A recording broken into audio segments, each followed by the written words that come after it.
Greetings and welcome. Hello, how are you? You guys hear me okay? Yes. Welcome. Another one of our Slant Alpha adventures getting underway. Live from Studio 5 just outside of Ocean City, Maryland. And I was just about to say the madness has definitely begun. My favorite time of the year sports-wise, even more than the Super Bowl. Especially this first 4-day stretch of March Madness. The rounds of 32 and the round of 16. 16 games being played today, 16 games being played tomorrow, another 8 Saturday, another 8 Sunday. Just a wild, wild weekend, extended weekend of college basketball. And it is now underway. Man, we've had some really good ones today. One true upset, but just a bunch of really close, really exciting games happening so far today. I think the ones that are on right now are all pretty much upper seed beating lower seed pretty handily. Let me look. See what's going on right now.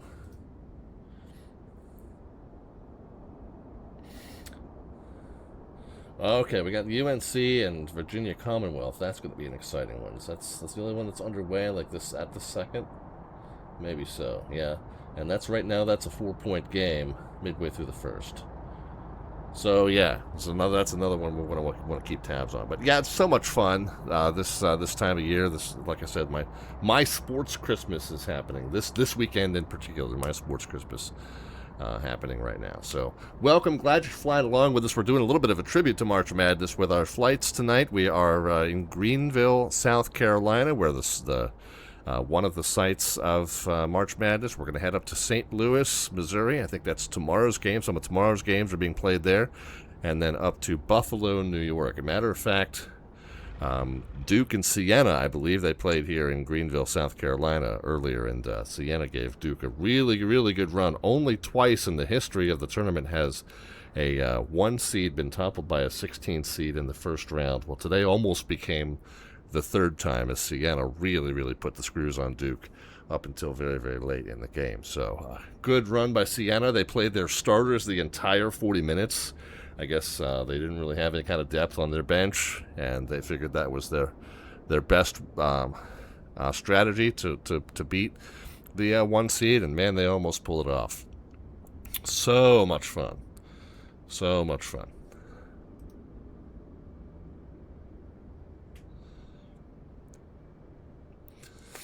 Anyway, so, hang on one second, guys. We got some friends stopping into the chat. Bed Dave, R6 Chavez, CB Flyer, the most wonderful time of the year. Yes, indeed. And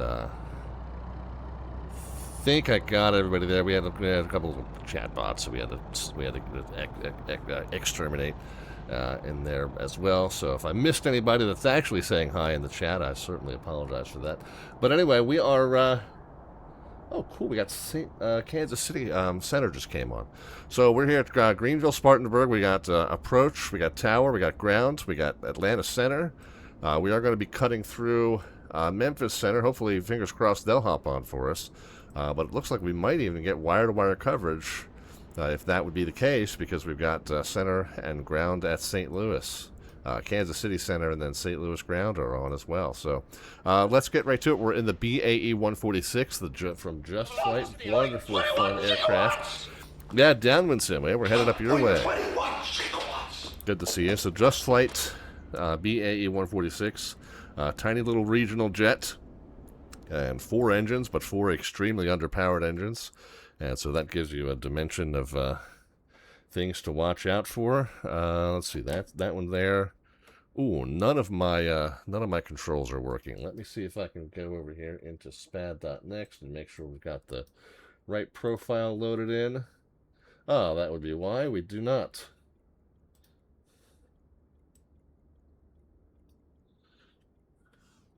Okay, there we go.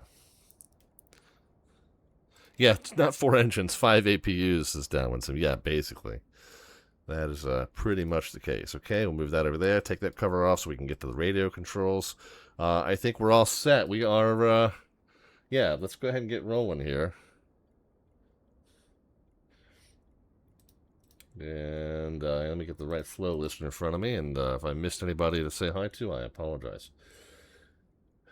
Let us double check that all the switches and knobs and levers are in their starting positions. Then let's go over to the tablet. Let's go to aircraft. Let's go to the chocks are on. Let's get the cargo door and passenger door and cargo doors open. We can get the battery switches on and the nav lights on. We'll jump up top to the high part of the panel. Get the logo lights. No smoking sign. Cabin emergency lights armed. Avionics. Masters, 5 of them. Get those on. Get the brake fans into auto. Anti-skid on. Lift spoiler systems on. And that's it on that panel. We'll jump down to the bottom half of the panel. Let's get the bus ties. AC and DC. Let's get the standby inverter and generator armed. The APU gen switch on. The left inner fuel pump on. Center tank transfer is to auto. We'll fire up the APU. While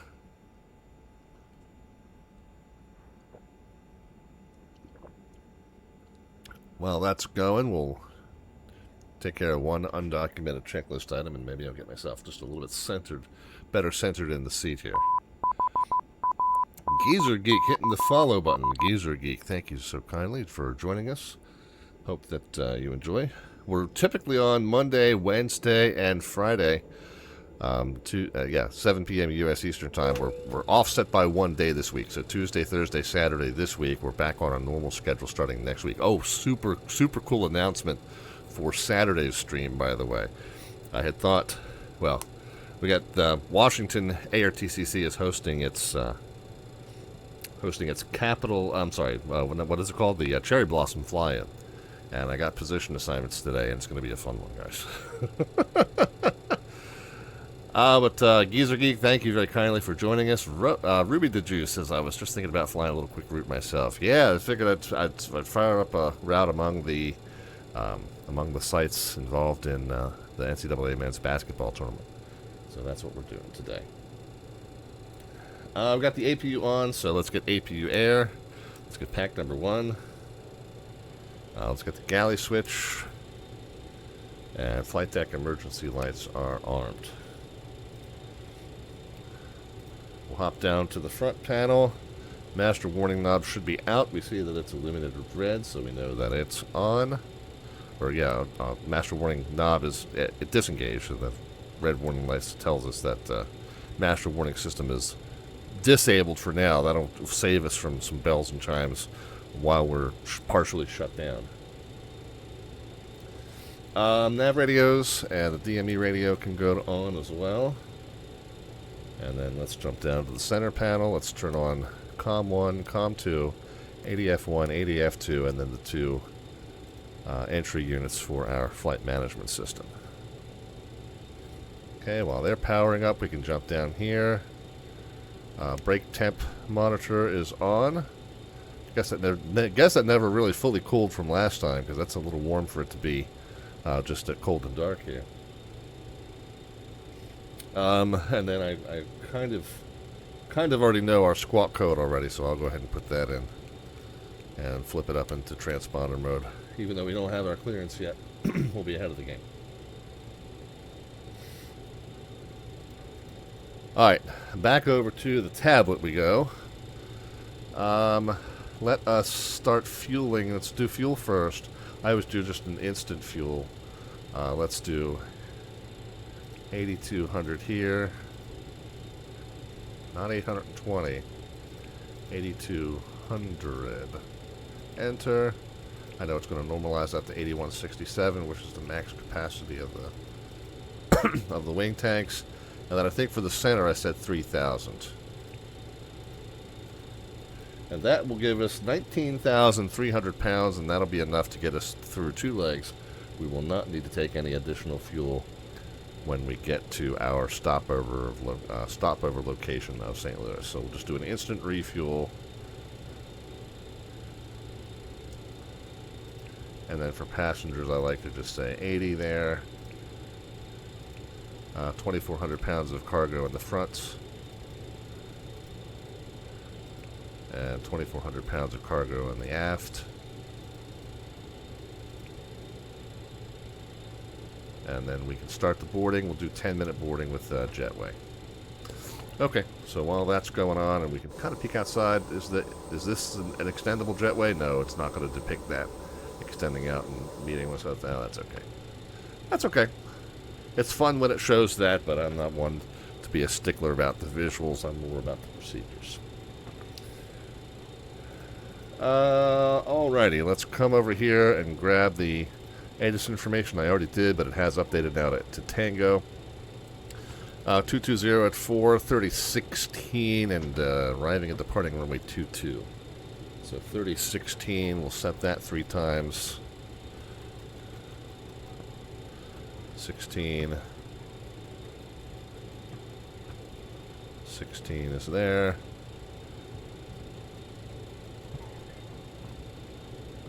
16 is there. Field elevation 960. Yeah, that's almost identical to what's showing on the chart. And then let's get the comm radios set. We don't have, yeah, we do have ground 21.9. So I'll get that set over here. 21.9. Swap it over, and we'll make sure we're transmitting and receiving on comm 2. Then the tower 20.1 to 0.1. So we'll be ready to switch over to that. We have not been given our clearance yet, so I don't know this officially, but it looks like, just based on who's online, 18.8 is going to be our departure frequency, so we'll go ahead and have that set ahead of time and ready to go as well. So we're so ground, and then we'll work our way to the left. Ground, and then runway 22 clear for takeoff. Tower, and then departure.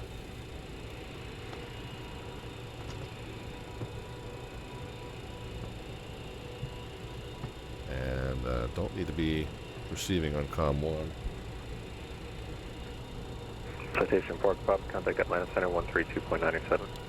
297 Park Pop, have a good night. I don't know why.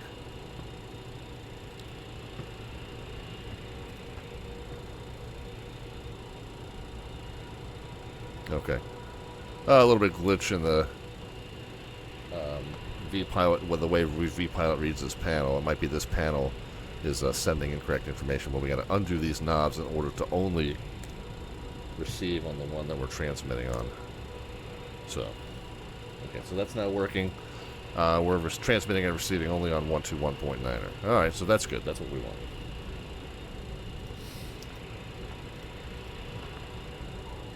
All right, let's grab our IFR clearance. And this is a place called Greer Ground. Yeah, Greer Tower, Greer Ground.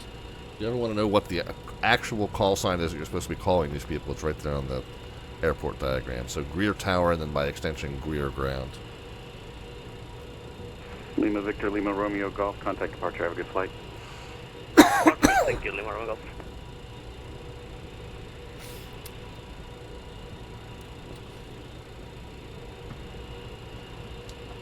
Greer Ground, Piedmont 5514, information Tango, IFR to St. Louis.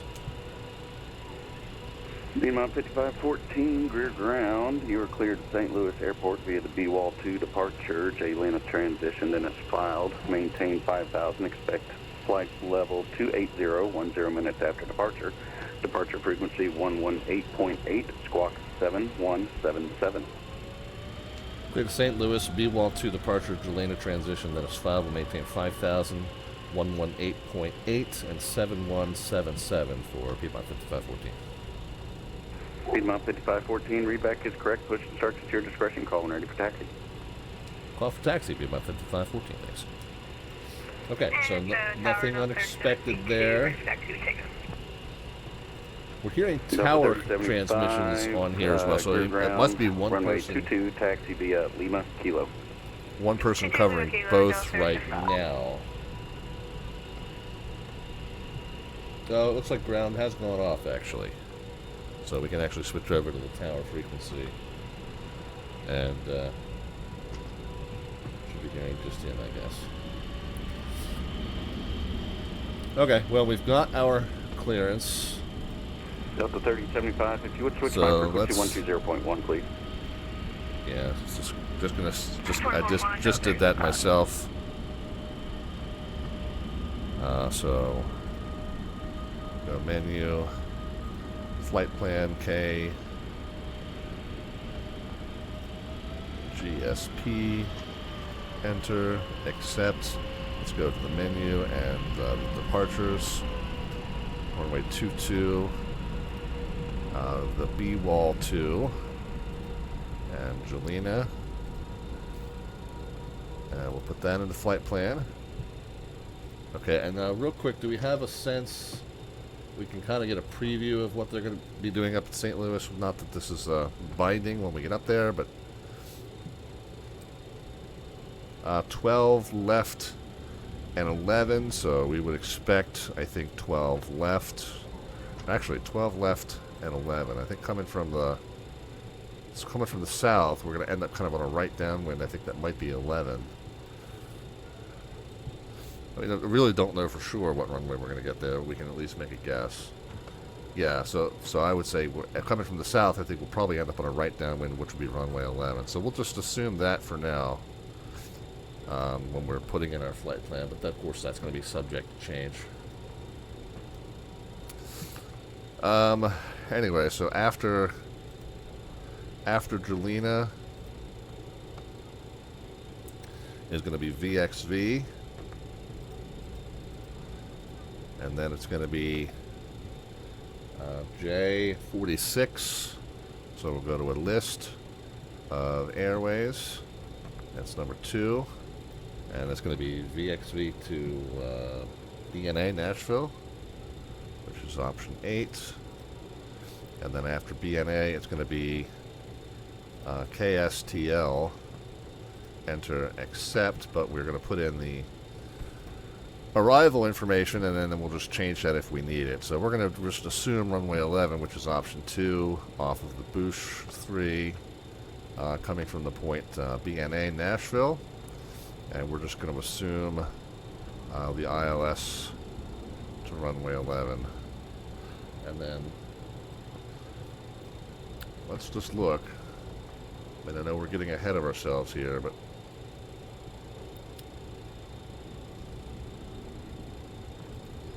Bush 3, Bush 3. And then if we're going to 11, then it's J-Buck. With yeah, and again, it's a right downwind onto the runway, so that makes sense. And then let's just look at the ILS to 11.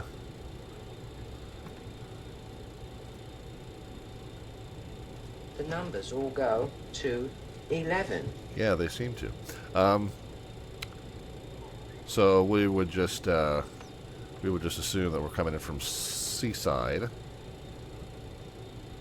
which doesn't make any sense because St. Louis is about as far from an ocean as you can get.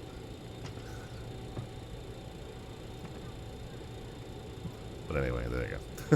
We'll go ahead and put that in the flight plan. We'll page through, make sure it all looks good, and then we'll talk about the vertical navigation once we get airborne. We don't need to worry about that for now. For now, we can go ahead and put that into nav mode. And Delta 3075, flight runway heading runway 22, clear for takeoff. So the first point is Halio Halio or Haljo. So that is correct. Although we are going to start in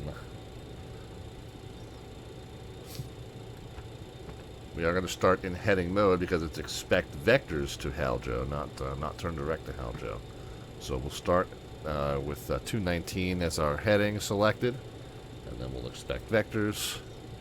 But we'll go ahead and put the flight plan over here and the nav over here, and we're good. With that all done,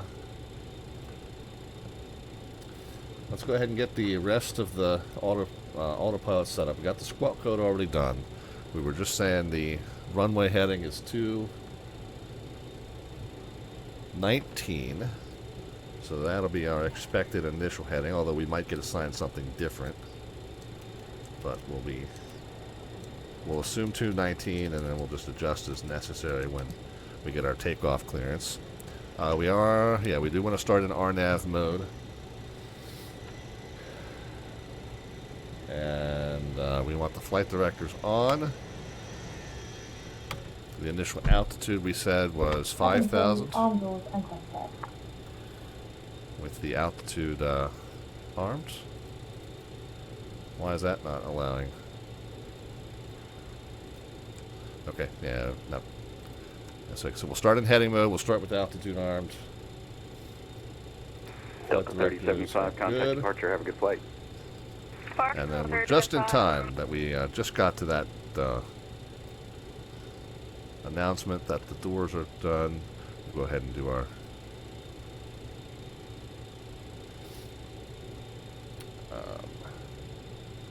doors closed. Let's confirm we've got brake pressure. We'll remove the wheel chocks. We'll turn on the oxygen systems.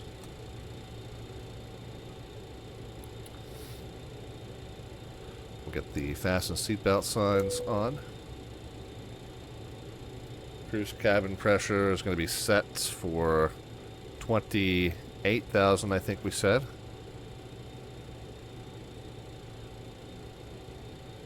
Okay, so cabin altitude is going to be sitting right there at 7,500. Get the ice detection on and guarded. And then engine anti-icing turned on just for the startup sequence. Let's go ahead and get our thrust management system set to go. We'll start with 720. The outside air temperature is certainly not 25 degrees here in St. Louis. What was it? 18. Oh, warmer than I thought.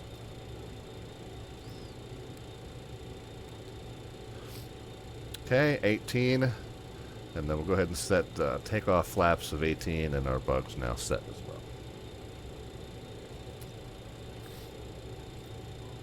Alright, let's do a real quick weather briefing. Over from Greer.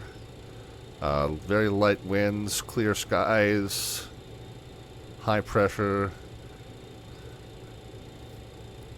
What is the temperature here? Oh, we're not in St. Louis, by the way. We're in South Carolina. Okay, so temperature's 18. So what's that? Mid 60s?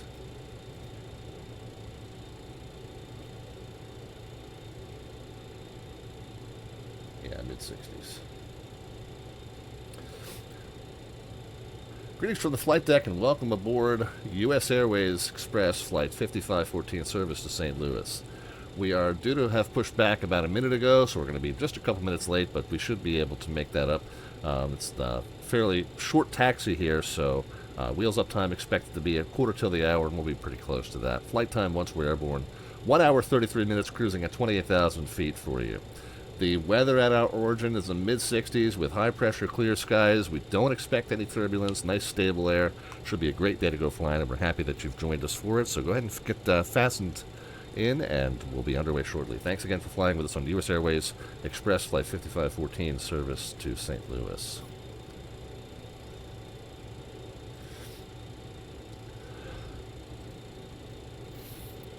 All right, let's get the pushback set up. We were told just to go ahead and push and then call for taxi, so we will do that. We'll expect to push out here.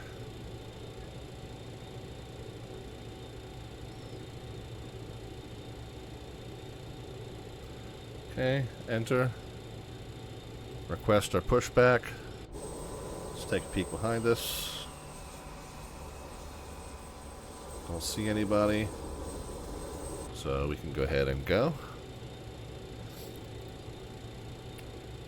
Release the parking brake, release the hold, and we'll head up top and start firing up some engines. Start master and start. Beacon light I should have gotten on. Let's see. Pack 1 come off. Fuel pump start master. Yeah, okay, we got it all. Once we get 2% in. Okay. Lever comes out of cutoff. Alright, so let's just make sure we're pre-plan. Request to push back. Beacon light. Pack 1. Fuel pumps. Start master. Okay, we got it. This is a tug of tail dragger? Yeah, well, I guess it's dragging the tail now. I guess it's actually, I guess we're hand pushing it back, perhaps. Yeah, slick one. That is toolbar pushback is the name of that one. Toolbar pushback. All right, the fourth light's out. Let's go up top. Let's start from number 3. Archer 894 Mike Alpha, Greer Tower, radio check 5x5.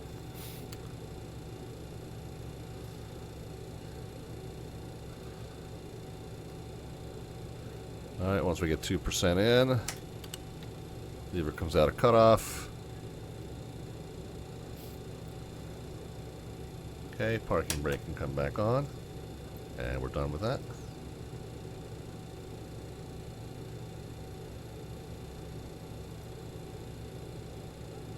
Greer Tower, American 1289, running for Birmingham with Tango. American 1289 Greer Tower, you are cleared to the Birmingham Airport via radar vectors fallen, then as filed. Maintain 5,000, expect flight level 30010 minutes after departure. Departure frequency 118.8, squawk Michigan 5321. just started, BYU and Texas just started.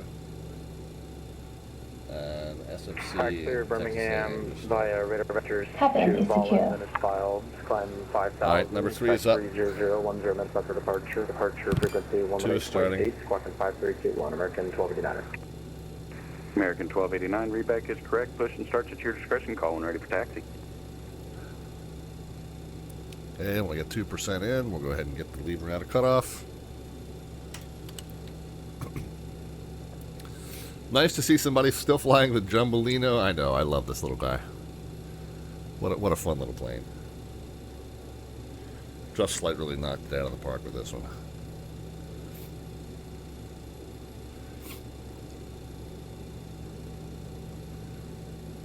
And once it gets up through 10, it really starts to surge.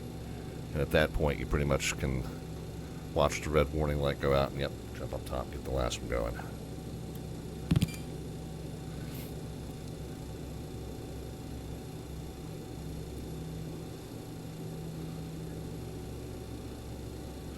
Cruise much? No. Oh, I cruise all the time. No, I'm kidding. I cruise Mach, yeah, right around 6.8, 7. Something like that, right around Mach 0.7.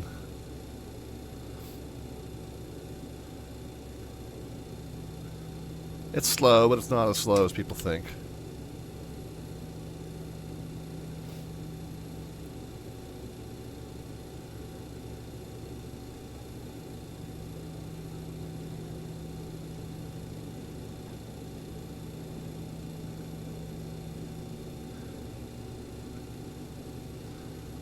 Keeps up with the slowest of the citations. Alright, so all the red lights are out. Let's jump up top. Start selector off. Start master off. Screen and probe heats on. Engine anti-ice off. Generators on. Packs on. Then up top we can get the hydraulic pumps on. And then we get the hydraulic crossfeed, emergency crossfeeds on for takeoff. Master, yeah, the master warning knob can go in. We can go flaps 18 for departure. We want to do a control surface check. Obviously, checking really the control movement, not the not the exterior control movement, not the interior control movement. I got gauges for the spoilerons there. Other than that, we'll just get a thumbs up from outside. We'll go ahead and get parking brake off. That should clear up the last of the warnings. I'm going to hold the brakes and the config check. And we are good to go. Alright, let's see if we got an update to the ATIS. It's still Tango. And we are expecting Lima 2 and Lima all the way up.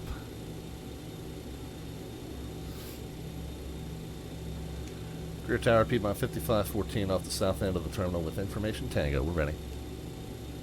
Piedmont 5514, Greer Tower, thank you for Tango. Runway 22, taxi via Lima, Kilo. Lima and Kilo to runway 22, Piedmont 5514. Alright. We are rolling. So expected to be airborne 2 minutes from now. We might be just a couple minutes late, but I think we'll be within 5 minutes of our scheduled wheels up time, and any airline will tell you that's on time.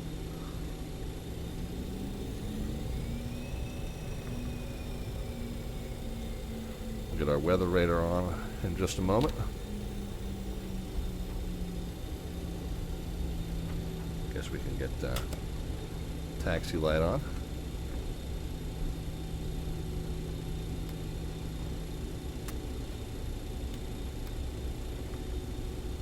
Oops.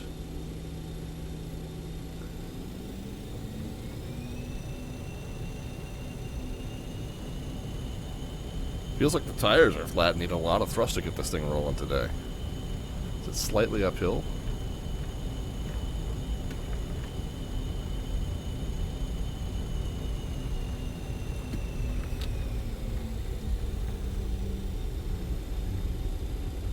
Okay.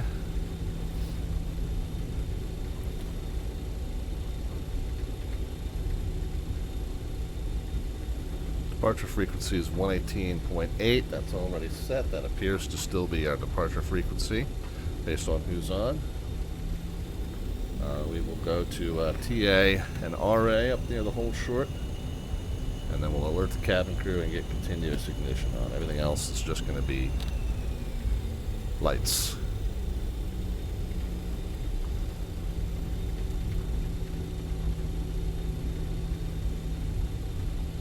Key man for you is here. This is good early evening. It is mid-evening for me, I guess. Based in the U.S. Eastern Time Zone. And again, normal show schedule, Mondays, Wednesdays, and Fridays. We're all offset by a day this week. Oh, I forgot to show you guys our slant artwork adventure.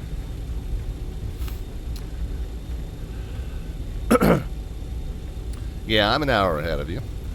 So our slant artwork adventure. So with March Madness going on, of course, Maryland basketball not anywhere near March Madness this year, but with March Madness going on, I figured I'd do a March Madness related slant artwork adventure. When I show you this, you guys can then get into the queue to add to or modify this image by just letting me know what you would like. First, you got to cash in 500 of the Twitch channel points, aka the alphabets points there at the bottom of the chat panel.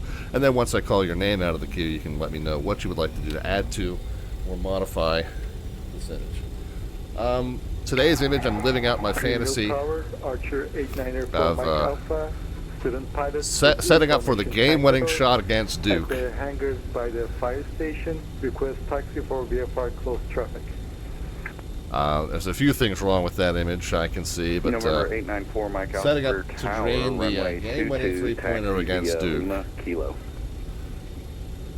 So if you want to add to or modify that image and cash in 500 of the Twitch channel points, aka the alphabets points, and then let me know what you'd like to do to it. Let's go ahead and get our continuous ignition on and alert our cabin. Whoops. No. Cabin crew, please take the seat for takeoff. We can get our taxi light off as we are. Greer Tower, American 1289ers, ready to taxi. American 1289 Greer Tower, runway 22, taxi via Lima, Kilo. 22 via Lima, Kilo, American 1289, thanks. Piedmont 5514, flat runway heading, runway 22, clear for takeoff. Clear for takeoff, runway 22, runway heading. Piedmont 5514. Alright, strobes on. Landing lights on. Turn off lights on. We already did the cabin crew, we already did the continuous ignition, we already did the TA and RA. Liquid Dinosaur with the resub, thank you very kindly for that. Alright, so we are ready to roll. All we need to do is set our takeoff power. We'll spool the engines up, make sure that there's no Warnings or vibrations. Warnings indicated here, vibrations indicated here. Turned it a little bit short. Okay, engine's looking good. Takeoff power coming at you. I'm going to pin the nose wheel down to the pavement. A little bit of forward pressure on the yoke Speed until we get to alive, the both call. sides. I see the airspeed alive as well. Thank you. Okay. Hold the nose down, 80 nose down. checked. There we go. We can release that forward pressure. We've now got steering with the rudder.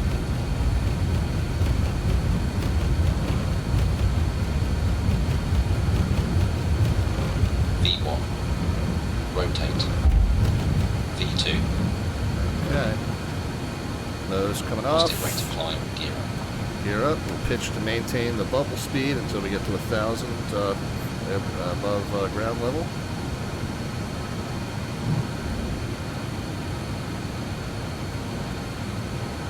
Ooh, I didn't have the... Piedmont 5514, contact departure, have a good flight. Welcome departure for Piedmont 5514.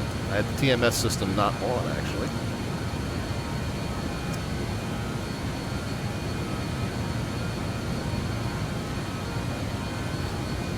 Clear departure Piedmont 5514, 2,300 going to 5.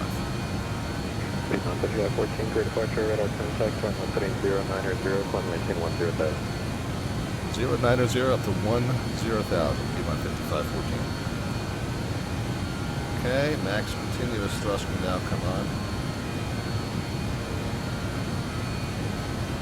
Nope. I have to manually manage that until I figure out what I've done wrong there.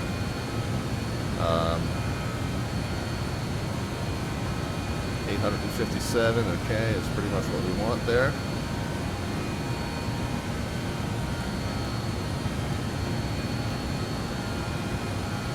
Zero 90 and 5 up to 10,000.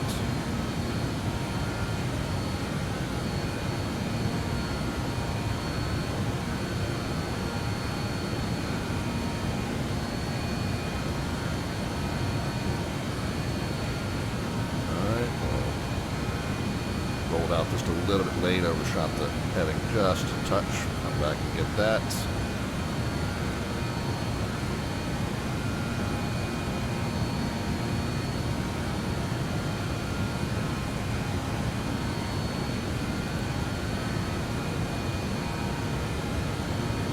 Piedmont 5514, turn left for Calzo, contact Atlanta Center 132.9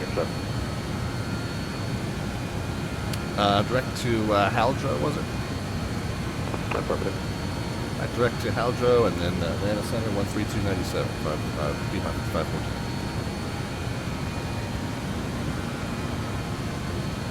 Okay. So direct to enter, and then LNAV mode. VFTO, safe height speed, select flaps. Okay, flaps coming in.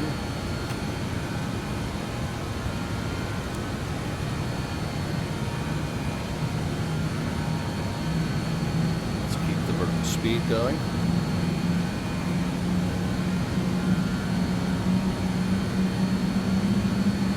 And we'll bug 250 knots because that's what we want to maintain on the way up. As soon as it captures 250, we'll switch over to the airspeed. 13297, by the way.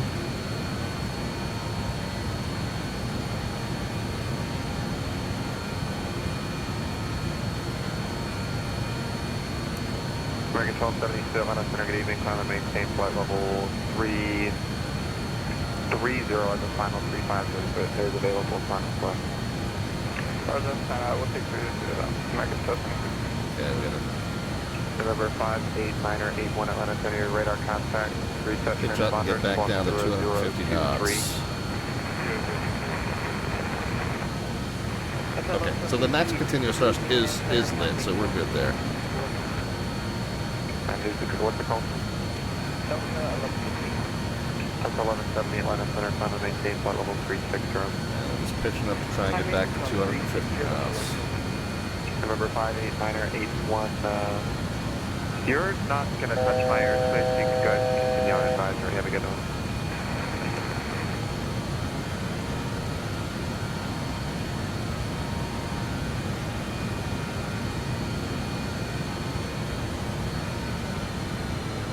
Okay, we've actually caught our level off here, so we're going to pull the throttles down so we don't pick up too much speed. Ladder center Piedmont 5514, we're leveling at 10,000. Piedmont 5514, Atlanta Center, good evening. Climb and maintain flight level 280. Flight level 280, Piedmont 5514. Okay, 280 is armed.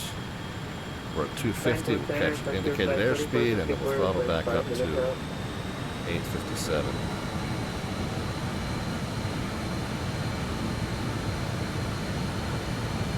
And somebody calling center unanswered? Flight 3454 is best flight for the tower. Okay, we are through 10,000. Calling you back. We can get the Roger, thank you. turn off lights off, landing lights off. 613, Atlanta Center, good evening. Climb and ignition maintain off. flight level 3. We can also get Let's the make it engine flight air level 2 on, the final. APU air off, and the APU off.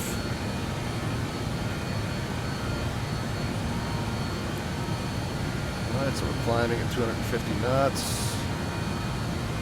Oh, the other thing we can do up top, we can turn off the emergency cross-feed pumps, emergency cross-feed hydraulic pumps. Alright, I think we've got everything. Let me just run through. We've got lights. Max continuous thrust. We do want to do a pressurization check here. The pressurization check is down here. So the cabin altitude should be climbing to about 75, and it's climbing at a normal rate. Differential pressures within normal limits. So far so good there. 1 mile from waypoint Larry. Checking in at flight level 310. Over 2345 Atlanta Center. Welcome to your radar contact. Descend via the Jedi 4 arrival. Right, everything else is looking good. Hans Hicks has hit the follow button. Hans Hicks.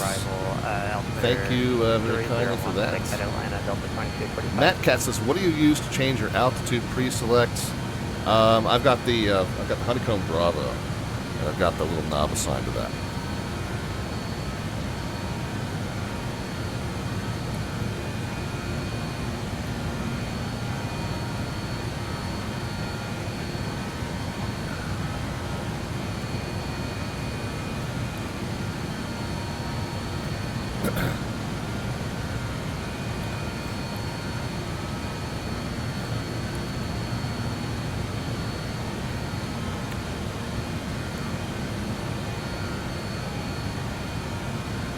Alright, now we don't need the airport diagram at rear. I'm assuming that we're making our way up to Atlanta. There's no altitude restrictions along here anyway, so we're good there. We'll just be prepared for the Boosh 3. Let's just run through while we've got a moment and just make sure all the altitude restrictions, so 310 or lower, so we're not going to have any problem meeting that one. Boosh at 14 or above and 280, new light. And then we just need to make sure that all these are in there. Now it's gonna the box is gonna default to the lowest constraint at every one, and we'll just make sure that they're all in there correct. Meantime, we're climbing through 18,000. We can go ahead and set our standard altimeter times 3, so 2992. We're no longer at 17,700. We're at flight level 180. If you're set to a local altimeter, you're at an altitude and thousands and hundreds. If you're set to a standard altimeter, you're at a flight level.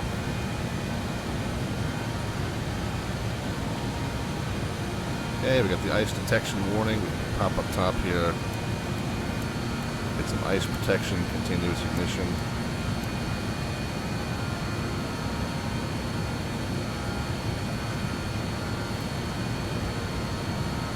And then through 18, we'll do another cruise pressure check or climb pressure check. Cabin is cabin perceived altitude 6,000. Should be going to about 75. Still climbing at a normal rate. And the differential pressure, I always say it should be about 1/3 of the way up at 10, It should be about 2/3 of the way up at 18, and it should be right up onto the maximum marks when you get to cruise. So all good at this point. We're 230 direct ball on American 1289.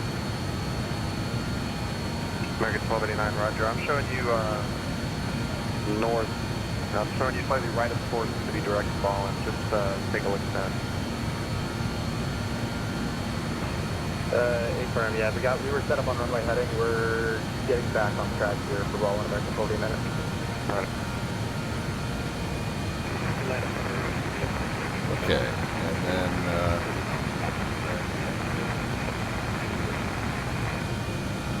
okay, so it's November 60 Charlie Golf, Atlanta Center, Ida. The thrust management system was saying it needed us to push the throttles a little bit further forward in order to maintain the 850. It's not able to maintain the 857 at this point anyway, but at least we can go ahead and put the throttles all the way up and get as close to that as we can.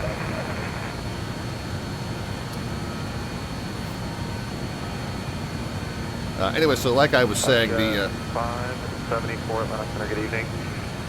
Time to maintain flight level. The normal show schedule Monday, Wednesday, and Friday, 7 p.m. U.S. Eastern. We're off that this week. Next week we go back to our normal schedule.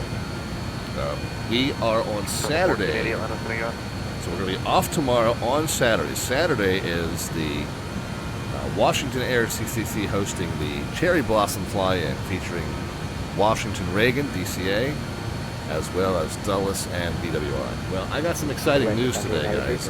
I normally end up assigned to the Chesapeake sector of Potomac approach, which covers over top of Baltimore, covers the arrivals coming into DCA from the north and east. They have me on DCA ground for Saturday, so that's going to be a super exciting stream. Lots and lots of activity. Probably not a whole lot of chat interaction, but lots and lots of activity on Saturday. And should be lots of fun. So hope that you'll stop in and see us. 7 p.m. U.S. Eastern Time is when the stream gets started on Saturday for the Cherry Blossom Fly-In. Charlie Golf, your radar contact 45 miles south of the end of the OR. If you ever want to know what events are happening in that USA at the time, thatusa.net. And the Pilot Tools events calendar. Give that a minute to load up. Taking its time. Frontier Flight 646, Atlanta Center, good evening. Still taking its time. Pilot Tools events calendar. Come on. Pilot Tools events calendar.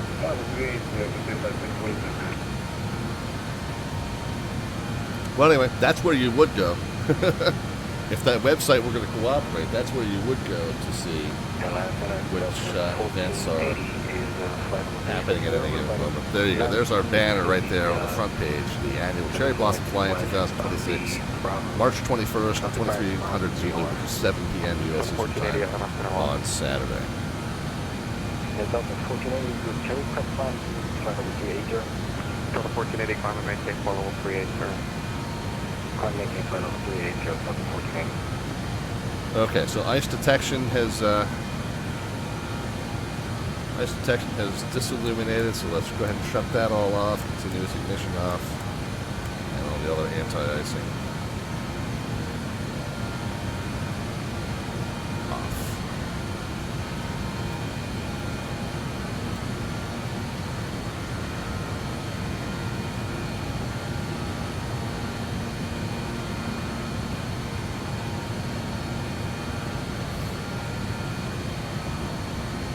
And once again, our slant artwork adventure. So this is a side activity. Those of you new to the channel, or if you haven't been here in a while, this is a side activity.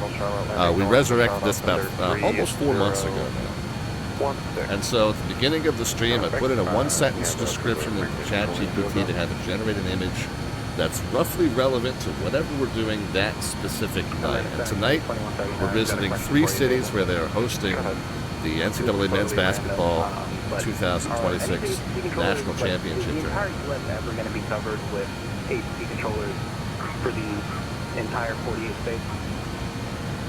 I'm sorry, what was the last part? Is there ever just going to be like APC coverage across the entire mainland 48 states? We try to do an event, I think, once a year. The division does. It's called Light Up America or something like that. But I don't know when it is.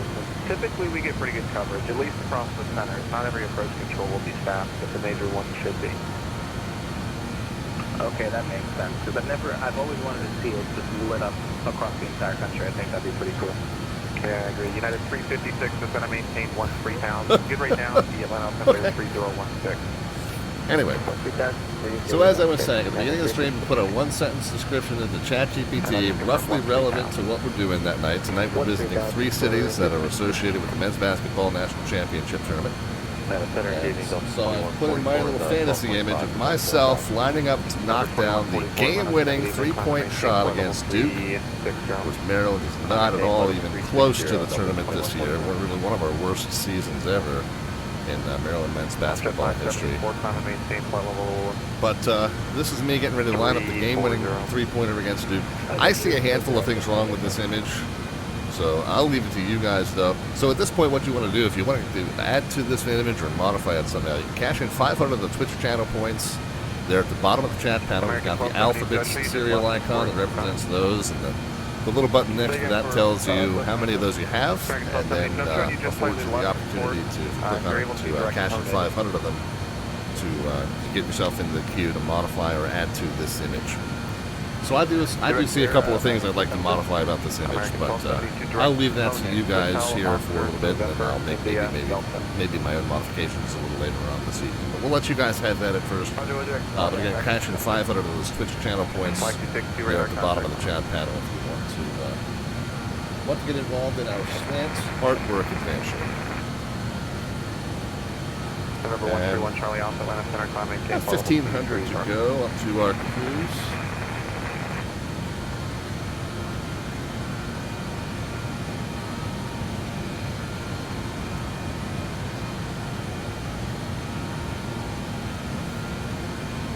And United 356, did you get expedite to Eastern, please? Can you repeat that last word for 356? United 356, just expedite to Eastern down, please. Expediting at Eastern 356. Will be pumped again early came up to pump. Alright, Keyman. With 1170, that's all good. Sure, why not? Happy to have you along either way. Thank you very much, Dr. 1170. Have a great evening. Events calendar working? Yeah, there we go. So there you go. Pilot Tools events calendar, and then we're down here on the 21st, the Cherry Blossom Festival. So the cherry blossoms along the National Mall, they bloom around this time of year. It's always plus or minus depending on the weather. But right around this time of year, we always host a nice little fly-in.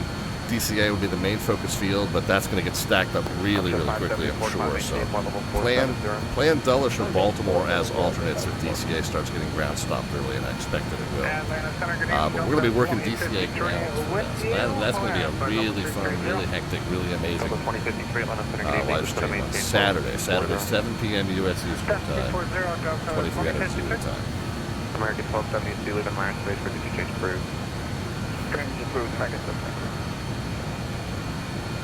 American 1289. Yeah, I guess I'm going for 3 there, Van Dave. It seems like I'm going for a long 3.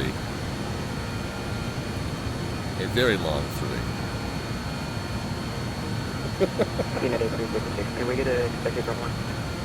United 356, the next controller will assign that. Contact them 133.47. Okay, 3.47 for 356.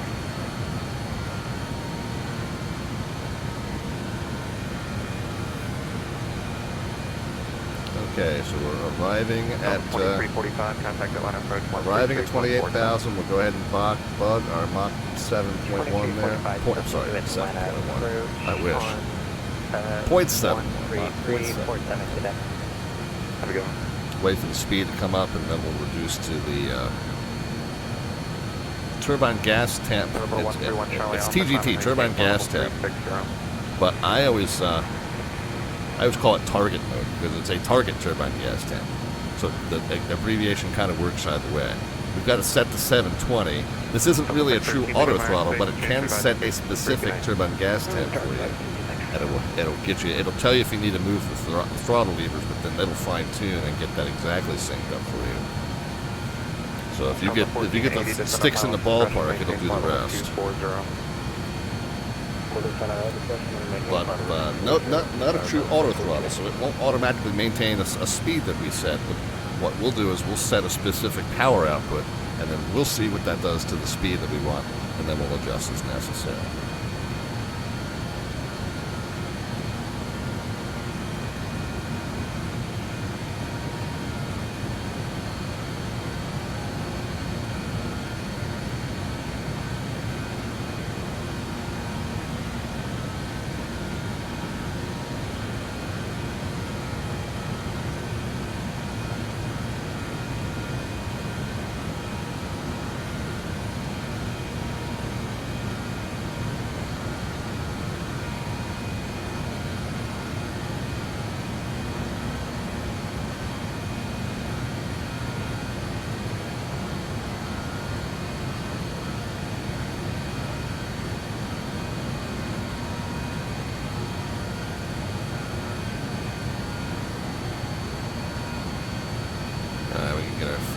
Seatbelt signs turned off.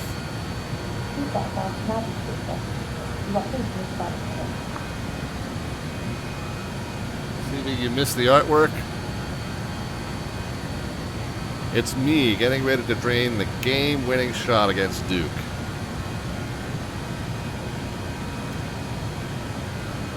There are a handful of things wrong with this image, though. So, if you want to maybe get in the queue to start helping me fix it. Go ahead.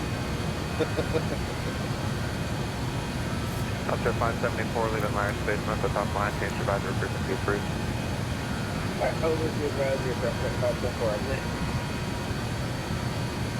Alright, let's go ahead and get the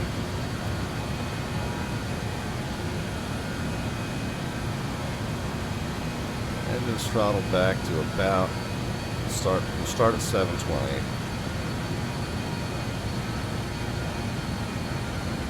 See how that does. We'll watch how the speed reacts with the bubble, and we'll watch how the ground speed reacts. 400 still coming up slightly, and that's fine. We just don't want it to. We don't want it to continue to creep up significantly.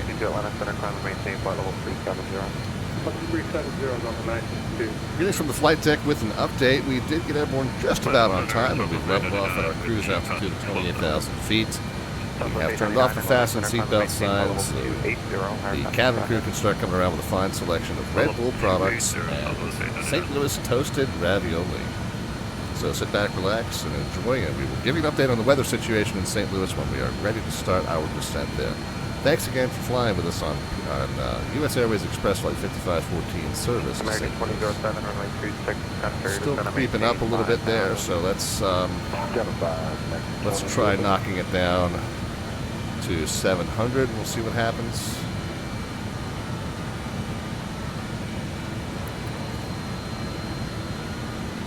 Alright, CD Flyer, what are we doing? CD Flyer wants to modify our slant artwork adventure.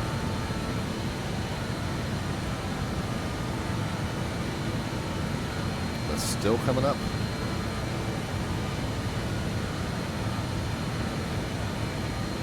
Now I'll go ahead and just bug the 409. But yeah, if it's still creeping up, then November 60 Charlie Golf from Morgan, staff maintain 11,000. The Atlanta altimeter is 3017. Let's set it to 680. I wonder how you pronounce that. 670. 3017. 60 Charlie Golf. And 60 Charlie Golf, let's make it 20 miles south of Morgan, 111 pounds. Add a headband with a leer jam 20 on it. miles south. Roger. 60 Charlie Golf. Thank you. November 131 Charlie off. You're leaving Myers Space at the top line. Change your battery frequency approved.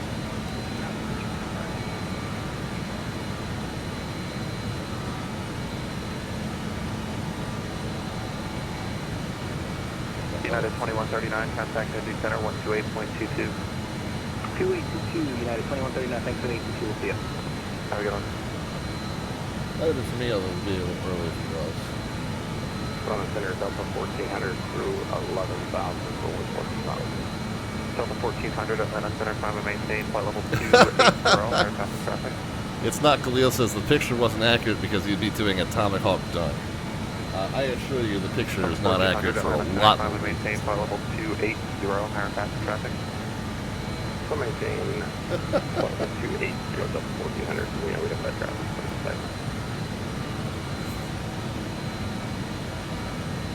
But Khalil, if you want to make a modification to it, go ahead and get in the queue. We'll take it. So we got the red headband. It didn't 2053 cross chipper at and maintain. Didn't quite get the quite get the leer that clear. Chipper at and maintain 13000. So for 2053. It tried.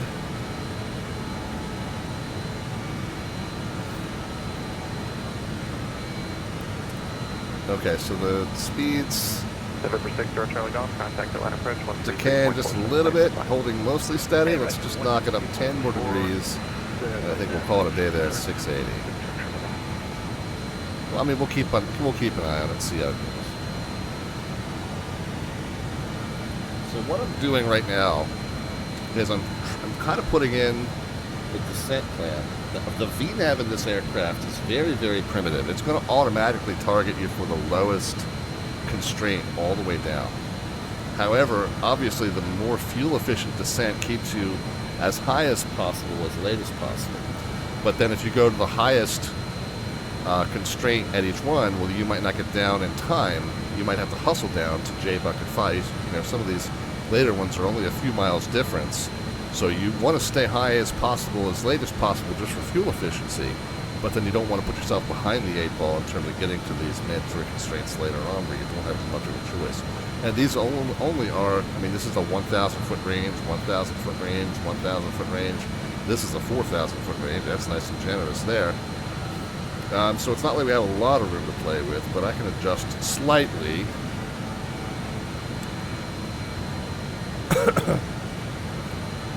Yeah, CB Flyer, I know. Time on the clock was one. The fact that I'm facing away from the basket is one. I mean, I came up with a number of items there that I wanted to adjust. It's not Khalil. You want to go ahead and request a modification? Go ahead and let me know what you'd like to do to that image. OJ, 13 miles, and then it's PTDES. PDs, I guess, 10,000 to 11,000. And then after that, we got 12 miles to Chicken. You want to have me do the dunk? Okay, well, we'll see how it goes. 1480 cross Aussie at and maintain 2,000 at 250 knots. The Atlanta and then another 3 miles to letter LETRR. 7,000 to 8,000. That was us, right? And then 4 miles to RIP. 5,000 and above. And then another 5 miles to J-Buck at 5,000.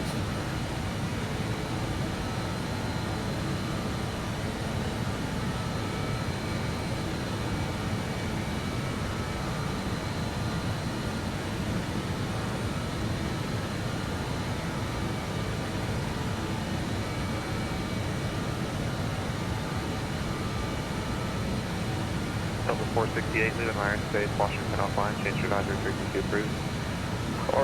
So I'm kind of playing with that to kind of come up with a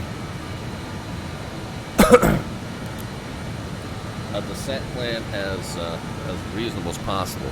So Malcolm Foxtrot here, yes it does, it has a fairly rudimentary, if we put the nav screen over here and the VNAV screen over here, but you'll notice it's targeting the lowest descent, the lowest constraint at each point. So I can modify that and have it do a little bit more of a sensible one. But I've got to kind of calculate that by hand. Now in a modern FMC, you know, it's going to come up with a smoothed out vertical path. That's going to be the most economical path automatically for you. Here, I'm going to have to do it with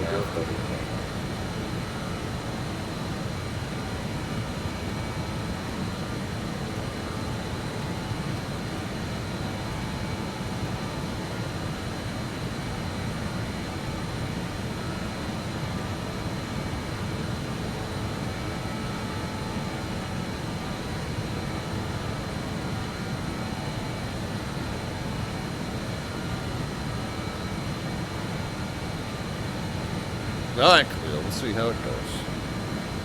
We got ChatGPT working on that. I shudder to think what that's going to look like. Launch aircraft on 9 for get effective PDC.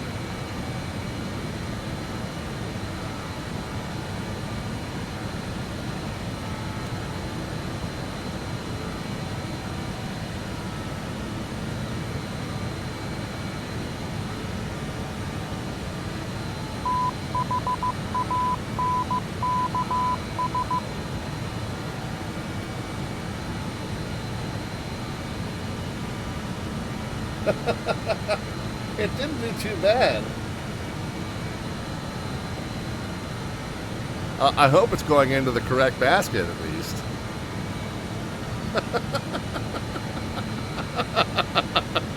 It didn't do too bad with that. 646,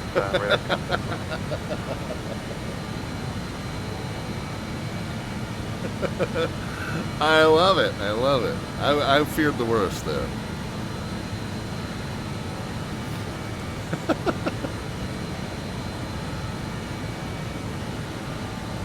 I know, CB Flyer says you were facing away from Duke's basket. Yeah, except that was going to be a 3/4 court shot with time already expired, so. Jump up 19 at left center, climb maintain flight level 230. Climb maintain 230, Alright, so American 2007 cross following so descent per nautical mile. It's a little bit all over the place. So if we maybe do that at 14,000.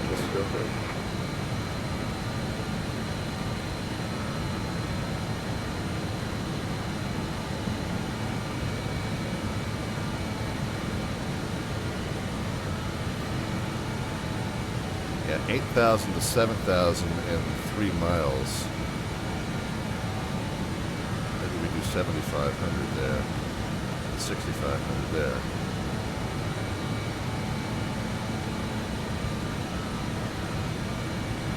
Delta 2053, contact Atlanta approach 133.47. 33 and 47, Delta 2053, yeah.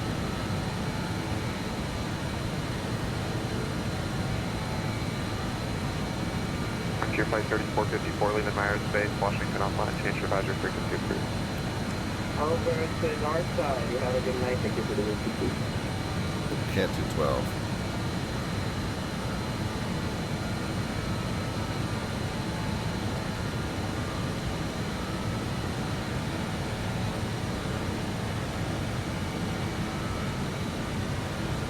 Southwest 899, climb and maintain flight level 340.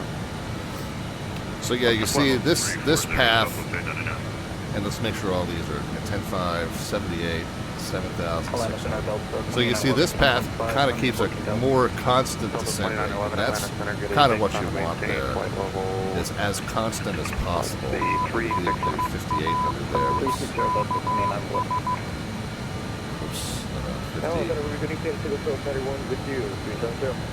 6,200. Eagle 1291, 1101.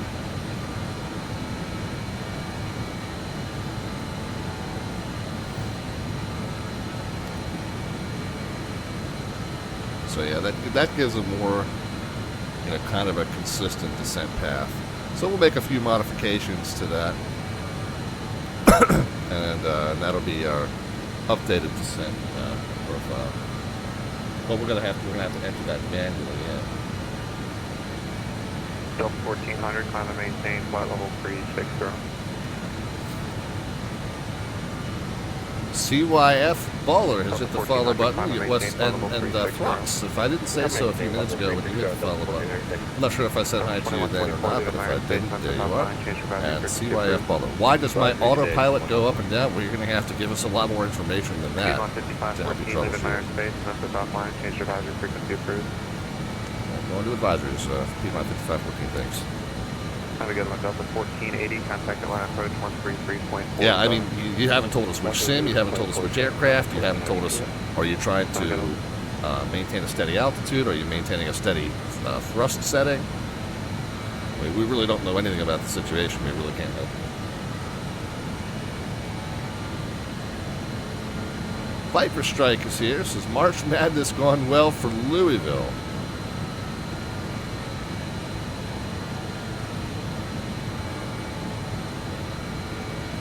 I haven't been trying to. Yeah, Louisville won those already, didn't they? American Yeah, they were the 1289, 6th seed against South Florida earlier. They won. What was their final? They won just by 4, so they got a little bit of a close one there. They made it through. Southwest 899. So CYF Bala, I say again, you haven't told us which sim, you haven't told us which aircraft, you haven't told us whether you're in steady thrust, you haven't told us whether you're setting to a steady altitude. We need a lot more information.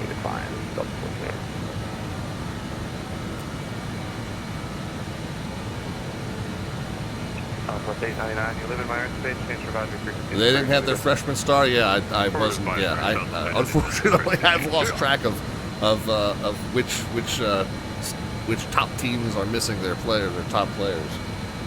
It's my favorite. This is my favorite time of year sports-wise, but it is a lot to keep track of. 16 games today, 16 games tomorrow, 8 games on Saturday, 8 games on Sunday. So this stretch of 4 days, man, it's just a ton of contests.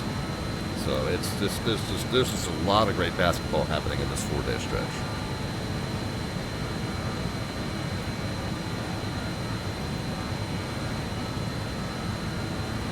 1400, you're leaving my airspace, that's the top line, change advisory frequency. I'm going to monitor 122.8 on the second radio just so we're complying with the code of conduct, but really not any coordination that we need to do that I can tell. I mean, I'll check. 1400, change to advisory frequency approved. We're about to cross paths with a Delta. I'll check. Most likely we're going to be well below that aircraft.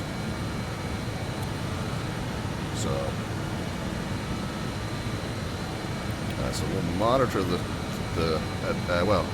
we'll transmit and receive on COM2, but we'll also monitor Atlanta Center just to hear all the funsies going on. But let's see, do we need to do any coordination with this Delta? I imagine he's going to be a lot higher than us. We clicked on BWG. He's at 36,000 feet. We're at 28, so he's 8,000 feet above us. I'm not even going to worry about saying anything to him. We might see him. American 1289, descend now to flight level. Actually, yep, there we are. He's crossing above us here.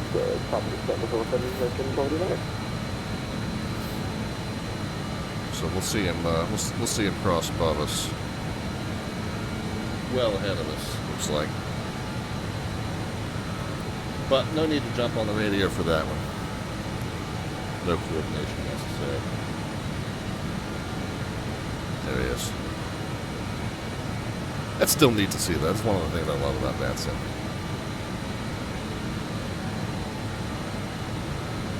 You know, I mean, in many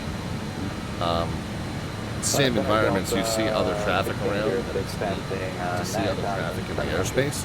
But on VATSIM, when you see other traffic and you know that that's another human player, another actual person sitting in his computer in his spare room or his basement or whatever his sim setup is, and that's a real live person right there controlling that aircraft in front of us. That's just neat.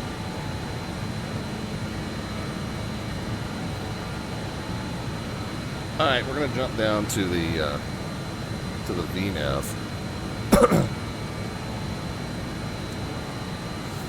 Yeah, how soon before VATSIM implements the new rule regarding helicopter operations around busy airports? Yeah, I don't know the answer to that. The FAA came out with an advisory today basically saying that if a helicopter is crossing the final approach path of another aircraft, it is no longer sufficient to advise them to maintain visual separation. You have to give them some sort of a positive control instruction in order to keep separation from the other aircraft. obviously, I think we all can point to a specific incident which triggered that policy change. We don't really need to discuss it in detail. But yeah, that'll be interesting to see. I mean, presumably, CB, it should affect operations on VATSIM as immediately as it affects them in the real world, right? But the catch is on VATSIM, it probably doesn't come into play that much. We don't really have a whole lot of helicopter operations happening around busy airports on VATSIM. But presumably, if it's been implemented in the real world, it's been implemented on VATSIM, since VATSIM follows real-world procedures as closely as possible. Let's get into... So J-Buck is still going to be at 5. RIP, I'm going to change to 6,100. I'm going to enter it from the bottom up. I think that's the way this thing likes to go. Go next. Next. Yeah, so 18, and it's 6,100. I think that's going to blank everything else out. Yeah, so J-Buck at 5, RIP at 61, right, and then we'll just keep entering everything going backwards in that first slot. So then that'll be 7,000. Or just going to maintain 11,000 the Birmingham altimeter. Next. 3017. Let her, I love it. Chicken, let her rip, J-Buck. Let her at 7,000. American 1289, just going to maintain 11,000. The Birmingham Chicken at altimeter. 78. 3017. You can maintain 11,000. The Birmingham altimeter 3017. American 1289. Sentinel aircraft Linux is going to be closing here in about 5-6 minutes. Chicken at 78. PD's at 10.5. So again, we're adding it to the top spot there.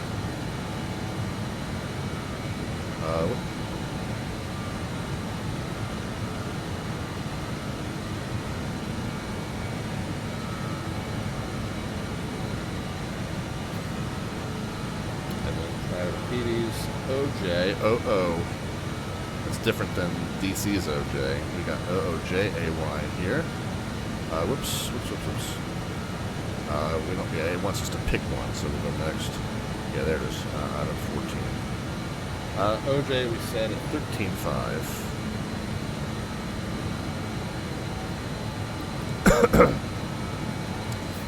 And then boost, we want 18,000.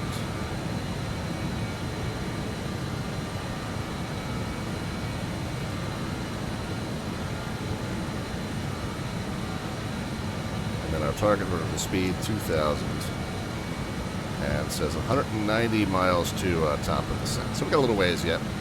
Now, Malcolm, if you're still here, once we've calculated this smoother path down, this quote-unquote rudimentary system is actually really good, because it's just going to tell you what vertical speed you need to maintain in order to hit your next constraint.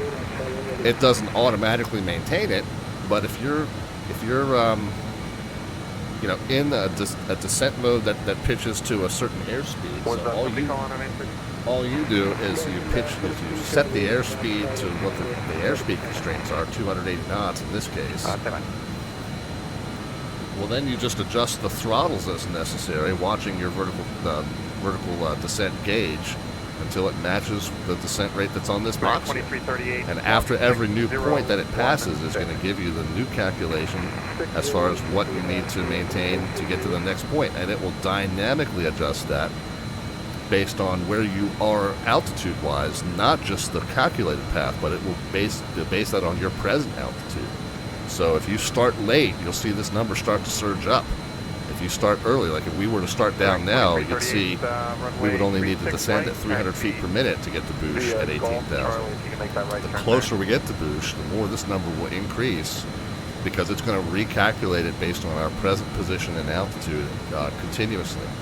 So you'll see once we start the descent, it's really not bad. It's a nice little box, and it'll make sure if we follow that guidance closely, it'll make sure that we hit all these constraints right where we want to the entire way down.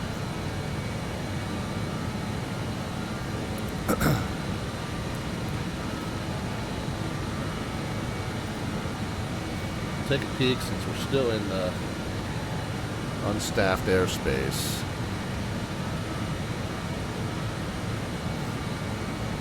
Yeah, and then when we get to CGI up here, that's when we'll go ahead and check in with Kansas City.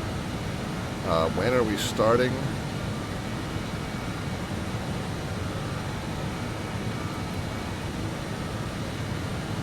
So we're going to start 25, 34, 34-ish, 33, 34 miles prior to Gooch.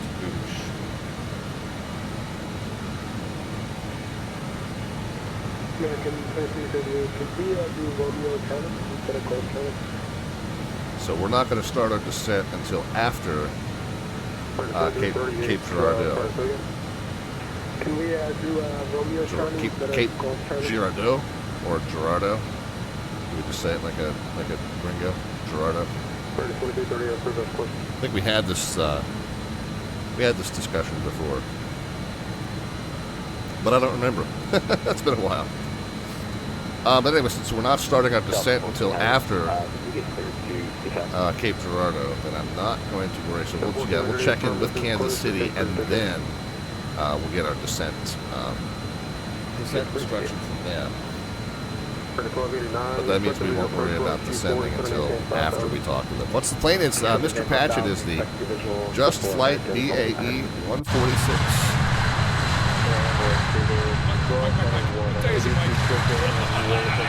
It's a little regional jet, 4-engine regional jet. 4 very underpowered engines. Tiny little plane, tiny little engines.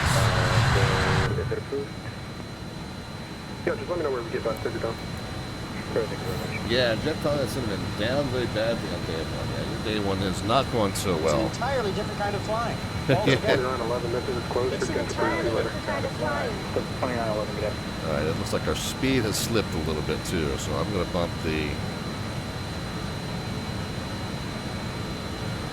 that up to 700. Actually, we'll bump it up to 710.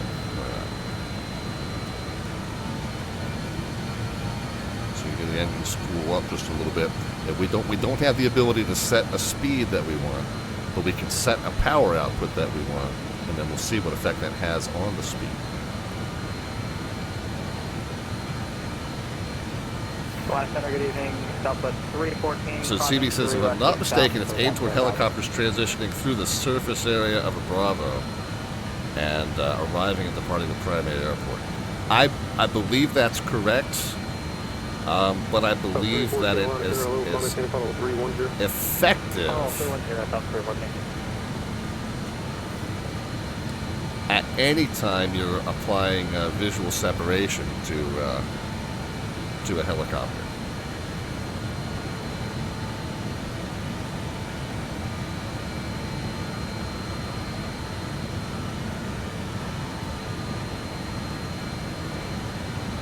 Glance at that in more detail. Speaking of March Madness, by the way,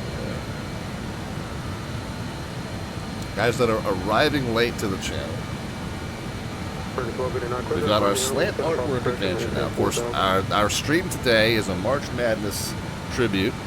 We departed from Greenville, Spartanburg, South Carolina, very near where one of the sites hosting the men's NCAA basketball national championship is taking place.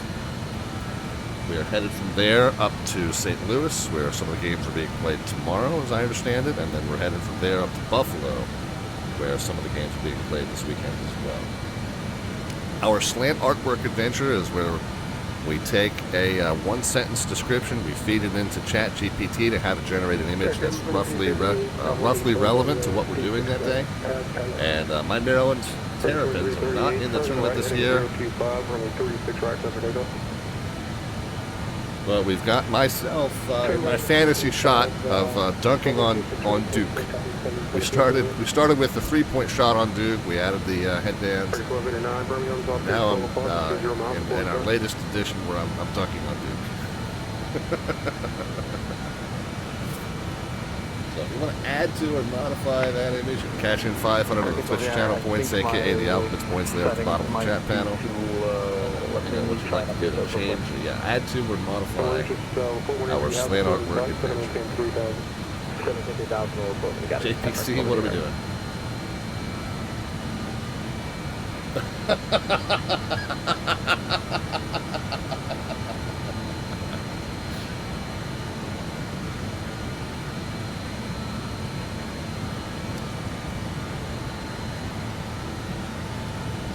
And Center, this is American 1564 here at Charlie. Requesting push and straight. Oh my god. Further zone control, give me a call for taxi. Call for taxi, 1564.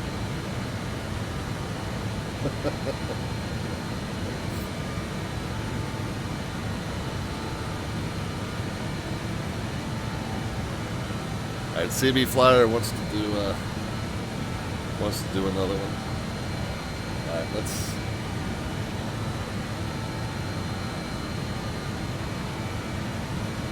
see how JPC's modification terms. Okay, we want some camera flashes. I didn't get that in. I already got JPC's in, so we'll see how that shakes out. Looks like our bugged airspeed is settled in quite nicely with that little modification we made to the power output, so all good. Let's see how JPC's modification comes out.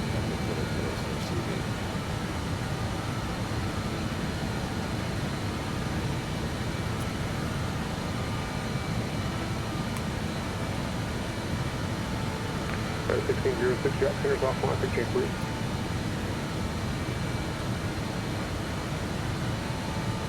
Frequency change, please, also 1606, everyone.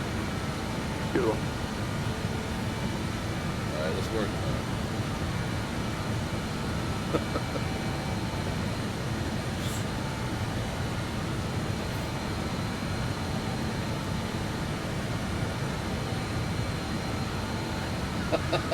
Victoria 338 radar contact at 3,600 feet, climbing to 14,000 and verify altitude leaving. It's not quite safety glass, because hunks of it are going everywhere. But there you go. And CD Flyer wants a bunch of camera flashes. Now inside, I updated the graphics setting. Target target now, thanks. Clear to visual approach from 24. Clear the visual before American 4800. Target 2338, turn left correct to bar me, climb maintain flight level 230. Turn left correct, bar me, and Alright, so CB Flyer, we got your latest modification coming as well. I'll let you know how that's going to go. Target 1289, the wind's 2804, rolling Q4 for the left. Q4 for the left, 4800. Madness indeed is how this image would be described for sure.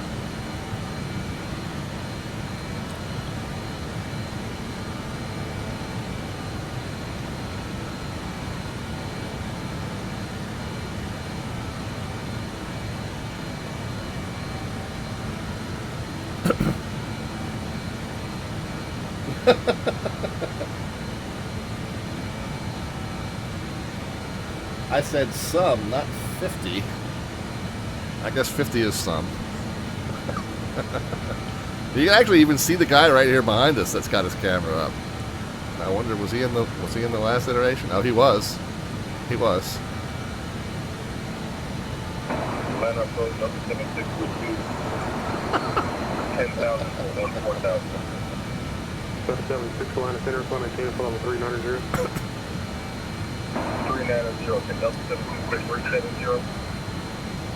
Alright, well, in the original image, there were a few things that needed fixing. I feel like they've all been addressed at this point. So in the original image, I was lining up for the game-winning three-pointer. However, number one, I was facing away from the basket, so I was apparently either pointed to the wrong basket or I was lined up to take almost a full-court shot. The other problem with this is that time was already expired. We have, however, fixed both of those things. We now have me dunking, hopefully, in the correct basket. And with that, you can't see the clock anymore, so we'll have to assume that there's still some time left in regulation. Just to be ahead of the game, let's figure out the frequency for Kansas City. 25,725. Departure on this frequency. Squawk 5226. Hold for release. 25,725. 5,000. Okay, so we'll monitor Kansas City Center. American 412, the width of 3505. There is a ground controller at St. Louis as well. It's on 121.9, so we've already kind of got that tuned in. Oops. Yeah, we've already got that tuned in, but I don't want to be switching to that. So technically, we're transmitting and receiving on the advisory frequency right now, 1 to 2.8. There's just nobody that I need to coordinate with. And these guys that are kind of crawling up behind us. He's at 38,000 feet. He's at 36,000 feet, and we're down here at 28. So they're going to zoom right over us, and I don't really care.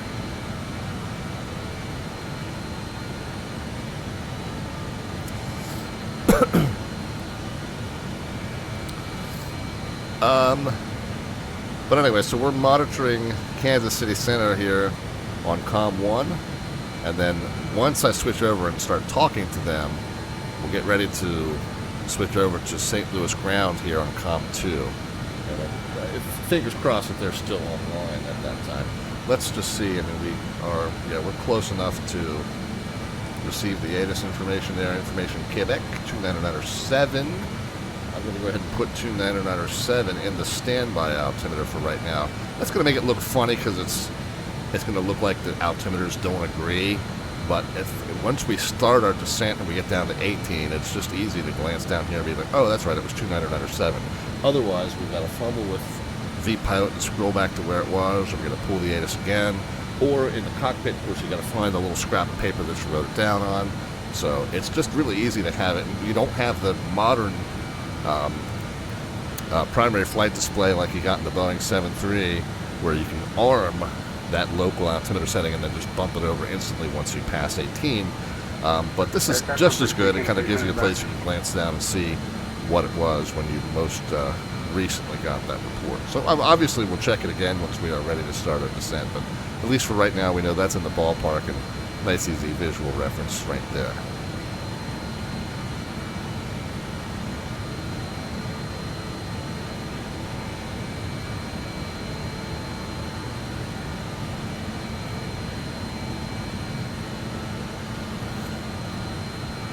Since I've got a few miles before we need to start down, and we've got a few miles before we need to talk to the controller, I'm going to take a real quick break out of the cockpit for liquid recycling break. We'll get that out of the way, so we'll be able to do a quick turn on the ground, because these are two somewhat longer flights. I think this stream might end up going a little closer to midnight tonight. So a couple longer flights, but we'll take a quick break out of the cockpit for right now. We'll get the liquid recycling out of the way. We'll do a nice quick turn on the ground. When we come back, we'll run through the current slate of men's basketball tournament games, and we'll see if we've got any upset alerts to peek in on.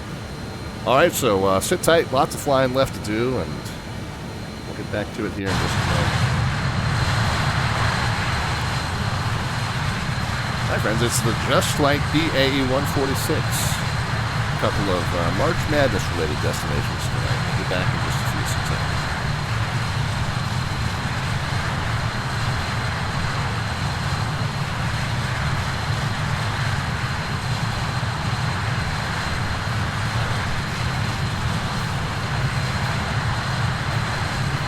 American 412, welcome to Kansas City. Where are you parking?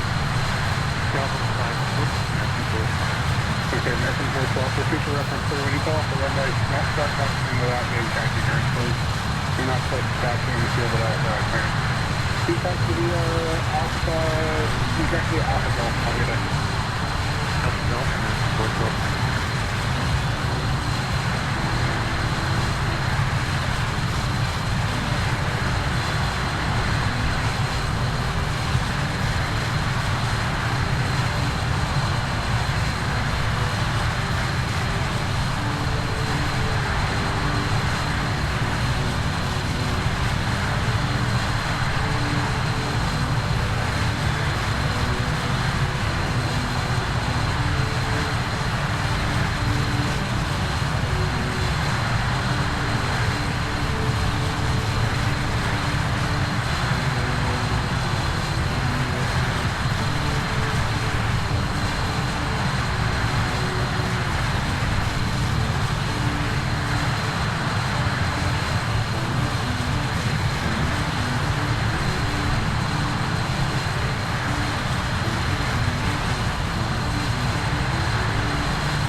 going to be flight level 370.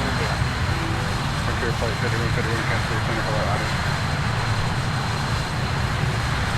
Copy Item.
Back with you, friends. Thanks for your patience, and welcome back to our Slant Alpha Adventures stream as we are in the we're Slant Golf tonight as we are in the JustFlight BAe-146. We do have the UNS-1 flight management system. We have flown this aircraft with just radio-based navigation, but we find more and more that it's so limiting because more and more conventional nav aids are getting decommissioned every cycle, so just in order to keep us in spaces where we can actually fly. We've just kind of bitten the bullet. And the only aircraft that we truly fly slant alpha anymore is that A2A Simulations Comanche. But the Fly Somewhere Lear, who used to do radio nav and that only as well. We've got this, the JustFlight BAe-146, and of course there's the PNDG-737, which we've always flown with its full avionics suite. But yeah, the A2A Comanche is the only one that we're truly flying slant alpha anymore. Blaze the Wolfie stopped in and says, hey, from your friendly ZKC controller, prior to entering the airspace, thanks for flying in. We got snacks and drinks.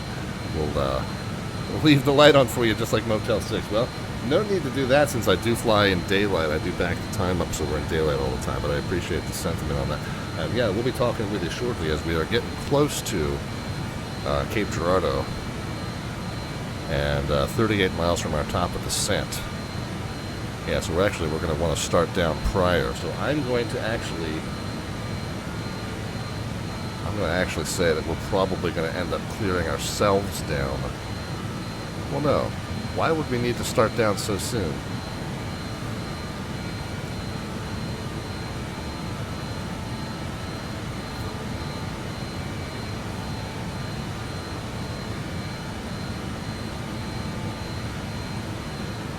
We're 19 miles from Cape Girardeau, so we should go ahead and check in. We got some basketball to peek in on, though. Welcome back. So we're 18 miles. It's finger licking good.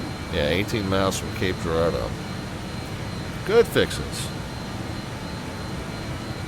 I have an alarm going off there? I don't think I do.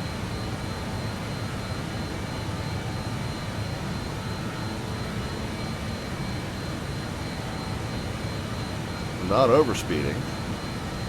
Nothing on the panel. I mean, I think I hear there's like a little bit of a chirp from maybe the engines. No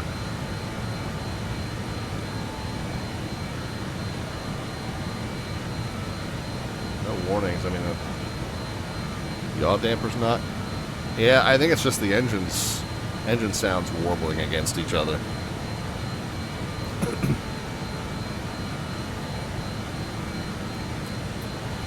Did I not turn the yaw damper on? Yeah, Tim Dog is here. Yeah, I did not turn the yaw damper on, so that's the one red light we had up there, so I missed that. November 151, correction, November 1515, Mike, contact Chicago Center on 134.87. Roger, over to Center 13487, November 1515, Mike, see you. Kansas City Center, Piedmont 5514 is 9 south of Cape Girardeau, 280.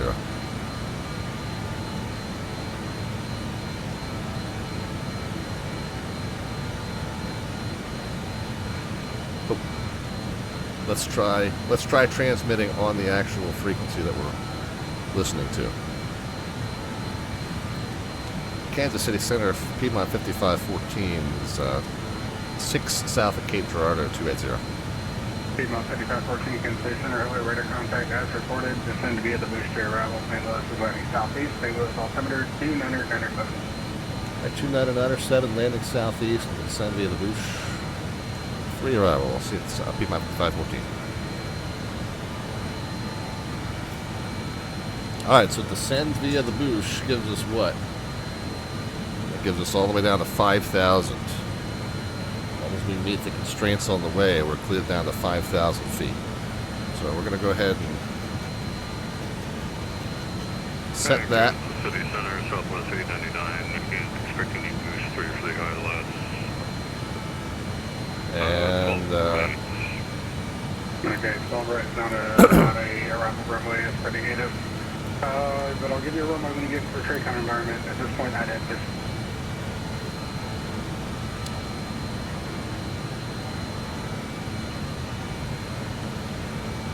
Okay, so we are now progressing toward our top of descent. Let's go ahead and turn the fasten seatbelt signs on. Let's get an updated weather briefing at St. Louis. Yeah, St. Louis. Quebec. 24, which is mid-70s. Broken layer at 250, so we're going to call that mostly clear skies, very light winds. Greetings from the flight deck with an update. We've turned on the fasten seatbelt signs. The cabin crew is going to come around one final time to collect trash and take care of any last minute needs as you return to your seats and fasten your seatbelts. We're just about to start our descent into St. Louis, where the weather is showing the mid-70s with mostly clear skies and very, very light winds. We expect to be on the ground there in about 25 minutes. Thanks again for flying with us on U.S. Airways Express Flight 5514 service to St. Louis.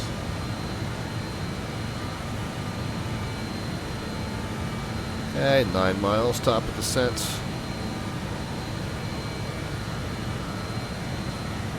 United 45, expect visual approach runway 11.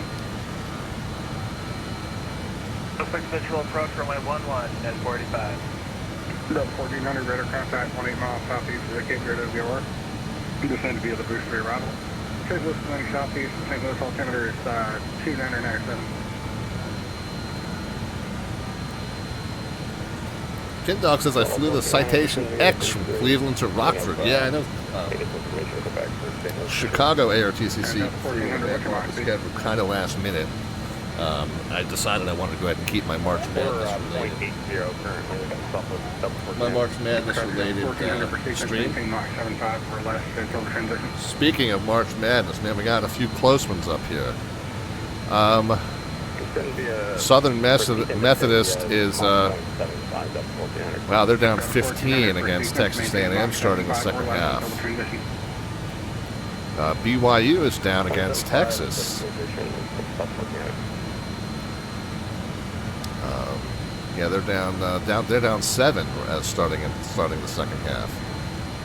Michigan Howard, yeah, they're kind of handling their own. They're up 15. The 16-1 matchup there.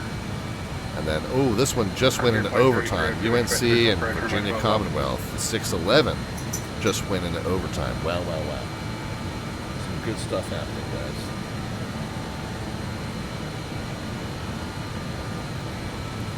Frontier Flight 3302, expect a visual approach runway 12 left. Okay, we need to start the descent. Sorry, say again for that experiences?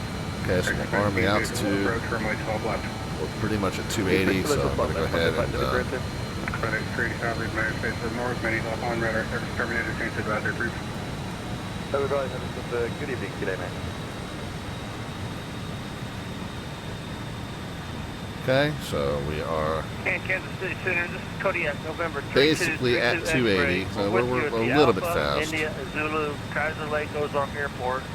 Looking to pick up an IFR clearance to the Juliet Victor Lima, Southern Wisconsin Regional Airport.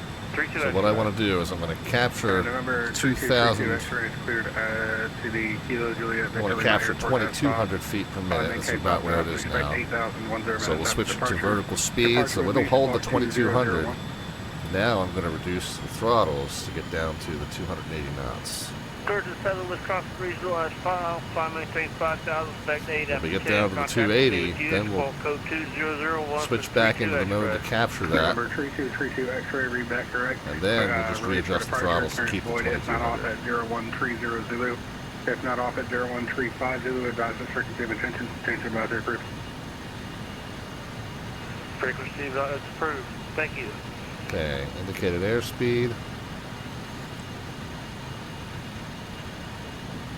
I'll add some throttle back in. So now it's saying 2050. So we'll just add some throttle back in. We'll just aim for about a 2,000 foot per minute descent.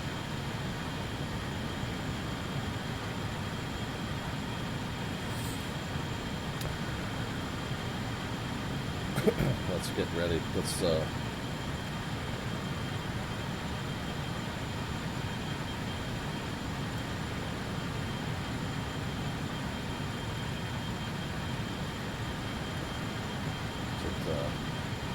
.611 UNC versus, what do you call it, North Carolina versus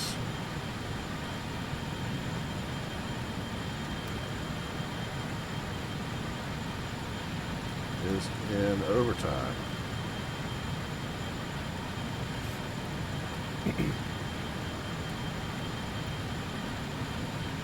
6 and 11. BYU versus Texas.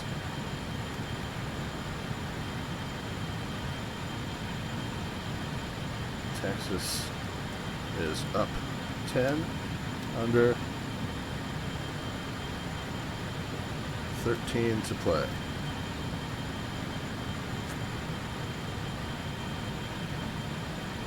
And then 7 to 10.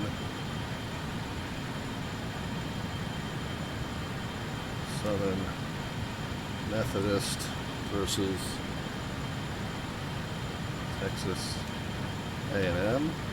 United 485, fly heading tree 00, descend and maintain 3000 vectors. A&M up 17. Heading 330 to maintain 3000 and United 45 will expect vectors to final. Under 14 Negative to tree play. 00 for the heading. Heading 300, sorry about that, United 485. No worries. Get this posted in the bracket challenge.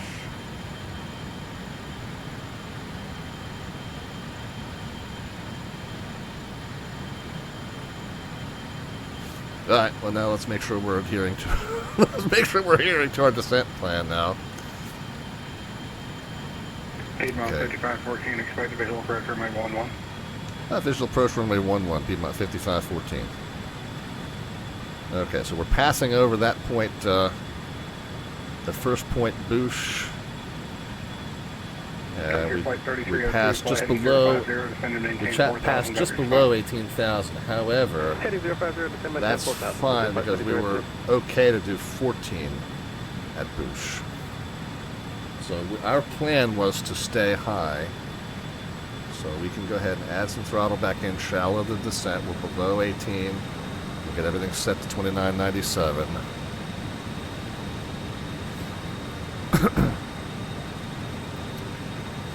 Let's get a nice shallow descent going at the 280 knots until the top of descent kind of recalculates.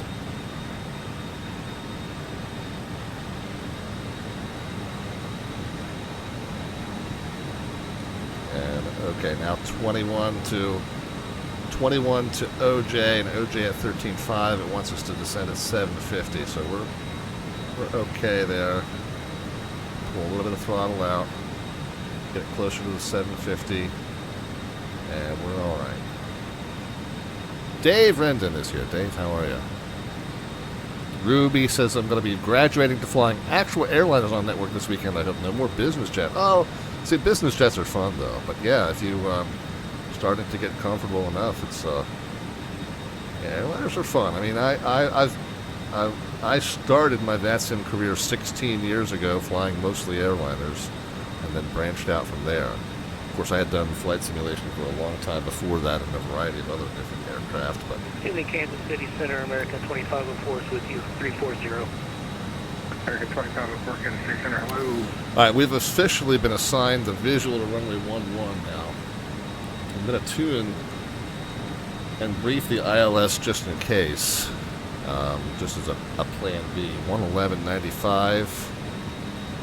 United 485, fly heading 230 back to Swap that in. The course is a 123. United 45. Oops.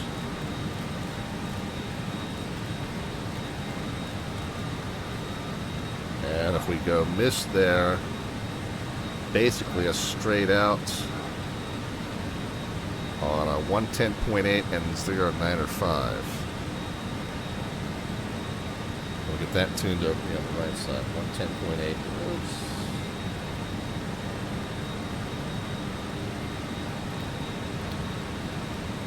110.8 and 095. So basically straight out if we go missed. Where's my courses over here?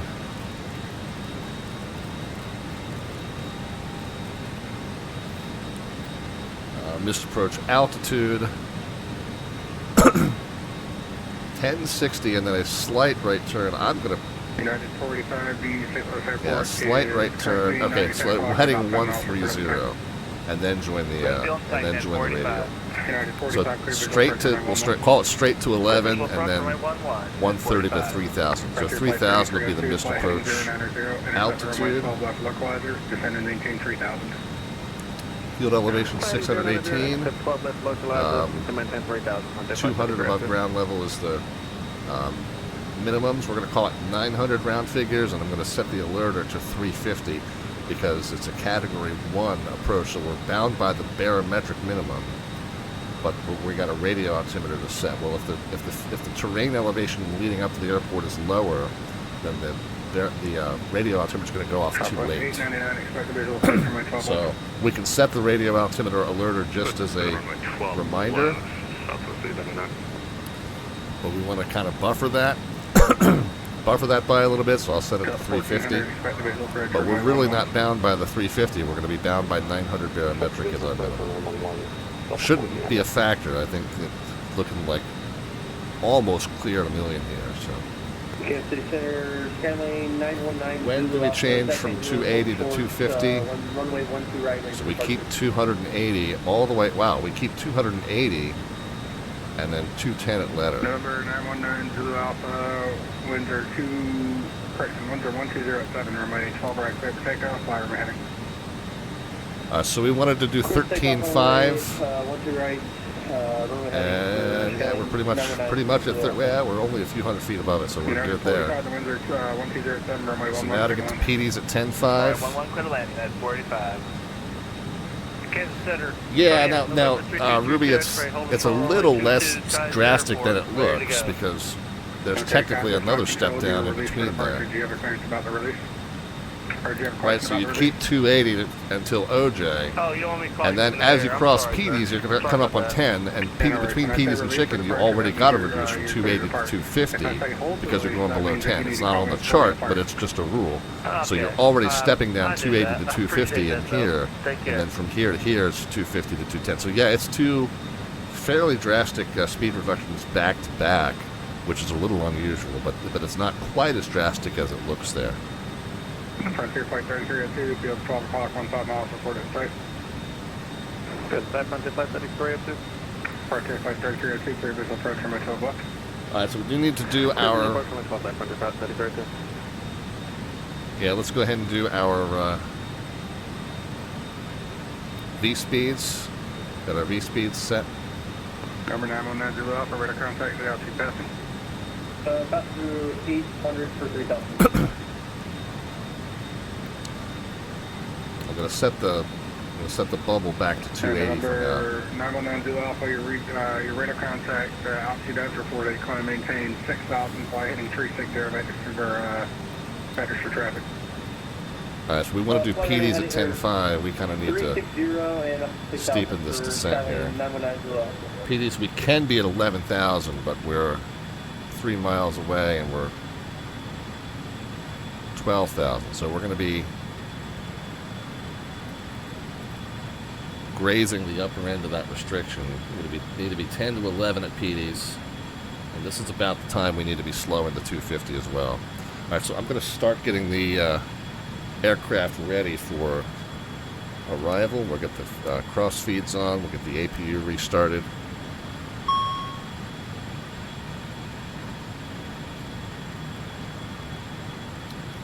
Okay, so we're crossing PD now. We just crossed PD. We were slightly higher than 11,000, but we're not doing too bad.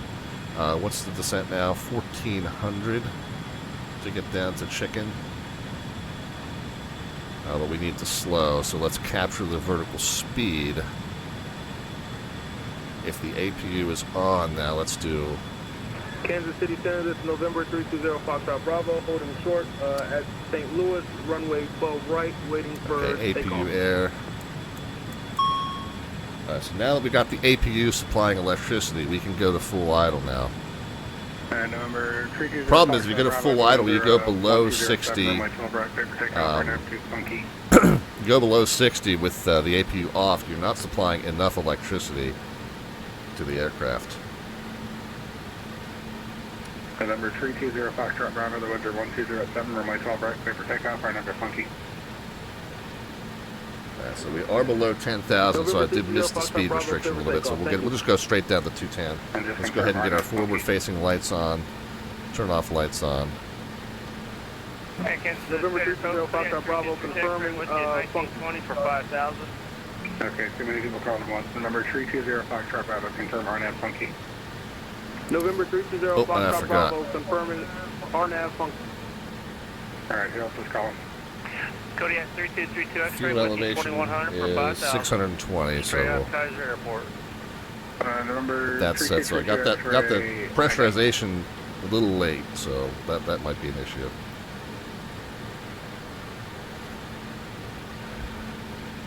Alright, we need to be 210 by the time we get to letter.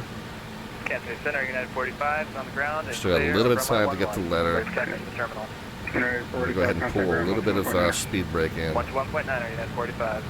We want to be doing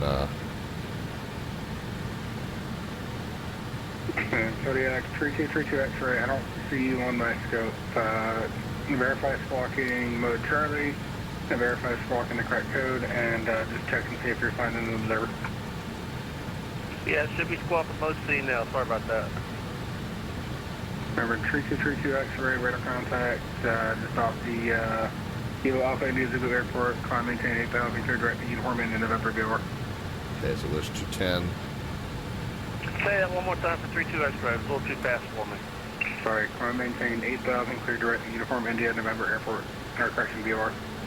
Uniform India November Airport. Okay, 32 X-ray.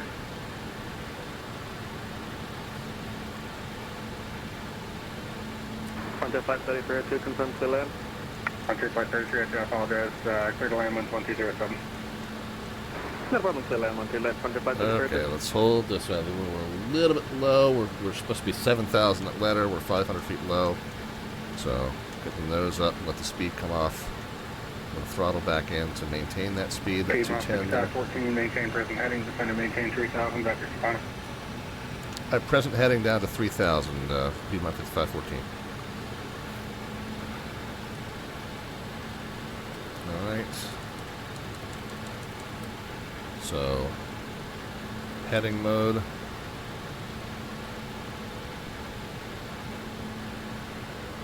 $3,000. And, Number 220 Foxtrot Bravo, radar contact, stay out 2,000. pitch it down. We'll try and get back to the 210. November 320 Foxtrot Bravo, altitude right now is 2,200 feet, ascending to 5,000 Go ahead and right switch now. it over into Number 320 Foxtrot Bravo, nav mode, so we'll be able to intercept that localizer. Repeat, you said climb and maintain 15,000? That's affirmative. Maintain 15,000. Okie doke, friends. Got a little bit behind the airplane in the descent there. The biggest miss. Frontier Flight 3302 up in St. Louis, taxi. Biggest miss was the point in letter. We were supposed to be between 7 and 8, and we were at 65. Let's just real quick do a rebrief on the approach. Approach frequency and course set, miss approach frequency and course set, miss approach altitude will be straight to 11 and then right to 130 to 3,000. Minimums are set, V-speeds are set. We'll need to reset the approach bug. Winds, November 919 Zulu Alpha, 2603, so minimal winds. Ceiling not a factor, and if we land on runway 11, we'll vacate to the left. Sorry, Kansas Center, this is November 320 Foxtrot. This is my test start. We're working on VNAV systems because it's so many steps and a relatively short passes down there. 15,000 feet. Yeah, this has been a busy one. Thank you, I'm new, I appreciate it.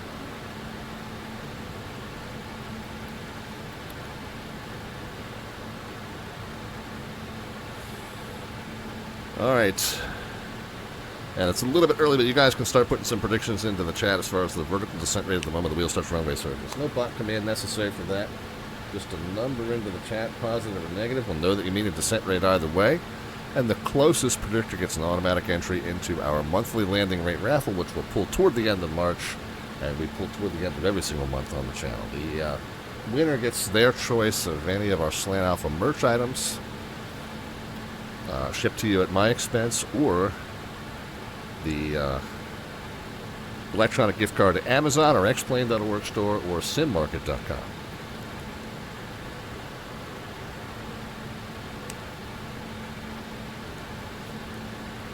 All right, glide slope's coming back up, so I kind of expect we're going to turn in here any second.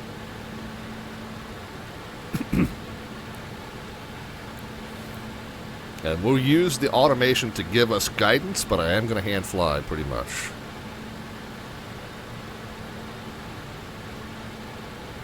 Piedmont 5514, flight heading 050, vector final.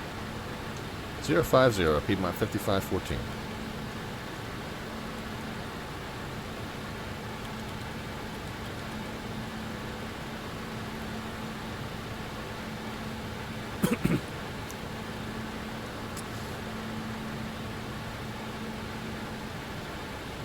Autopilot disconnected. Okay. So we're going to level it off at 3,000. Southwest 899, maintain present heading, descend and maintain 4,000, vector final. Maintain present, so maintain 4,000, Southwest 899. And we're going to look to... Localizer armed. November 320, Foxtrot Bravo, climb, maintain flight level 410. November 320, Speed check Foxtrot Bravo, below climbing and 205, maintaining select flight level flaps 18. 410.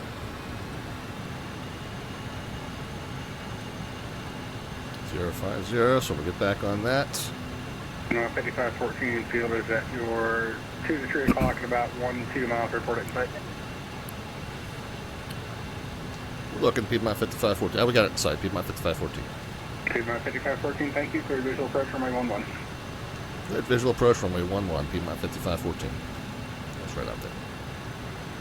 Localizer captured.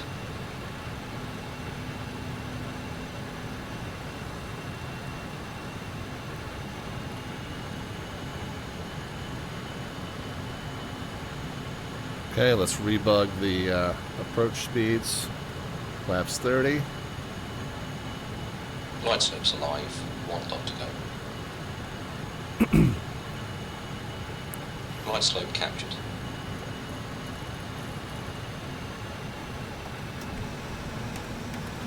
Okay, first notch of flaps coming out, gear coming out.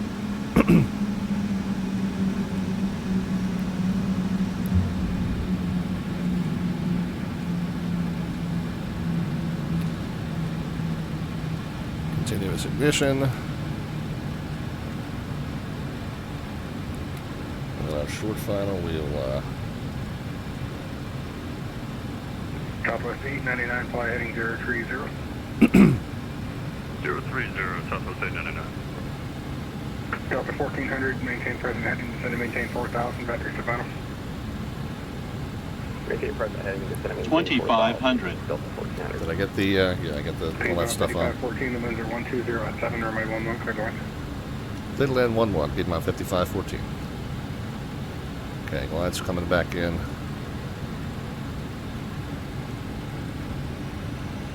Still got some speed to get off, but we're still 7.5 miles out.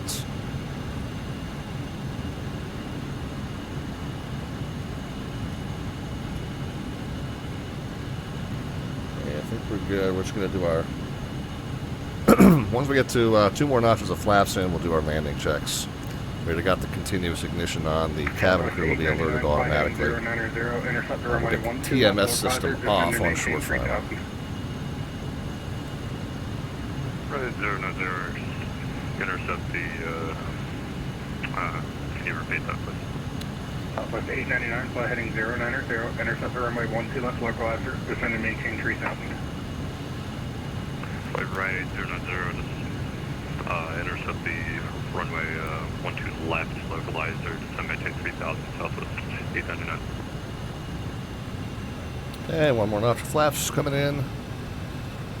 Get down to our V approach speed.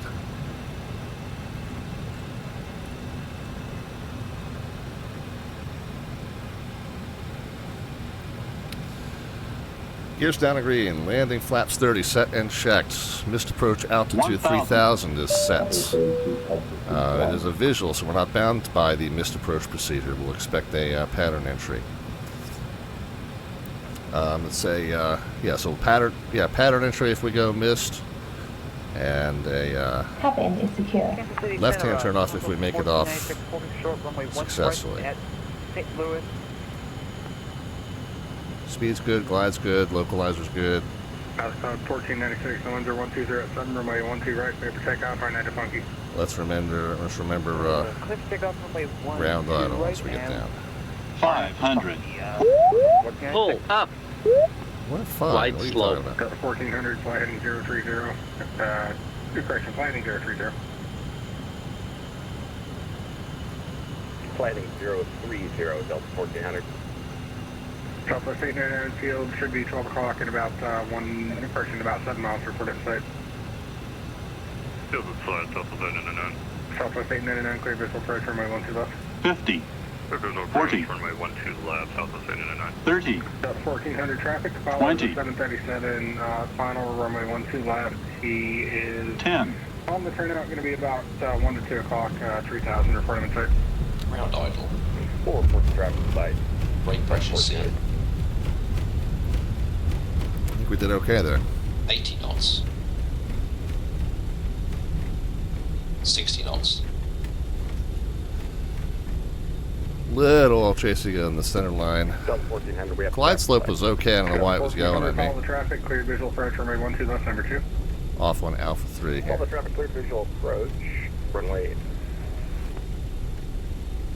Delta 1400, I thought we were cleared for the visual. Yeah, we missed the aiming blocks a little bit. Yeah, I misread your scratch guide. In that case, fly heading 090, intercept the runway 11 local. Missed the aiming blocks a little bit, landed a little bit long, but other than that, I was happy with it. Flaps, spoilers. Runway 11 localizer, Delta 1400, no worries.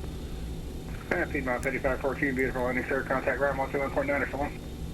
21.9 or 5, Piedmont 5514.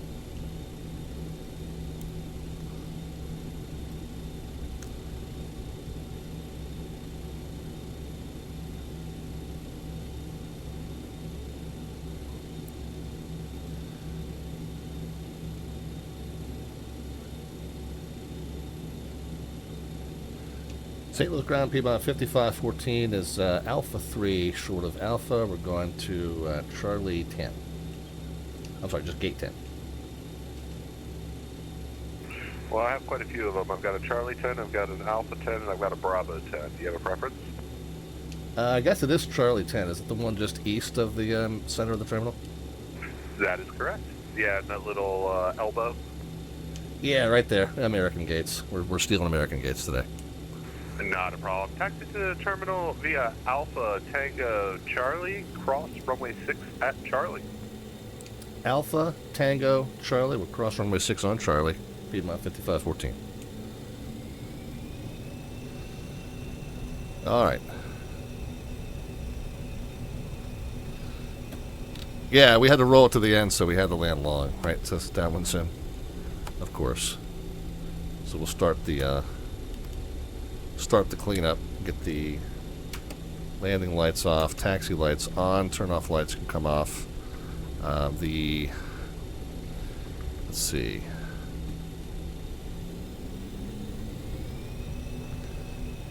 What else? We got the flight directors off. TA and RA can come off. I'll run through. I haven't.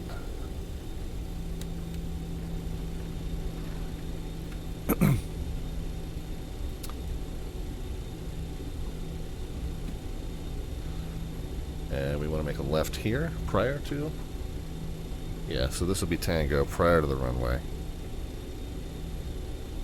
Nope, one more.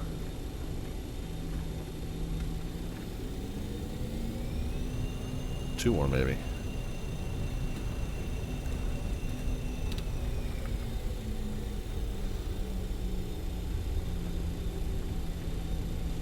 So the runway downhill, it didn't seem to have a real bad slope. I didn't really notice it. So we want to make the last left before crossing runway 6. So we're clear to cross runway 6, but this is on Bravo, or this is on Alpha rather. We're not clear to cross on Alpha, we're clear to cross on Charlie. So here we go. Yeah, uniform, and then Tango is the next left-hand turn. Alright, let me run through... Oh, continuous ignition. I left that on. I always do that. Alright, so here's our left turn. And then we want to go... Really just the next one, maybe? Yeah, Charlie will be the next significant, right?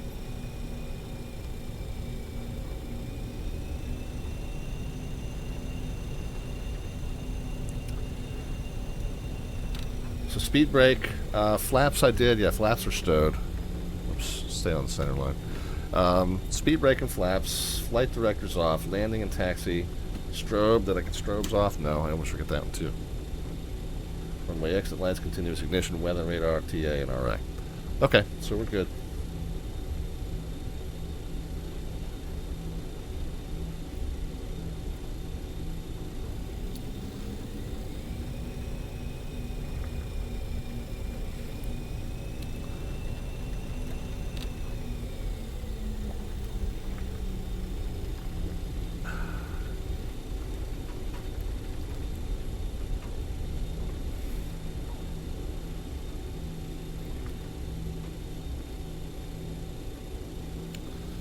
Alright, so this is Charlie, and this is where we were cleared to cross runway 6.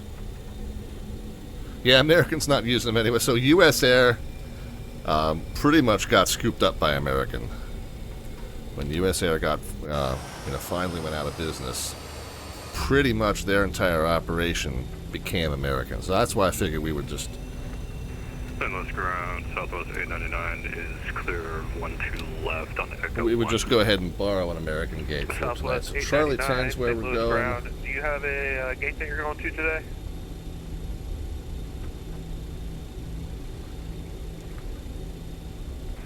Affirm, we're looking for gate Echo 33.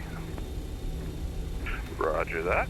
Southwest 899, taxi to the terminal via Echo Golf, hold short, runway 12 right at Golf. Right there on the elbow of Echo Golf, hold short 12 right at that pier Golf. that comes out east of the terminal.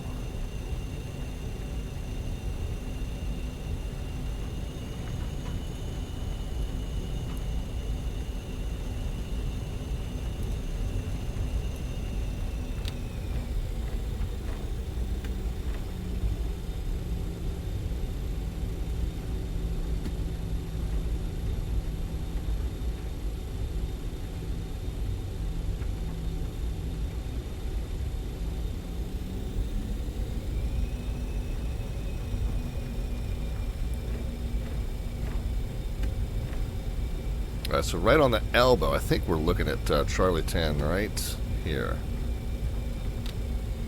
Guess I better slow down then, huh? Should we get the speed brakes back out?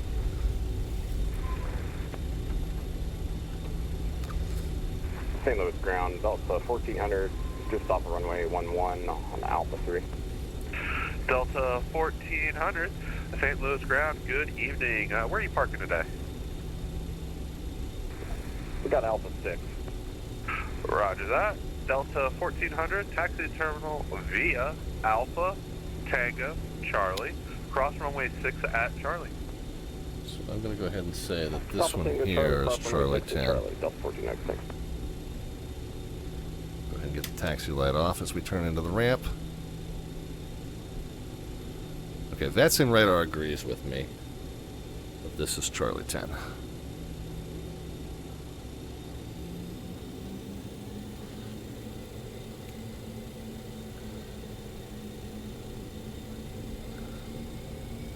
And Downwind Sim says, I've left and returned out of Charlie 10 quite a bit. Yeah, well now you're Mr. Jet Set, though. You got your own little private accommodations there, man. Not slumming it in the regular gates like, like us peasants. The default terminal's pretty rough, yeah.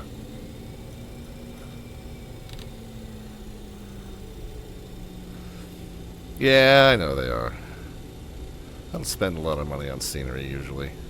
Southwest 899, taxi to terminal via Golf, Charlie, cross 12 right at Golf. Taxi to terminal via Golf Charlie, cross runway 12 right at Golf, Southwest 289. Okay, parking brakes on. Let's verify brake pressure. Okay, we're good. Let's go ahead and get the master warnings knob out. Let's go ahead and get the oxygen systems off. 1 and 2. Alright, let's jump up top to the panel. Get the engine gens off. And get the pack number 2 off. We can go ahead and get all 4 engines into cutoff. Let's make sure they all went. Okay, all 4 did. The fasten seatbelt signs can come off. Fuel pumps 1, 3, and 4 off. Screen and probe heats off. Ice detection off. And the beacon light can come off. We'll go over here to the tablet. Chocks. You're not going to let me set the chocks? Okay, there we go. Let's go ahead and start. Let's do a 5-minute deboarding. It's not about Great Britain, it's about Great Butter. Sky Command. Hey, how are you, man? We did have some great butter coming into this runway. Good to see you in the Butter Club. Hope that all's well with you. Good to hear from you, man. I am not going to be up in St. Louis, I'm sorry, in St. Paul for Flight Sim Expo this year. I'm going to have to miss you. Don't know if you're attending or not, but I will not see you there, unfortunately. I know, man, I know. The city I work in and run an agency for is hosting an air show that weekend, so I am going to be doing something aviation adjacent, but unfortunately it will not be in the state of Minnesota. Up top we go. We'll get the PTU pump off and the AC pump off and the hydraulic pumps off. Let's get down to the center pedestal. We can set our squawk of 2000 and shut off the transponder. And then let's check on some just move the expo to where I am. Yeah, I wish. Nice. I believe we accidentally turned on a Delta. Alright, let's check on my predictions and then let's check on your predictions. My predictions have to do with the flight time and fuel estimates. So let's see how we did in terms of timing and fuel remaining. We were supposed to be down at 9:23 Eastern Time, so we're down 14 minutes late, and we're supposed to have 13.1 left in the tanks. Let's see how that shook out. Wow, almost exactly. So we're good there.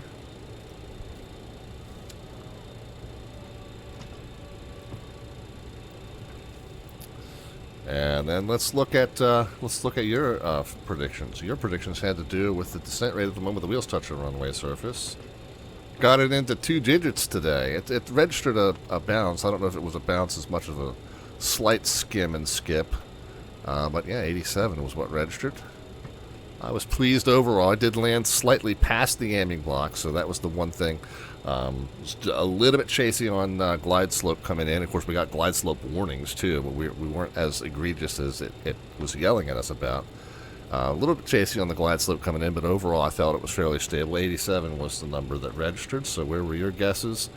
We had 170, 115, 187, 110, 150, 98, and 88. 88, one away. So who was that? ELW? Who came in with the 88? ELW 124.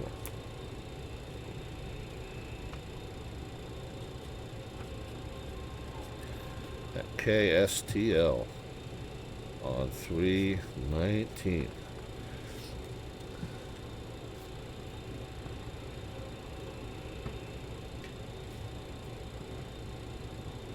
Alright. What happened with the games?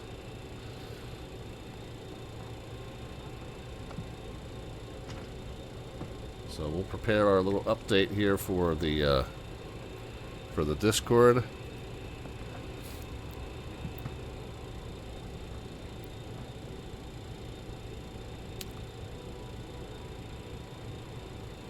So Michigan won handily.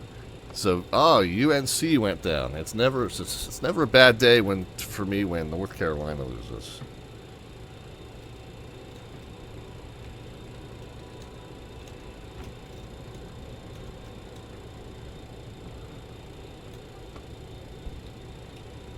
Virginia Commonwealth has a pretty good resume in terms of being a bracket buster. What else happened? Michigan State won. Yeah, no. Arkansas won. No surprise there. We knew this one earlier. High Point. Louisville did okay. Nebraska. We knew that one. Texas Christian. We knew.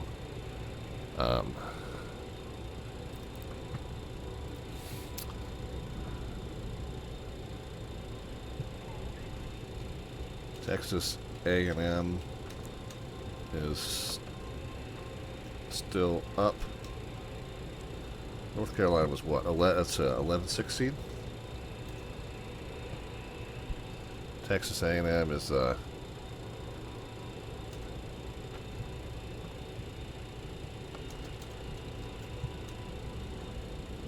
seed. Southern Methodist with seconds left to go.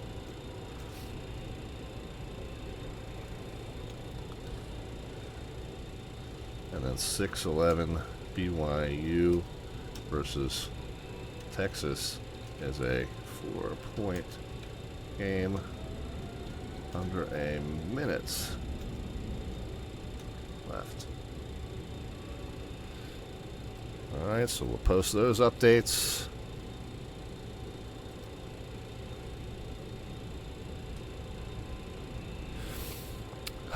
Man, kind of sucks I'm not watching these.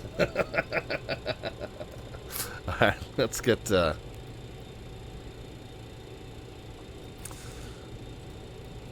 leg number 2 underway, shall we? Leg 2, let's get it filed on the network. Let me grab the route.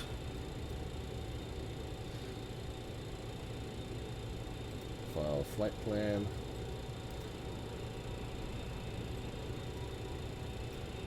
No, we don't need to edit. We just want to type it in cold. We can do that. Whoops.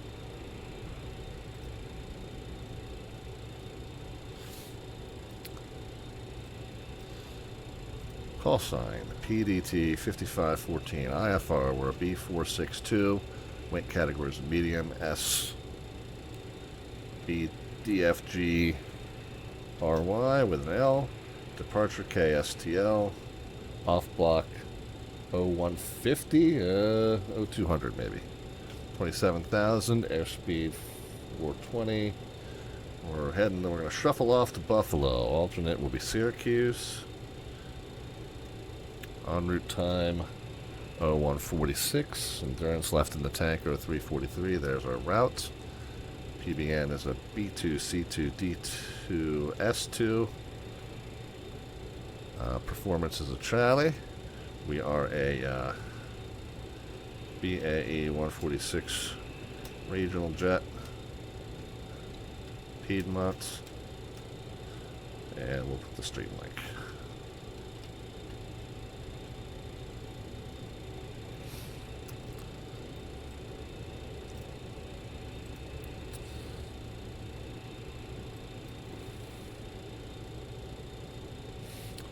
Alright, up we go into Sky Vector.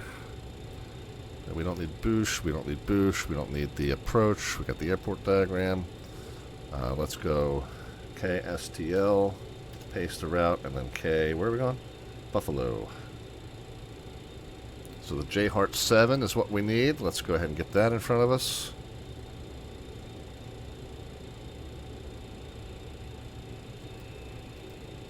Open link in new tab, open link in new tab.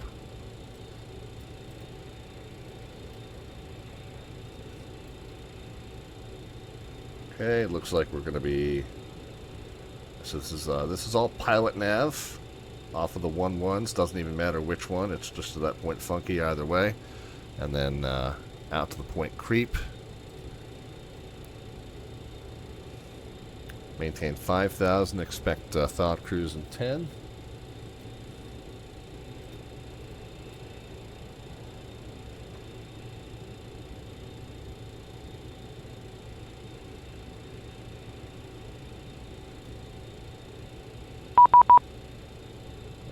pre-departure clearance. Let's take a peek. Yep, so they haven't changed anything.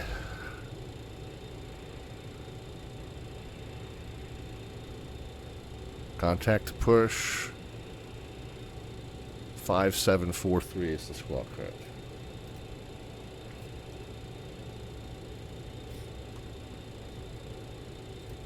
Let's go ahead and grab an updated ATIS information.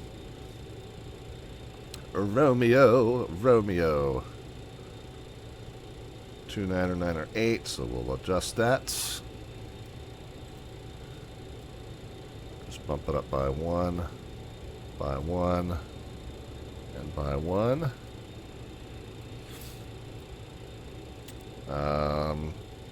Departing 12 right. So yeah, we got all the information we need.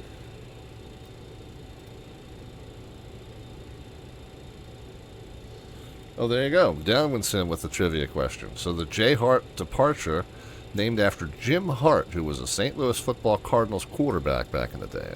Yeah, there you go. Would not have known that one. Alright, well, we've got our clearance, but we've got a lot to do to prepare the aircraft here. So let's run back up to the top of the flow list and get it underway here. We're going to go ahead with 80 passengers. Enter. 2400. Enter. 2400. Enter. We're going to do boarding by the jetway in 10 minutes. So we got that underway.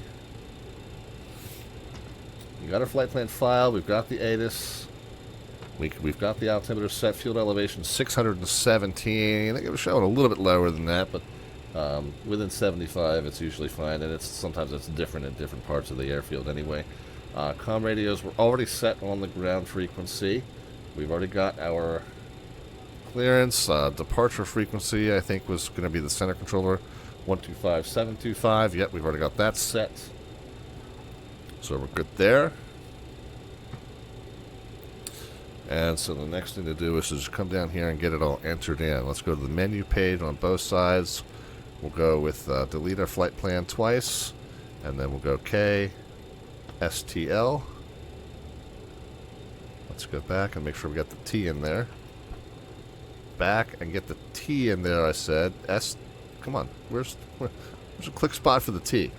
There we are. And accept. Go under menu. And departures. It's going to be runway 12 right. Off of the J. Hart.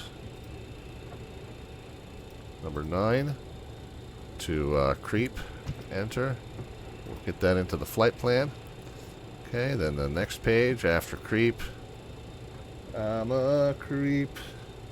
I'm a weirdo. Let's do a list.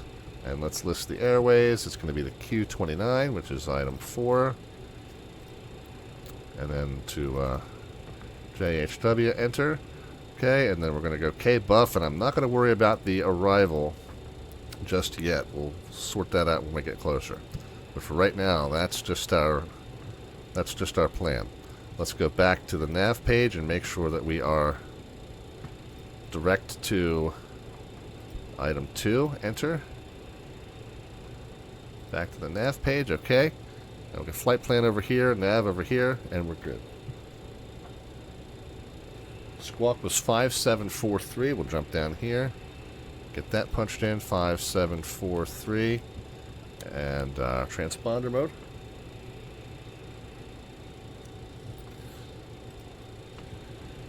Alright, our initial heading on this departure, it's pilot nav, but just in case we need the heading, it's 123, and then once we get to 1120, we start the turn. So we'll start it in VNAV mode, or LNAV mode rather.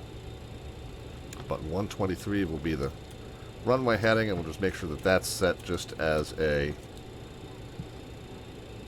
fail-safe in case we have an issue and we need to return to the airport. We can just swap it into heading mode and get our instructions from there. Flight directors can be on ×2. We did just say we're going to start in LNAV. The initial altitude is 5,000, so we'll get that set. And arm that. Okay.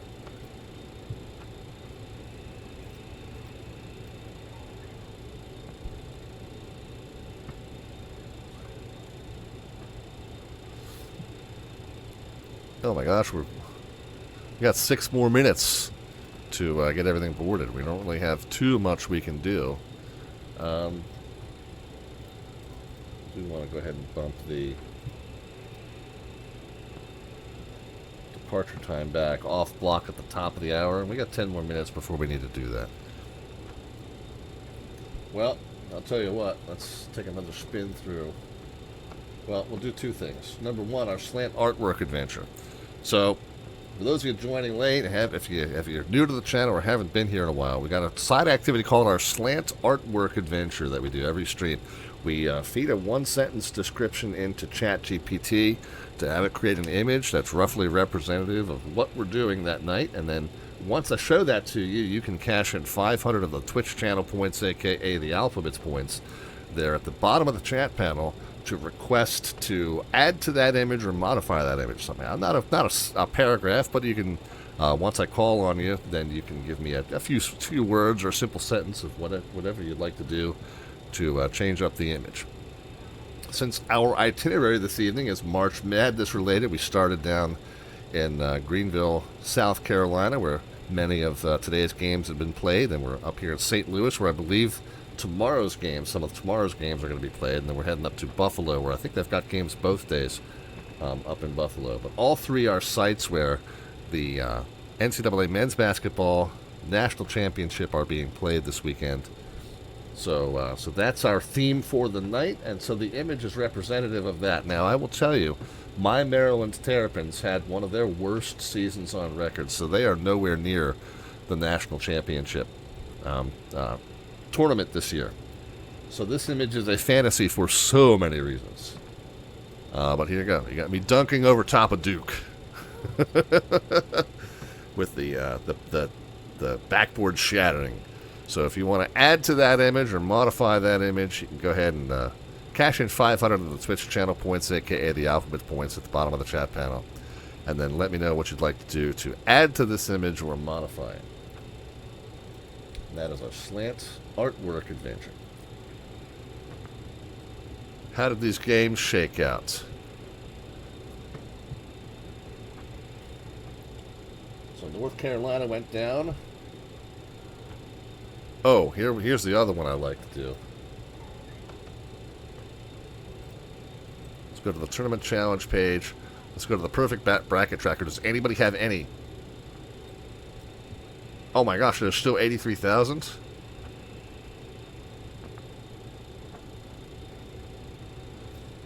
That is crazy that there's still 83,000 perfect brackets. That is unbelievable. BYU in Texas, is that still going on? We might be down to 24,000 if Texas wins.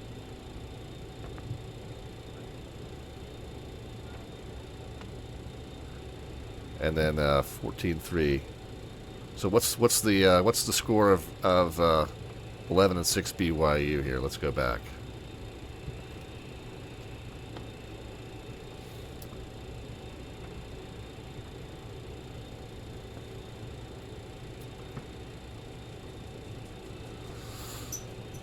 So that's a lovely one. It's a great day for me if Duke loses. It's a great day for me if North Carolina loses. Duke did pull theirs out. They were down. They were down as much as 13 in that game.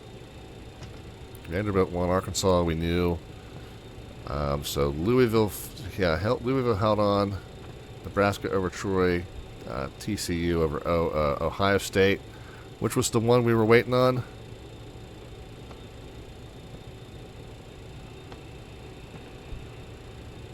Texas A&M and Southern Methodist. We just need to refresh here.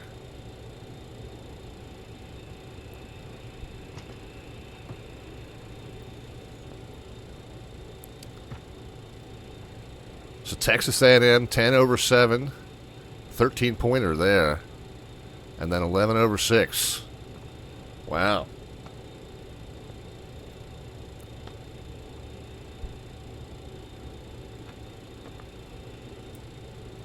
So we got 10 seed Texas A&M has knocked off 7 seed. Whoops, I'm writing in all caps. Not that exciting. 10 seed Texas A&M has held on to knock off 7 seed Southern Methodist. And then 11 seed Texas has said BYE to BYU.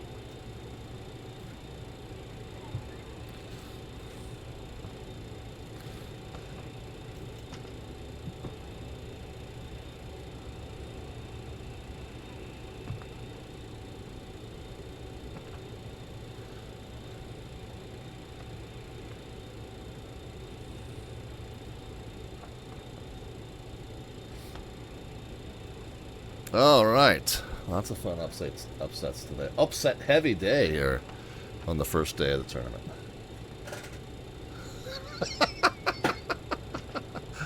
I don't know if your hate for the whole state of North Carolina is admirable, says Them's My Shoes, but it certainly is notable. It's not hate for the whole state there, Them's My Shoes. It's hate for those two schools in particular. Duke, I hated because they were always. It was a one-sided rivalry, Maryland versus Duke, so I hate them. And then I hated North Carolina because my ex-wife loved North Carolina for no absolute good reason whatsoever, except that she was a bandwagon jumper.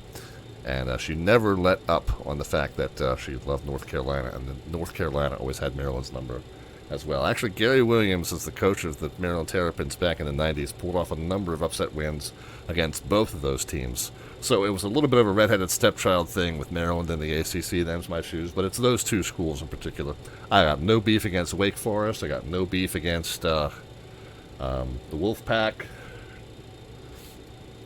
No beef against any of the other North Carolina schools particularly. Those two for sure, though. All right, we're buttoned up here, so let's go ahead and get up and running. Let's get back to our flow list. Let's get back to the airplane stuff today, shall we?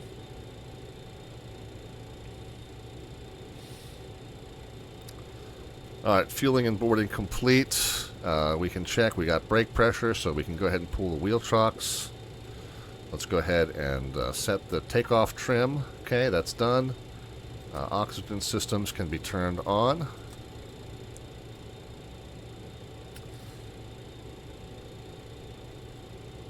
Fasten seatbelt signs can come on. Pressurization is going to be for 27,000 feet, so we'll get that up there like that. St. Louis ground, this is American 3725. Ice detection on. Requesting clearance to Memphis. Engine anti-ice on, just for the... American 3725. Just for the startup. American 3725. 21 is the temp. I sent you a PDC. Do you see that? Roger. That's your clearance for you. Call me when ready for... Roger is not a yes or no. Let's get the power on. This is what I forgot to do last time. Powered on, put it in takeoff mode. Masaba 382, Charlie 27 with Romeo, ready for push. Yeah, sounds like our very good friend Rob Valkyrie flying along with us today. Mesa 382, clear for push and start. All right, and let's get a real quick weather briefing here at St. Louis.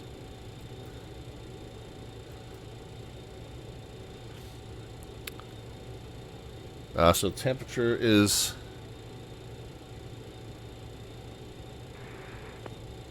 temps 21. We get a scattered cloud layer, 25,000 feet. No significant. This is American 3725. So winds are light to moderate. Okay. American 3725. Make sure your transponder is squawking mode Charlie for me. Greetings from the flight deck and welcome aboard U.S. Air Express Flight 5514 service to Buffalo. We are due to be pushing back from the gate right now. We'll be a couple minutes late, but we should still be airborne on time, roughly at our 10 minutes past the hour. Flight time, once we get airborne, 1 hour 46 minutes. We'll be cruising at 27,000 feet up to Buffalo.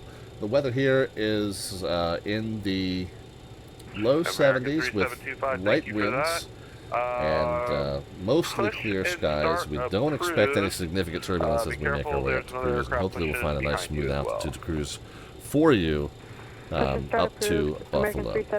Sit back, relax, and enjoy the flight. We will get underway soon, and thanks again for flying U.S. Airways Express Flight 5514 service to Buffalo. Let's go ahead and get our pushback planned. Just going to push straight back for now, and then if he wants us to pivot in a certain direction, we can certainly do that. But we're going to be pushing back onto that taxiway there, so we'll definitely need to make sure we have his permission to do that before we move. Let's request our tug.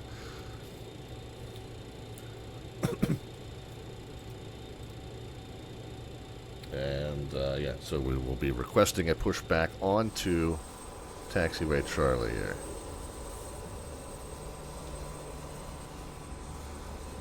I don't see anybody else coming right now, so hopefully we'll be able to get that without any issue. Just double check the ATIS information is Romeo. St. Louis ground, Piedmont 5514 off Charlie 10, information Romeo, need to push on the Charlie.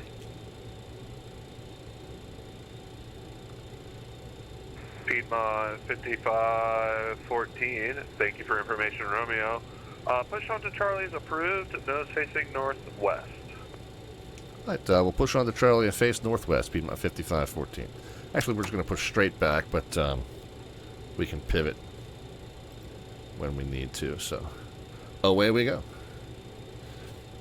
Up top, start master. Oh, yeah, beacon, pack off, start master number 4, and engine. So I know I've missed a couple steps there. Beacon light, pack off, rest of the fuel pumps can come on. Start master, start selector, okay.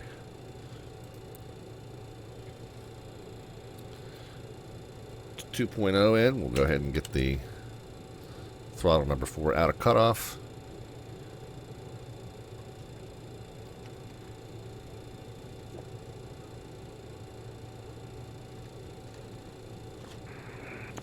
St. Louis ground, Masaba 382, Romeo, we're ready for taxi. Masaba 382, thank you for information, Romeo.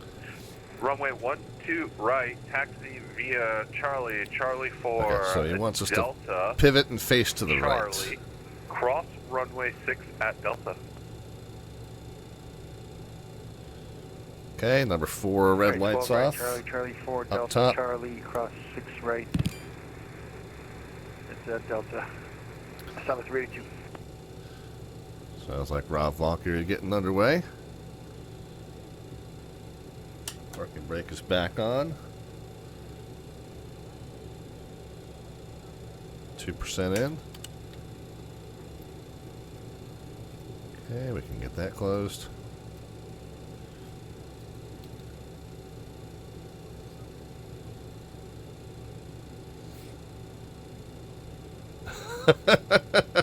Cabin is secure. Them's My Shoes points out that the utterance of the phrase St. Louis Football Cardinals, right? Why would you have to specify that they were the St. Louis football Cardinals?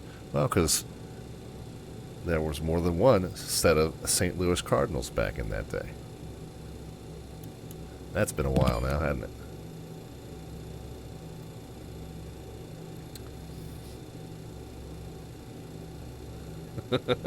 Due to your advanced longevity. I like the very tactful way to say that. Okay, 2% in.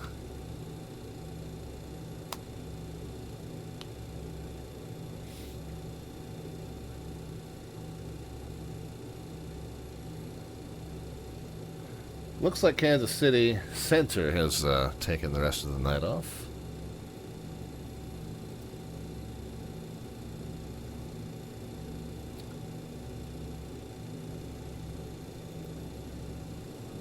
Okay, so engine number 2 is up. Let's swap it up top. Get the number 1 up and running. So the other thing I will do while we're sitting here waiting is let's figure out what the common traffic advisory frequency is. It's going to be 18.5. So if St. Louis Tower was up, that would be the frequency we would be on, 118.5.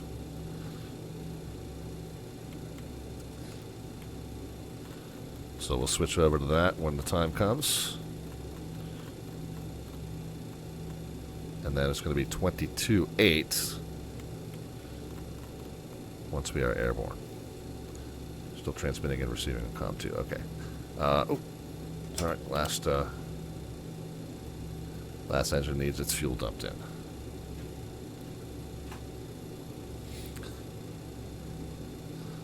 Yeah, Yale says, still have, oh, wait a minute, yeah. ELW said, were you there in Baltimore when the Mayflower trucks went to Indy? I have friends of mine that for whom it still haunts them to this day. Yes. I was, and I was not a big NFL fan. I was a Baltimore Orioles fan at that time. I was not a big football fan at that time, so it didn't affect me personally. But many family members, of course, who were deeply, deeply moved by that. Yeah. Okay. So start master off. Start selector off. Engine gens on. Anti-ice off. Screen and probe heat on, packs on, and then up top the, whoops, no, and then the hydraulic pumps. Master warning knob can go in.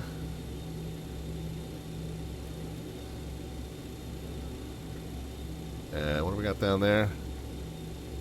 Oh, parking brake, yeah, well.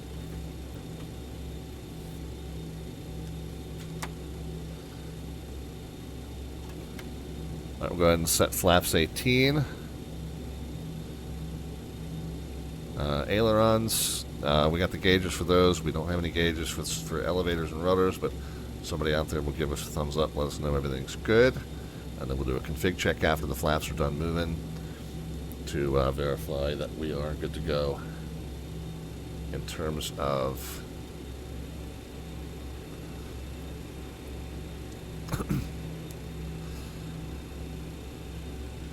control surfaces. Alright, configuration check coming at you. Uh-oh.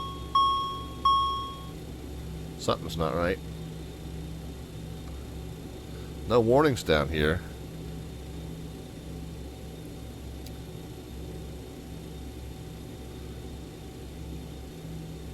Hydraulics all looking good. APU, packs.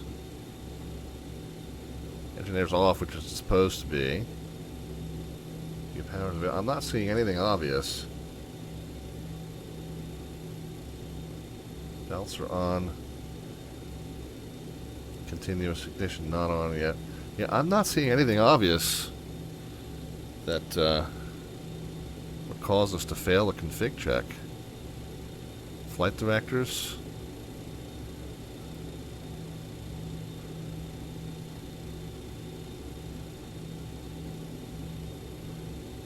Oh. Spoilers are yeah. I put the wrong lever up for to stow the spoilers. There you go. That'll do it.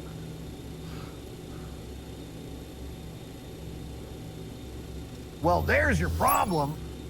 Right. Okay.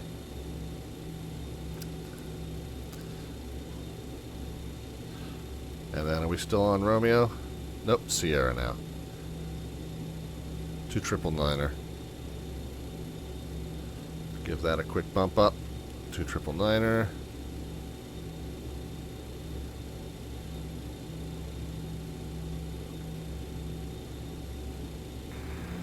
Ground, American 3725, ready for taxi. American 3725, St. Louis ground. Runway 12 right, taxi via Charlie 4, Delta, Charlie, cross runway 6 at Delta, altimeter 2999. St. Louis ground, could you say that again, please? Oh, come on. Taxi, He said it pretty slow. You're going to be ready to copy, dude. Via Charlie 4, Delta, Charlie, cross runway 6 at Delta, altimeter 2999.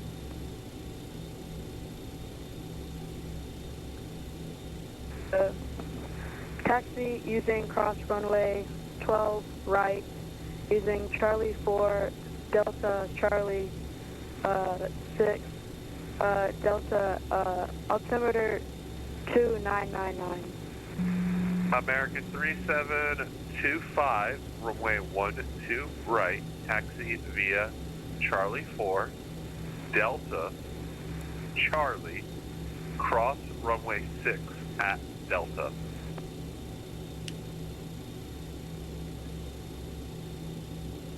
We'll give him another try.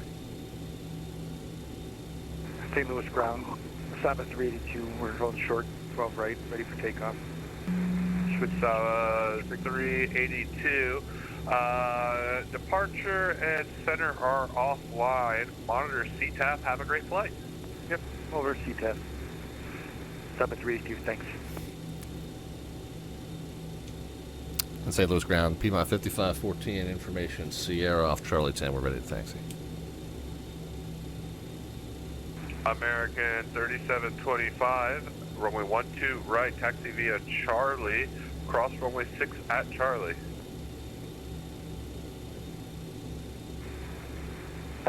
Taxi across runway 6 using Charlie. American 3725, that call was not for you. It was, you know, you did say that. It was, though, you said his call sign. Oh, he disconnected. Piedmont 5514, runway 12 right, taxi via Charlie, cross runway 6 at Charlie. At 12 right via Charlie, cross runway 6, Piedmont 5514. He was trying. He was. We all start somewhere, so I can never blame somebody for trying.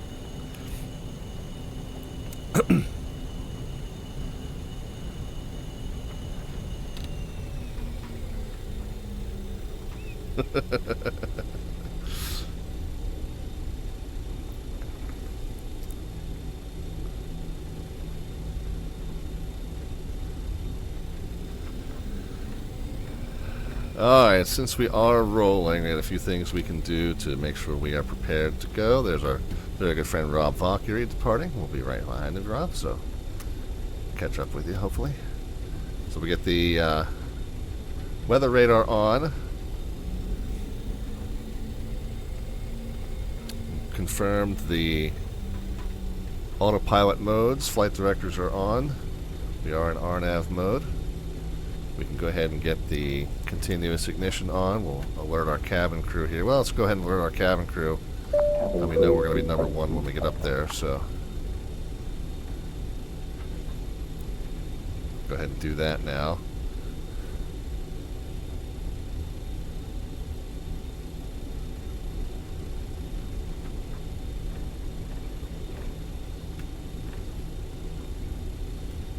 Minimum departure fuel 4,800 kilos. We should have 24 per side. Whoops. And we're due. We got plenty.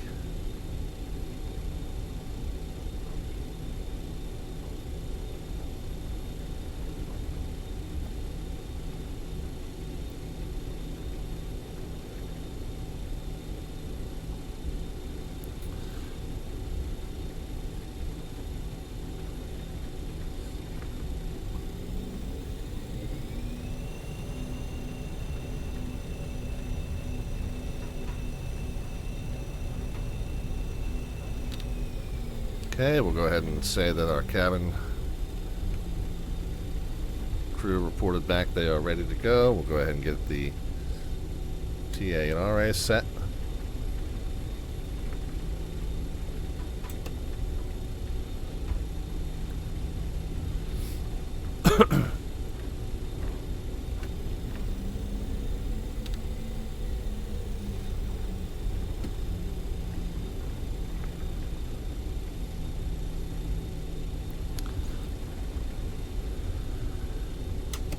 Alright, taxi light off since we're pretty much at the hull short, and then we'll get all of our forward-facing lights on here in just a moment. And Piedmont 5514, departure at center is offline. Monitor CTAS, hope you have a great flight. Alright, going to advisories, Piedmont 5514. Thanks for being on. We'll see you. Have a good one. Nope, not that one. 18.5, so we'll be there. Okay, strobes on since we're taking the runway, landing lights on, turn off lights on.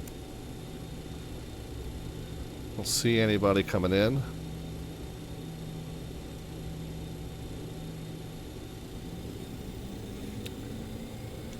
St. Louis traffic, Piedmont 5514, departing runway 12 right. It's going to be a straight out IFR eastbound, St. Louis.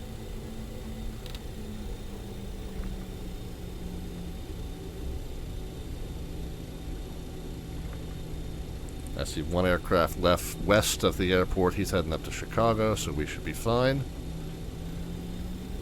We'll spool our engines up, make sure there's no warnings or vibrations. Okay. TMS set to take off. Okay, a little bit of forward pressure on the yoke to pin the nose wheel down for steering. Takeoff power set. Speed alive, both sides. Okay, we'll hold the forward pressure until the 80 knot call. 80 knots, cross-checked. Okay, there we go. We can let go of the yoke. Forward pressure. We've got rudder authority now.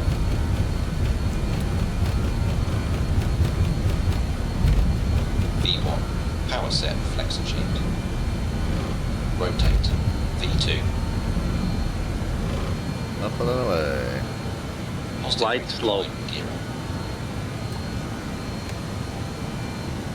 Okay, gears coming up. We're going to pitch to maintain the bubble speed until we get up to 1,000. Max continuous takeoff set.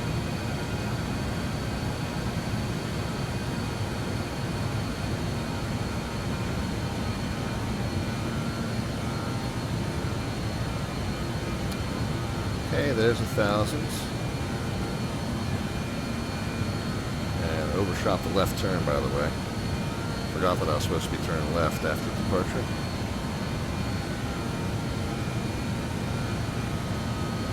We can go ahead and get the nose down. Start picking up some speed.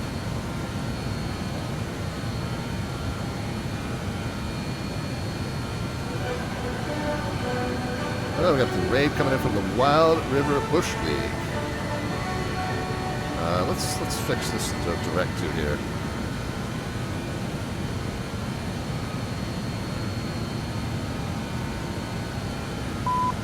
Okay, there we are. And we are cleared on up to 5,000, and let's just go ahead and clear ourselves up to cruise at 270. St. Louis traffic, Piedmont 5514 clear, runway 12 right, leaving the area to the east. St. Louis. Alright, so, hand flying the departure here. Get ready for slight right there. Nope, okay. Good. Let's get pitched down. Let's get some speed up. Got the follow there from funny. I love the username. Love the username. Let's see if we can capture about 1,000 foot per minute climb. We do need the speed to continue to come up here, so we want a nice shallow climb. VFTO, safe height speed, Select now we can bring the flaps in.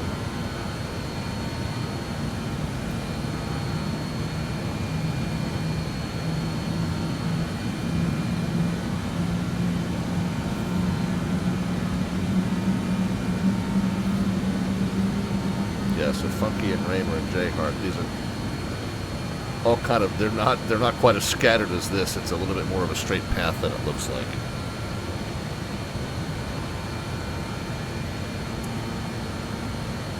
Alright, once we get to 250, we'll capture that speed going up.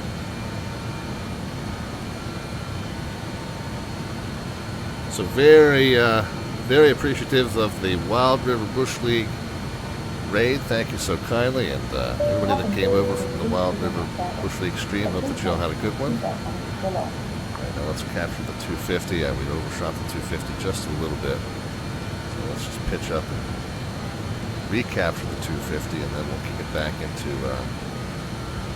indicated airspeed mode there. Okay. We are in max continuous thrust. A couple of things we can do off the runway now. We can go ahead and come up top here. We can get the hydraulic crossfeed pumps off, just the regular pumps on. Down here, we can go ahead and turn the engine air on. We can get the APU air off and the APU off. And continuous ignition can be turned off.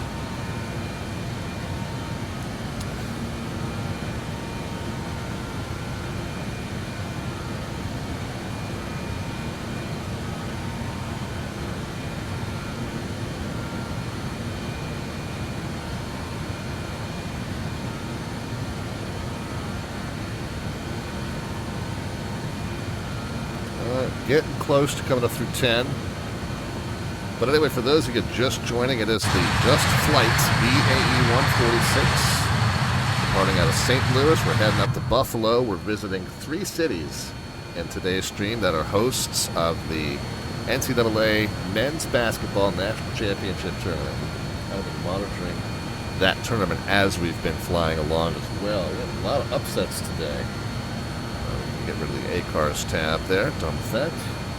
A lot of upsets today. So we've been monitoring that tournament. But welcome, friends. And by the way, also, for those of you new to the channel or haven't been here in a while, we've got a side activity that we call Slant Artwork Adventures. Slant Artwork Adventures, actually, real quick. Let's get the forward-facing lights off. And yeah, that's what we need to do. We need to do a cabin pressure check, make sure as we climb through 10, we want to make sure we're still breathing. So the cabin altitude, I always like to say that differential pressure should be about 1/3 of the way up at 10,000, about 2/3 of the way up at 18,000, and fully up at cruise. Cabin altitude is climbing at a normal rate, 3,500 feet perceived cabin altitude based on the density in the of air in the passenger cabin. Still climbing at a very normal rate, so everything's looking good so far with pressurization. Do that check at 10, do that check at 18, and we'll do one final check at cruise.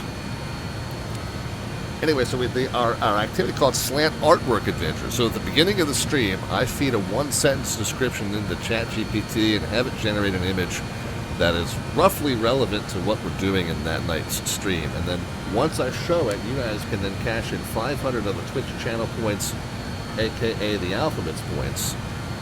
And then once you do that, I'll call your name and you can let me know what you would like to do to add to that image or modify that image. So as the night goes on, it just gets kind of sillier and sillier. So again, cash in 500 of the Twitch channel points at the bottom of the chat panel. The Alphabets serial icon represents our Twitch channel points. The button next to that tells you how many you have, and click on that to cash in 500 and get in that queue to modify our Slant Artwork Adventure. Our Slant Artwork Adventure, since the stream is related to March Madness, our image is related to March Madness, and our image, it's related to March Madness of years past when Maryland basketball was actually relevant. This year we had one of our worst seasons ever in recorded history, but this is me dunking over Duke in the Maryland versus Duke basketball game, and of course shattering the backboard. So if you want to modify that image or add to that image, you can cash in 500 of the Twitch channel points there at the bottom of the chat panel. And then when I call you, you can let me know what you'd like to do. But that's our image so far. And we'll see where it goes from there.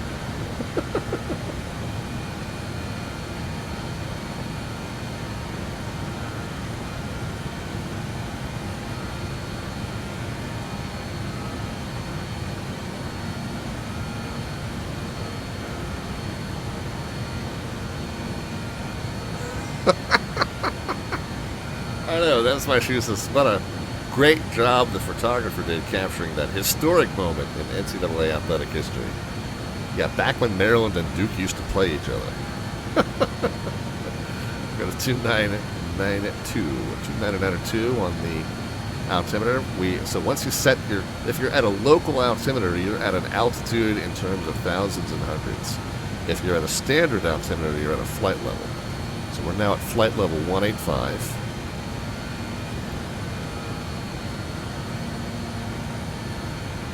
Climbing up to flight level 270, and we'll do our next pressurization check. Okay, so now the differential pressure is about 2/3 of the way up, which is what I said before. Cabin altitude still climbing at a normal rate, and all is well.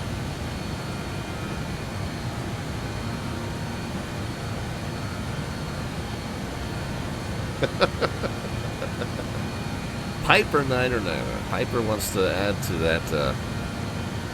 Wants to add to that image. Piper, what you got? This is where it stands now. What are we doing to it?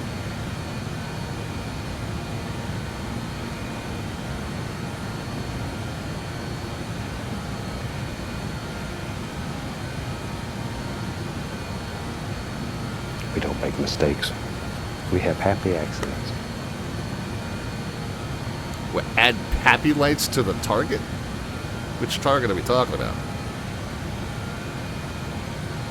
Not quite sure I understand. Explain what target you mean. Where are we putting the happy lights? I'm not sure I understand. I want to kind of honor your vision there.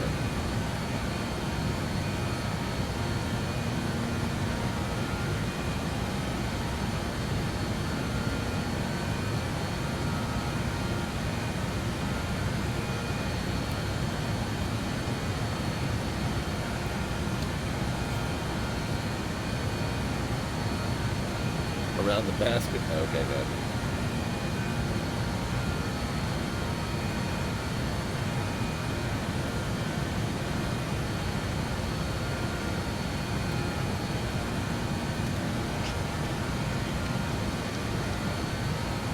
Okay, we'll see. We'll see what it does with it.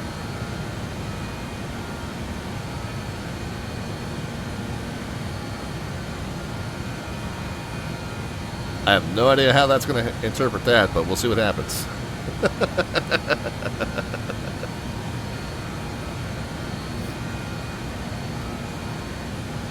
Oh, good, man. I just wanted to make sure I was understanding you correctly. All good.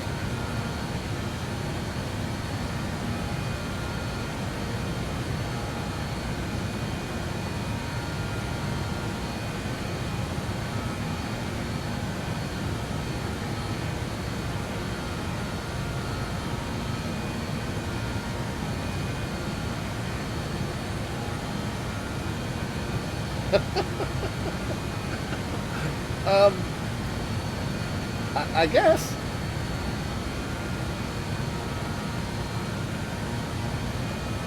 I'm not sure why it's 3 and 3 instead of 2 and 2, but it's pretty good, I guess.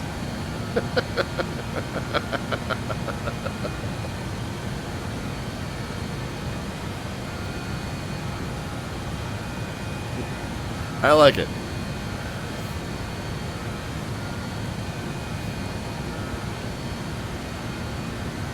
Alright, what's the, Oh my god, say again, Jim says, greetings, recovering from the shock that the Badgers received. I know, that was the first big one, right? That was only the second game. And, that was the first big upset of the day. Well, we've had a number. We've had a very upset happy tournament so far.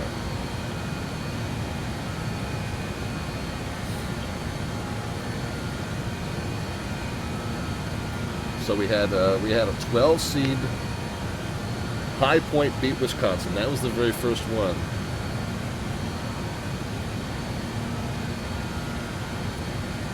Siena had a 13-point lead against 1 seed Duke, but Duke wound up pulling that one out.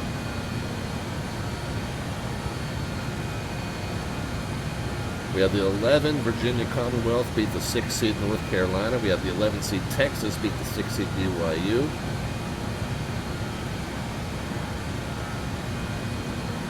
And then we had the 10 seed Texas A&M beat the 7 seed Southern Methodist. So those three, and then the fourth one was the 5 and 12 was Wisconsin and High Point. So 4 big upsets.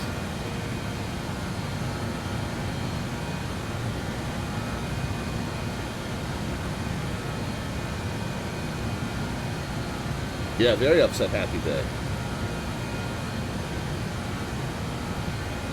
Yeah, I can't believe UNC lost to CB Flyer. No, I'm shocked by that. I'm happy. I'm happy, but I'm shocked.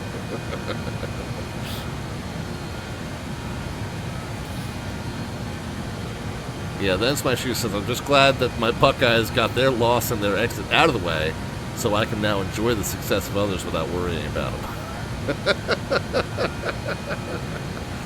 All right, the inevitable is going to happen. So just take the knife out already, and I'll start my recovery. Basically, right? Gosh, I mean, I can't even really talk. Maryland had. So at the end of during the tournament last year was when Coach Kevin Willard started talking like he was leaving. Like, and we knew he wasn't happy with the. We knew he wasn't happy with the athletic director. The athletic director wound up leaving too. But we knew he wasn't happy with the leadership. He started talking about it while the tournament was going on, which I thought was really, really inappropriate. Left a huge bad taste in my mouth the way he left. So then we pull in Coach Buzz Williams from, I want to say, Texas A&M, isn't it? Or Texas Tech. I want to say it was Texas A&M.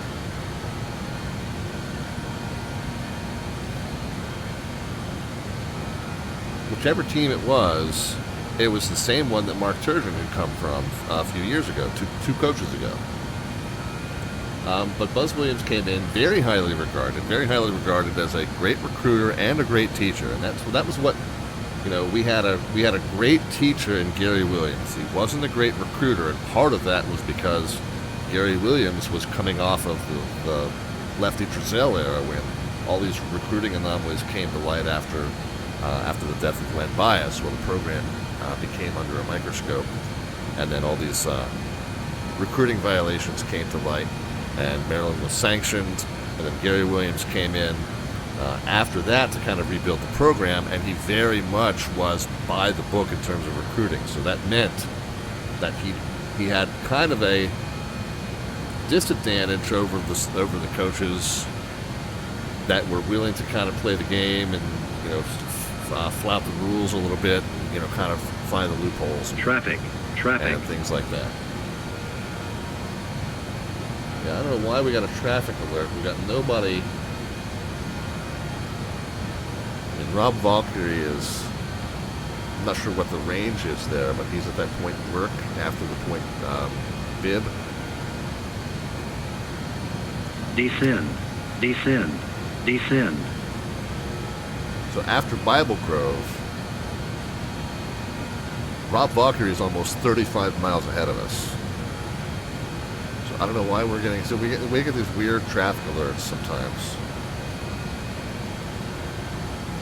There's no way that he's 35 miles ahead of us causing a TARA.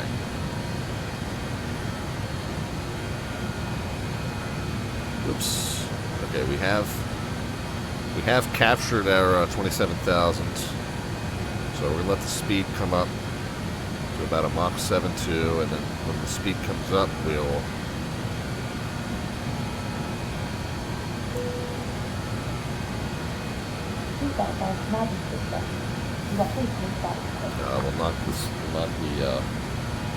knock the thrust from cruise, Clear from climb of thrust conflict. to cruise. Yeah, from climb thrust to cruise thrust. Got the fasten seatbelt signs off. Let's do one more check of the pressurization. Okay, so the cabin altitude sitting right at 7,000 has leveled off, and the differential pressure right up onto the yellow mark, so we're good. Everything's worked out just fine there. And then as we get close to our target speed, we'll go ahead and change to our target gas temp. And in order to do that, you can see the white down arrows. It wants me to reduce the throttles. Okay, now that I've got the throttles close enough, it can do the rest. It will fine-tune the output so that they're all putting out exactly 720 degrees Celsius.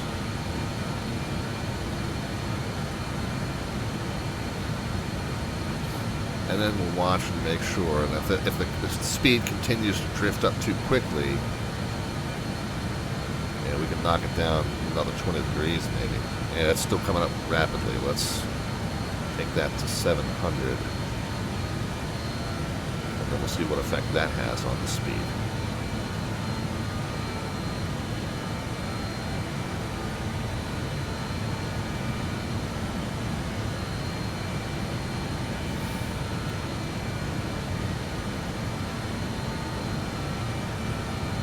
Still might be drifting up just a little bit. We'll keep an eye on it. Greetings from the flight deck with an update. We have reached our cruise altitude of 27,000 feet. We've turned off the fasten seatbelt signs. The cabin crew is going to come around with a fine selection of Red Bull products and buffalo wings. So do sit back, relax, and enjoy. And we will give you an update on the weather situation in Buffalo once we are ready to start our descent down there. Thanks again for flying with us on U.S. Airways Express Flight 5514 service to Buffalo. Yeah, the speed's still creeping up pretty rapidly. So we're going to have to take it to 680 maybe. And knock it back in there.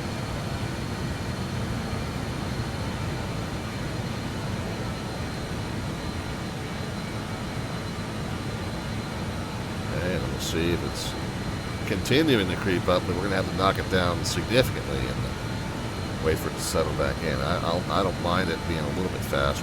We've still got a little bit of space before the red line there, so I can just bump it up to wherever it centers. But if it continues to creep up, then we'll still have to make another adjustment.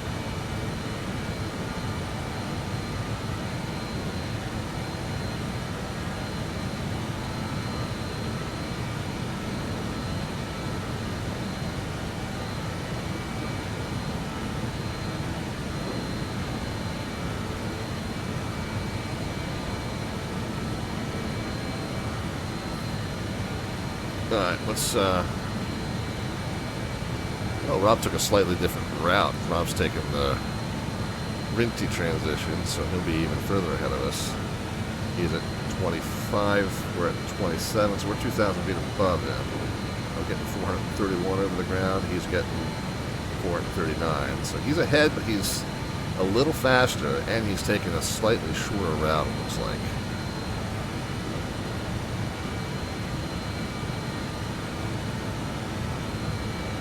So he's going to that point in Rinty. So he's joining the airway a little bit further up, just to save himself a few miles.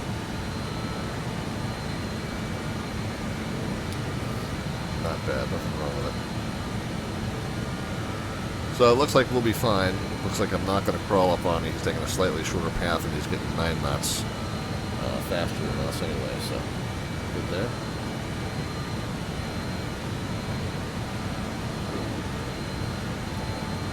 And ours has settled in nicely there, so we're good.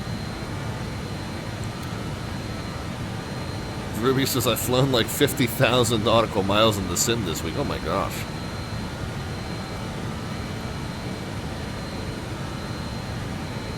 What's to say? Go touch a little grass.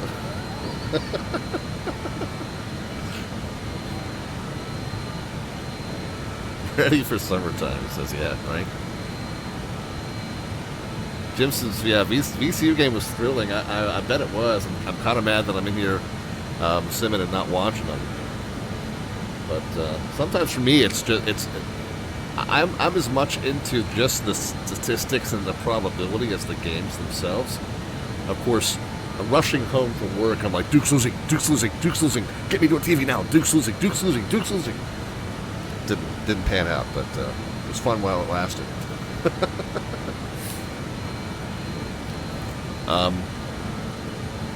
But yeah, I kind of wish I was watching the games rather than flying. But it's fun just to keep track of all the madness that goes on. And as I was saying before, this weekend is the absolute best weekend in sports all year, hands down for me. Now, hey, curling during the Winter Olympics, yeah, that's a 1 every 4-year exception.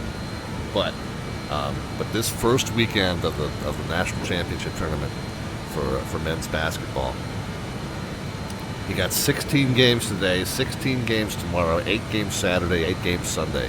It's literally where the word madness comes in. It's crazy the amount of games that we have in this tournament. The first 2 rounds, it's nuts, but it's wonderful. It's so much fun. Thank you for flying and streaming, says Zen's my food. Yeah, man. I mean, you know, I wouldn't have wanted to take a break from the stream and not be on for you. I just knew that my attention was going to be even further divided. It's all good. What have we got going on now? Or then they've got still, okay, so here we go. Illinois is up 10 over Penn. No surprise there. The 8-9's a toss-up. I hesitate to call that an upset either way, even though, what is SLU? I forget even.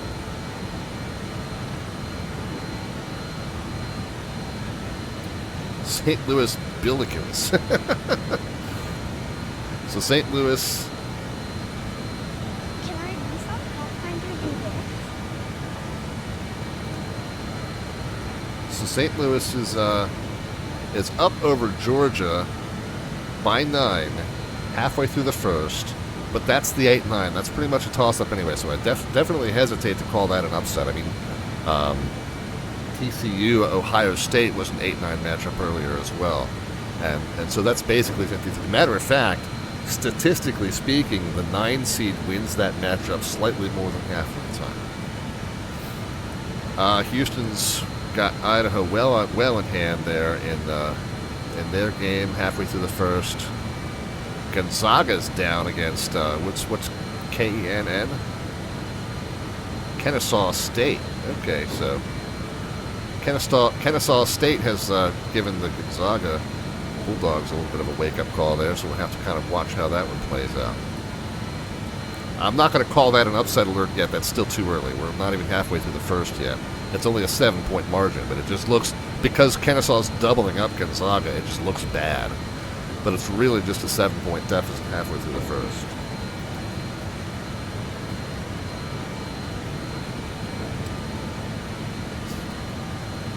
So that's the only one to kind of keep an eye on. The others, I mean, that's expected, that's a toss-up, and that's expected.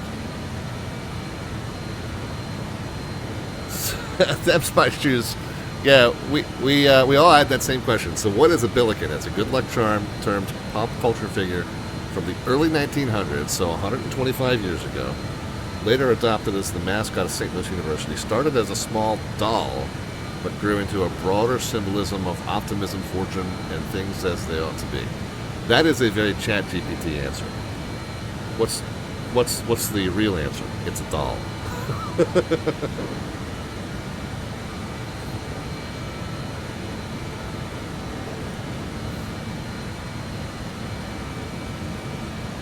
Speed's still drifting up a tiny little bit. Just to be on the safe side, let's knock this down 10 more degrees.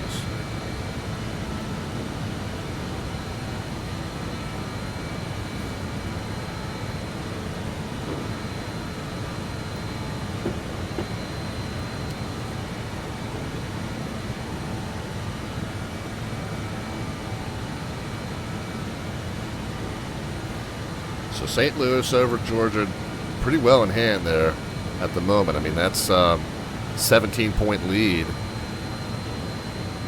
You know, 3/4 of the way through the first half there. But again, I hesitate to call that an upset. Houston's holding their own.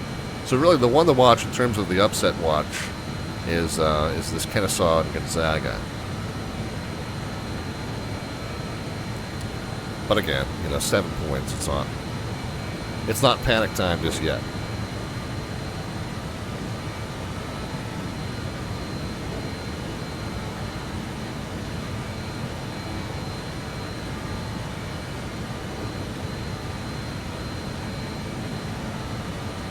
Still kind of a little quick. We're getting very close to the red line speed here. Let's go down another 10 degrees. We're good with the... So if it needed us to move the throttles to achieve that, it would let us know. Hit this top row buttons. But it's got it. 660, 661 across the board. Going back just ever so slightly, so we're good there. Okay, so that's now dropped off from 435 to 434, so let's just see if ever so gradually this bubble starts drifting back down, and we'll see if this ground speed starts drifting back down.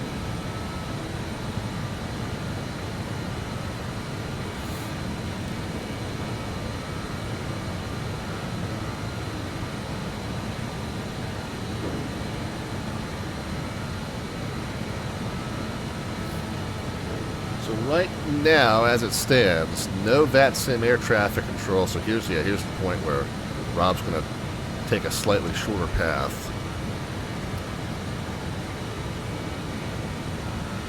So right now, as it stands, no VATSIM air traffic control. We're through the northwestern edge of Memphis Center's airspace right now, and then the rest of the way here, we would be at Cleveland's. At what point does this become Buffalo? I mean, Boston.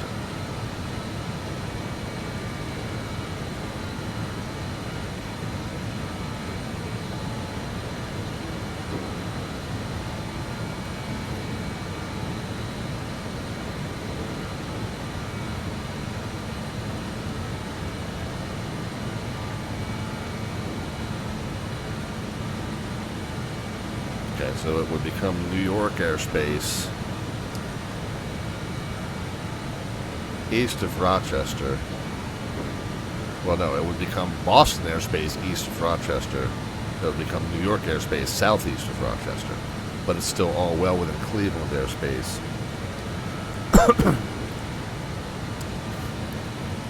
So we're in Memphis airspace for now, and then after we pass that point Creep, go up a ways, and then it becomes... Or no, are we in Memphis or in Indy? Are we in Memphis now, and then we cross into Indy? Yeah, we are. Hold on. No. I've been saying Memphis. I'm getting it wrong. Because I've been getting it wrong this entire time. Yeah, Memphis is on. Memphis is south of us. What am I thinking? Memphis is online. We're in Indy airspace now. After the point Sela, then we'll be crossing into Cleveland, and we'll be in Cleveland the rest of the way. So we'll see. We'll keep our fingers crossed that we'll get either an Indy controller or a Cleveland controller. We got Cleveland approach on.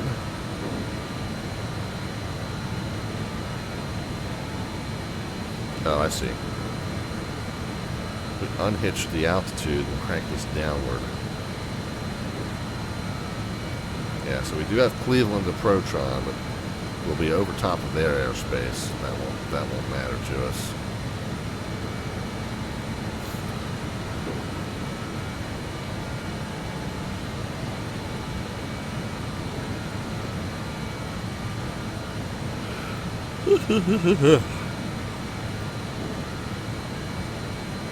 Alright, there we go. We got Rob Valkyrie breaking off of what I filed now, and he's taking his little shortcut there.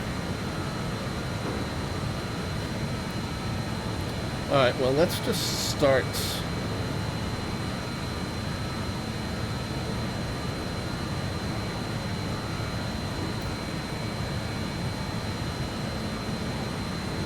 so we settled from 435 back to 432, so I think we're nice and stable in terms of our speed. Let's just start figuring out what our arrival plan into Buffalo will look like. We don't need the J-Hart departure anymore. Let's go back over to Sky Vector. Let's pull up the airport diagram. So we've got a 5 and a 2-3 that seems to be their main runway. We've got a 14 and a 32 that it is a secondary runway, or at least it appears.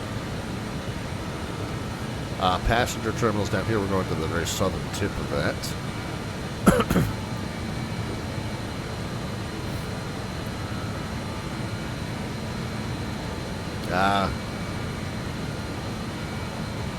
I forgot. I should be monitoring advisories on 122.8.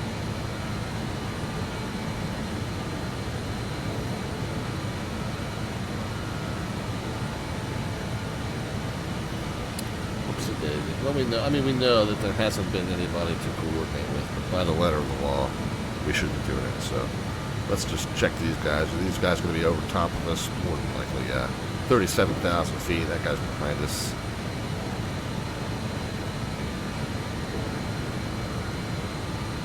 $34,000, $40,000. Yeah, none of these guys are any kind of a factor. What about the ones coming in from the north?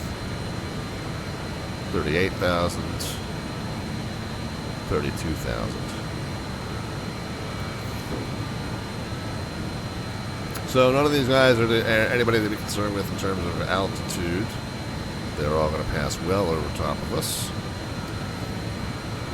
So anyway, so we know what runways we have in Buffalo. Let's see if we can figure out what the weather situation is there. METAR-KBUF. 260 at 5, so 23 seems to be the logical choice. Let's go over here. There is an ILS or local runway 23, so we'll plan for that. We've got a feeder off of Geneseo, but it's a 26.5 mile feeder. So I don't think I'm going to swing out that far to find a procedure to go that way. I think that would add a ton of unnecessary mileage to us.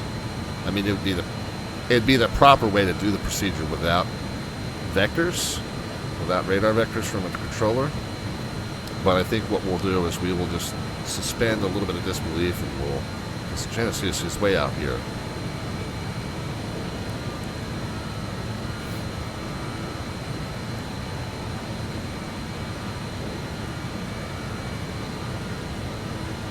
Yeah, see, it's way out here. There's no need. We'll go direct to field after Johnstown. I think I always forget whether it's Johnstown or Jamestown. I get them confused. They're near each other. This one's Jamestown. Johnstown, I guess, is well, there's Youngstown over there.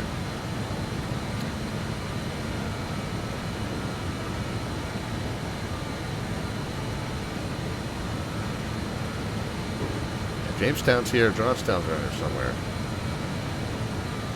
But I always get this up here, this down here, JST. So same region, similar name, both of them VORs. But anyway, so we'll pass Jamestown, we'll go direct to field, and then just on a short, I mean, we might even kind of just go direct to field and then vector ourselves for a visual. 10 statute, well, scatter clouds at 3,400, so we may or may not be able to do that. Oh, by the way, while we're thinking of it, in case we have no air traffic control, we get up there, 120.5. So again, you know, just planning ahead. We got all this time. Let's just plan ahead, 120.5.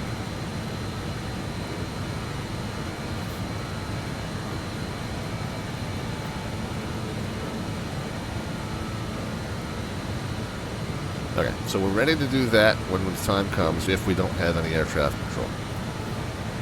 I am going to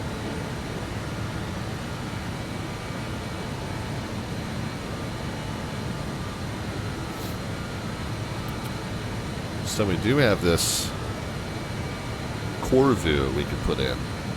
So in terms of putting it into the FMC, we can do a transition from core view, and that would be almost just like a left base, left downwind, left base, and left turn on the final for 2-3. So that's what I'm going to do. I'm going to put it into the FMC, ILS or low runway 2-3. But if they've got a feeder from Geneseo, no. But if they've got one from core view, yes, we will do that.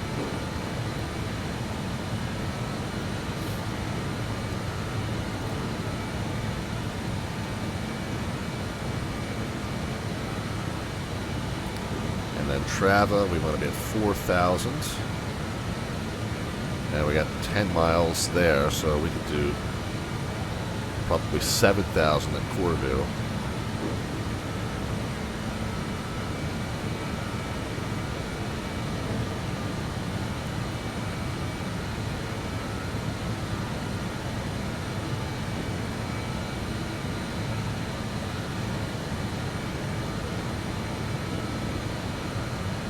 Yeah, we want to keep the 4,000 at keep the 4,000 at Trava,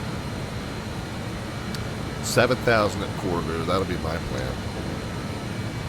And then we'll program it like the ILS, and then if we're able to do it as a visual, we'll do it as a visual. And if we're coming from core view, the beauty of that, no procedure turns required. Okay, so that's going to be what I put in, the ILS 23 from core view.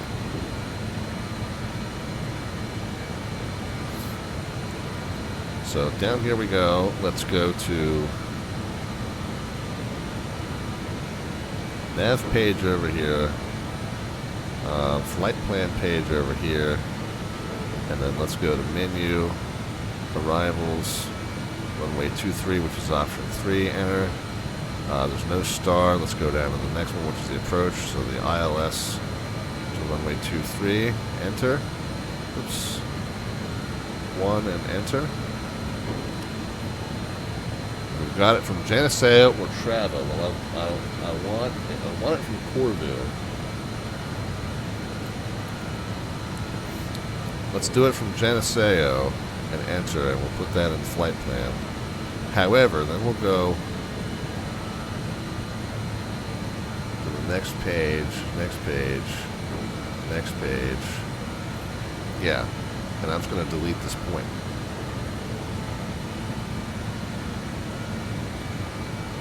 So after Johnstown, core view, Akuyi, and then Trava, and then climb in the runway. Okay, perfect. So now let's go to, we got the nav page there, let's go to the VNav page here.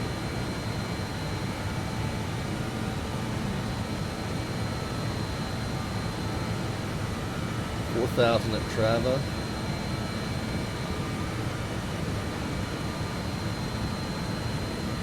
I'm not going to put in a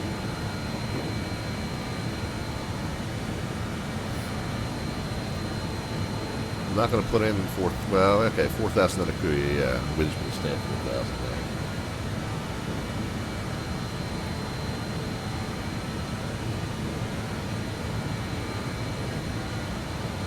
I'm just going to change that to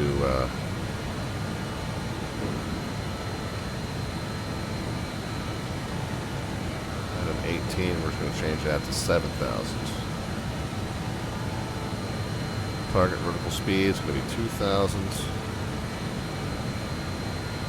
and 287 miles until top of descent. We're still got a little ways to go. This is a long flight.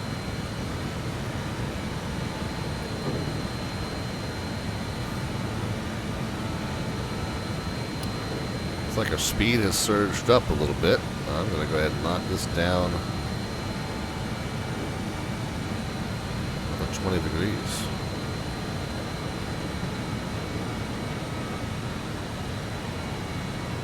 Does it need us to move the throttles? No. It's good. It's got it from there.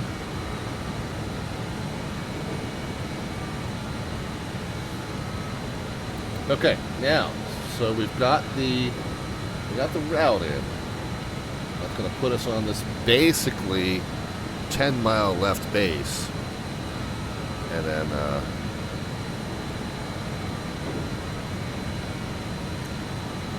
and then we're going to be on an 8-mile final. Or 7.4 to Clump, actually. 11. So 12-mile final. So 10-mile left base to a 12-mile final. Okay, I'm good with that. I'm good with that plan. Let's then start putting in the rest of the parameters here. The localizer is going to be on 111.3.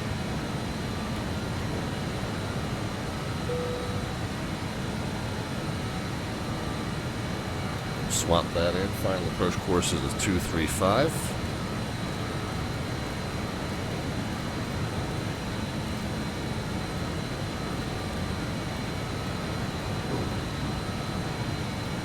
If we go missed, basically a straight out. What's the nav aid? Oh, it's a GPS point. That's okay. We can do that. So there's no missed approach nav aid to tune. It's just to that point Wavis. We need to make sure that that's in there.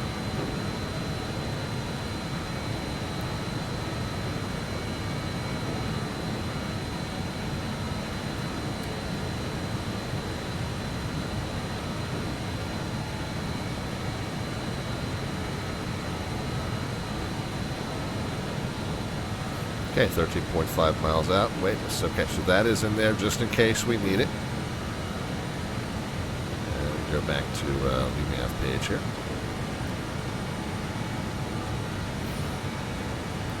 All right, minimums are 200 above ground level. However, that's at the threshold. Minimums. Actually, let's spend some time, since we've got a nice long flight, let's spend some time illustrating this. Why do I give this lecture every time about using the radio altimeter for a Category 1 approach? Okay, the minimums are based on a barometric altitude of 926. And for round figure remembering, I'm just going to say minimum's 1,000, right? So we're going to add 74 feet to that. So 274. It'll be 1,000. Now, why don't I want to set the radio altimeter to 274? I'm going to bump it up by a little bit. I'm going to leave it set to 350. Why? Okay. On a Category 2 approach, the minimums are in terms of a radio altimeter. So on a Category 2 approach, you definitely want to abide by this number, and you want the radio altimeter to alert you when you've reached that number. On a Category 1 approach, this is the number you're bound by. You might say, well, okay, but if the field elevation is 726, which it is, the touchdown zone's 726, and the minimums are 926, well, why wouldn't you just put it at 200? Well, that's all well and good, but here's the problem, okay? Let's say here's your runway. Here's your 3-degree glide slope. And at this point, let's extend it. At this point, the field elevation is 726. Okay, but prior to the runway, the terrain slopes off.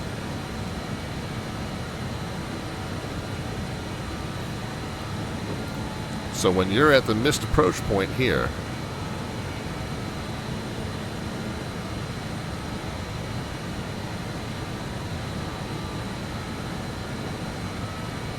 that's 200. But is your radio altimeter going to go off then?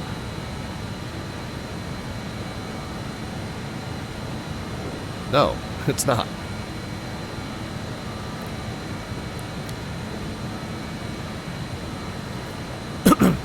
So if you set your radio altimeter to 200, expecting it to go off at the missed approach point, it's going to go off late.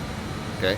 So if the terrain slopes down as you approach the runway, that's the classic case of that radio altimeter is wrong. it's not wrong, but it's wrong in terms of alerting you when you've reached the missed approach point. So that's why I say, you know, to account for a difference between the terrain elevation at the touchdown zone versus the missed approach point, I always buffer that radio altimeter by about 150, 200. More if I know that the terrain is really, really slopey there. Now in Buffalo, it is kind of slopey, but I don't think it's 150 feet slopey. But we'll leave it at 350. But you'll notice this placard says, yeah, that's for a Category 2.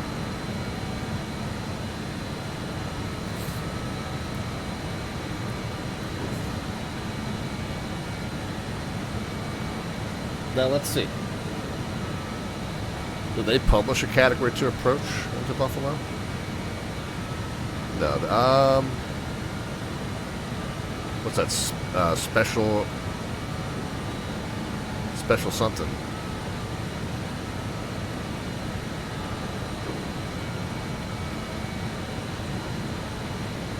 Special aircrew certification.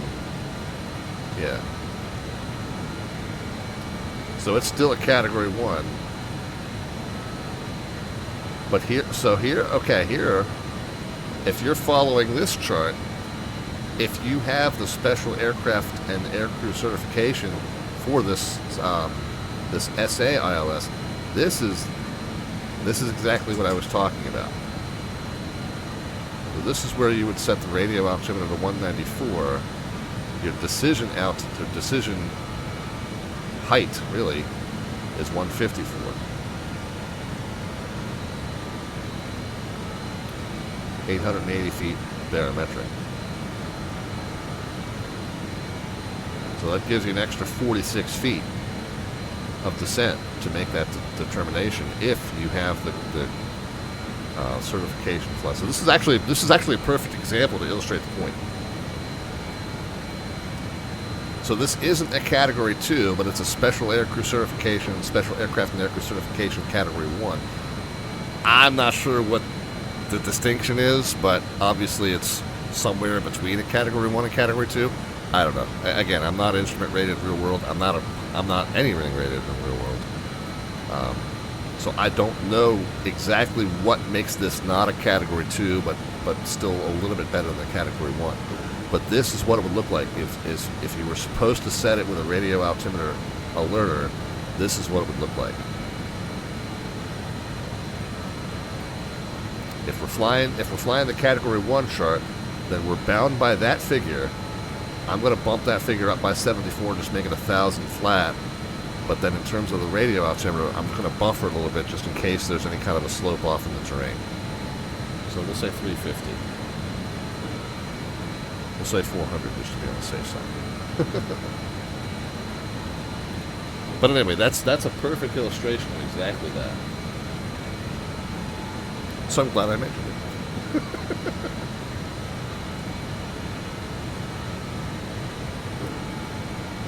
All right, how are we doing in terms of progress?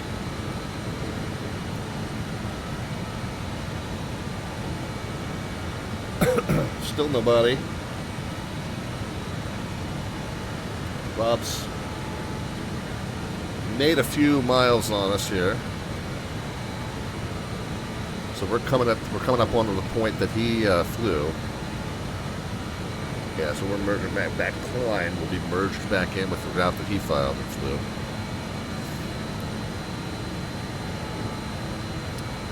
That guy's going to that guy's going to Cleveland, so he's at 2,500 feet, so he won't be a factor.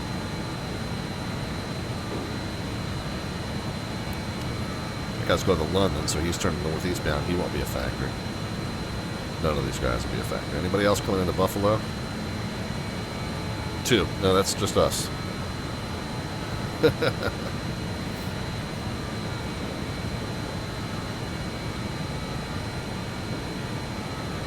All right, well.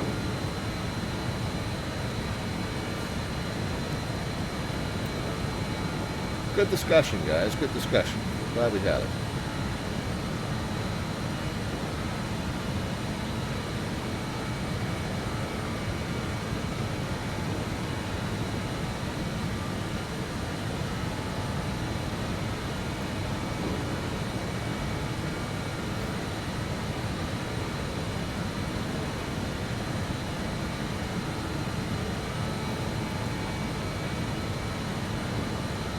Alright, let's run through an approach briefing. I know that we haven't done the performance calculation yet.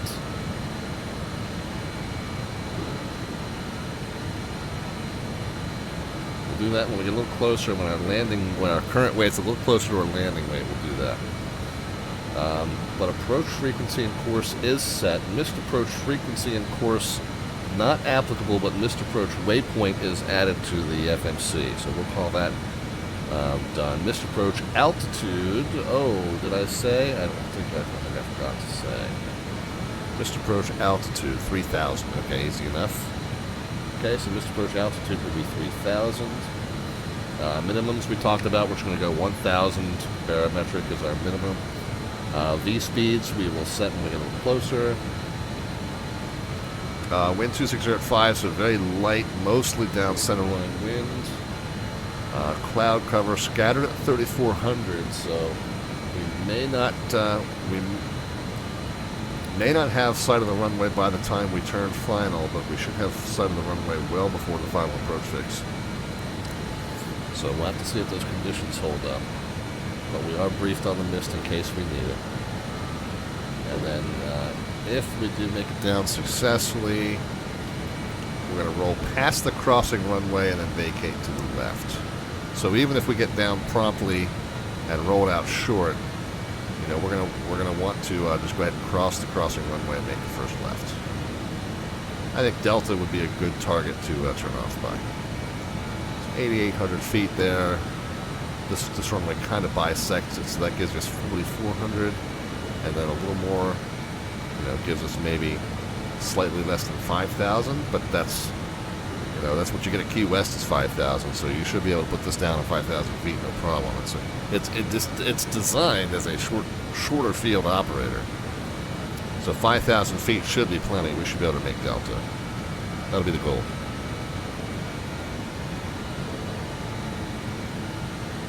That'll be the goal, but that means I'm going to have to put it down closer to the aiming blocks than I did the first time.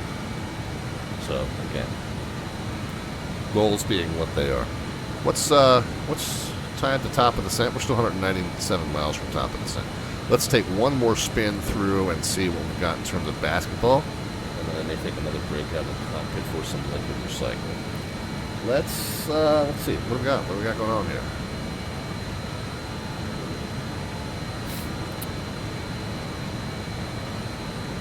Illinois and Penn is quarter of the way through the second, and they're still up by, well, they're up by 16. So no issues there. 8 and 9, yes. St. Louis is stomping on the Bulldogs pretty hard there. With a 17-point margin at halftime. But again, 8-9's a toss-up. I don't know if I count that as an upset necessarily. Houston's doubling up Idaho right now at the half. So no issues there. So really the only upset watch we've got is Gonzaga's lead over Kennesaw State is only 6 at the half. Now they were down. They were down 7, then they're up 6. So it's a 13-point swing there. It doesn't feel too dangerous to me, but only a 6-point margin on the 3 and 14 at the half is, yeah, it's worth a mention. I mean, earlier when Wisconsin fell, like that was still an 8-point swing when I first called it out as, you know, hey, it's time to watch this one, guys. That was still an 8-point margin, and that fell apart rather swiftly.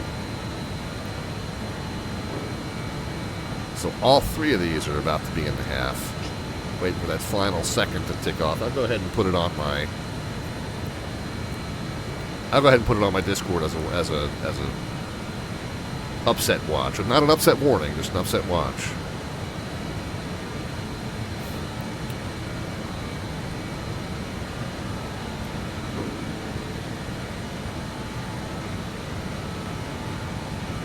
So we'll see. We'll just wait for that last second to tick off.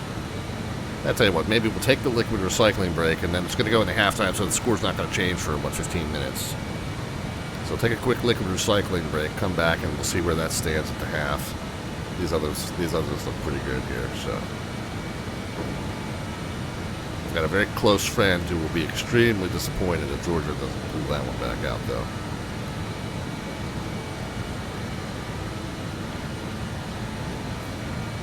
Okay, so that is now officially, according to ESPN, that is now officially a 6-point margin at the half, the 3 and 14. So we'll go ahead and post that announcement over on our Discord.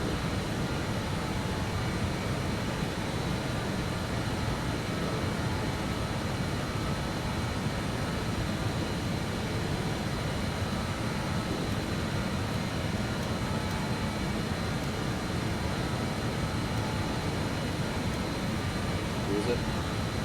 Kennesaw.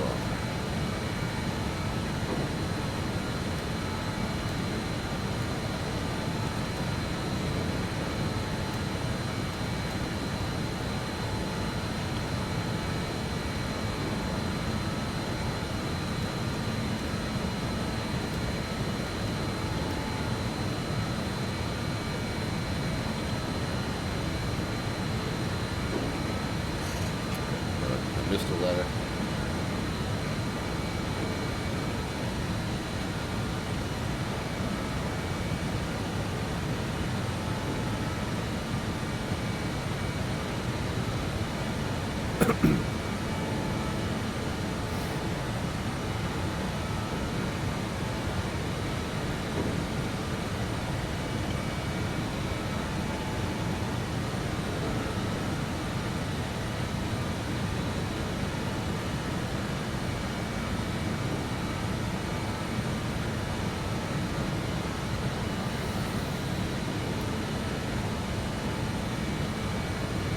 We still very slightly flirting with that red line speed. I'm going to go ahead and drop.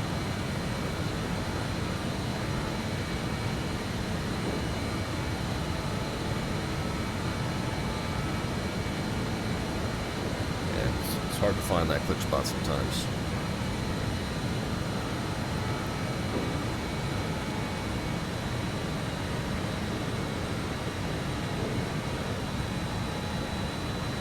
I tell you what, instead of 620, let's put it, split the difference there. Whoops.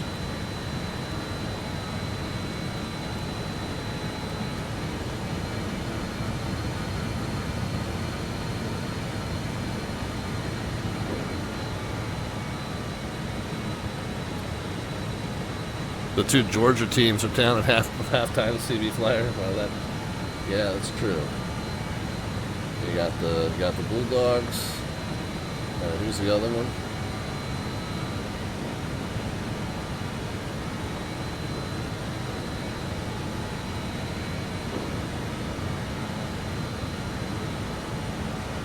Oh, Kennesaw. Well, God, yeah, Kennesaw State. They're down, but not by much. Not as down as you would think. I wasn't sure where that one was, to be honest. I'll tell you what, I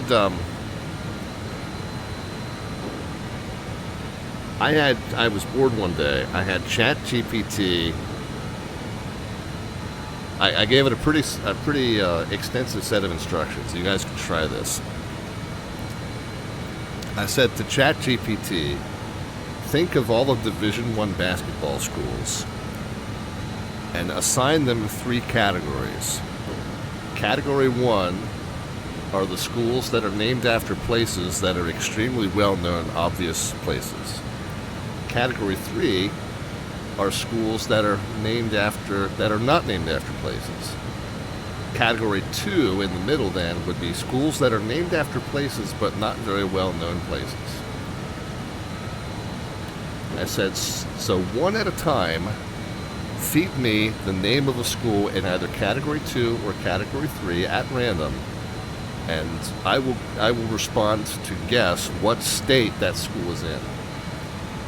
So I did that, and man, I bombed it. Completely bombed it. I think out of the 20 or 25 schools that we did, I think I got maybe 2 right. It was bad. It was a bloodbath. And I'm normally pretty good at trivia, and I'm normally pretty good at U.S. geography in particular. I bombed it. It was horrendous.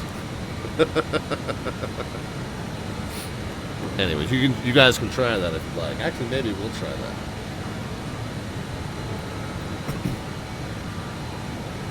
We've got some time, maybe.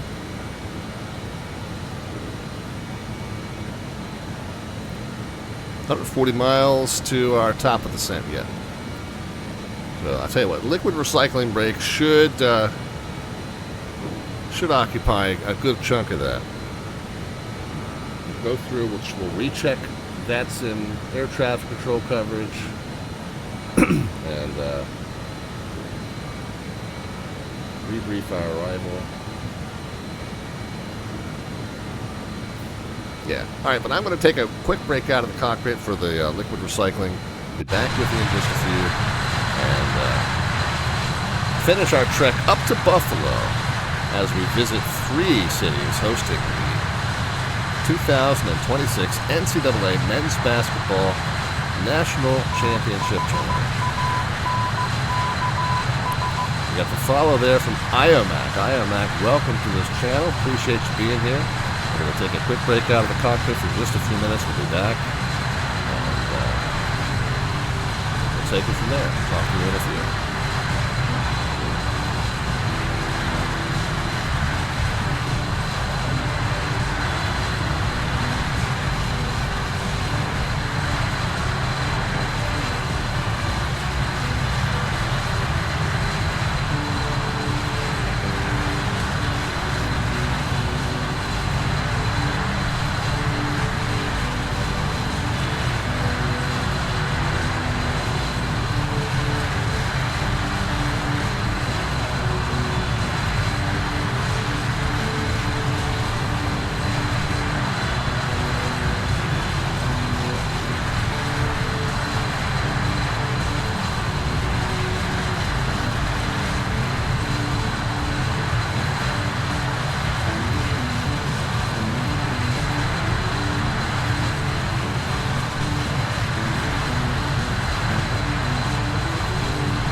back with you, friends. Thanks for the patience.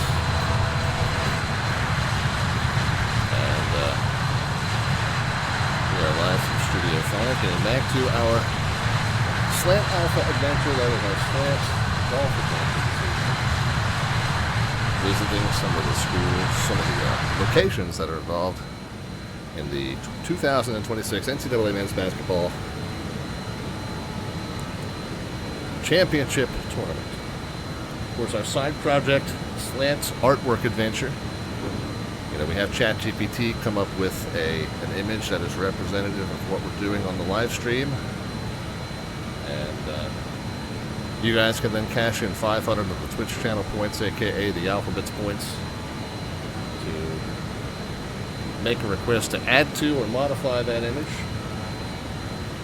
So we started with an image at the beginning of the stream, and you guys have made some modifications to it. This is where we stand with it. We got me dunking over Duke with a set of pappy lights to guide me in. Dunking over Duke in my Maryland garb. With Maryland well out of the tournament this year.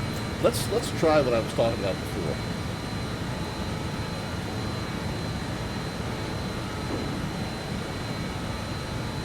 Because it was a lot of fun. Okay. Consider the list of Division I NCAA basketball programs. Consider them as being in one of three categories. Category A would be schools named after very well-known places. Category C would schools not named after a place. Category B, therefore, would be the middle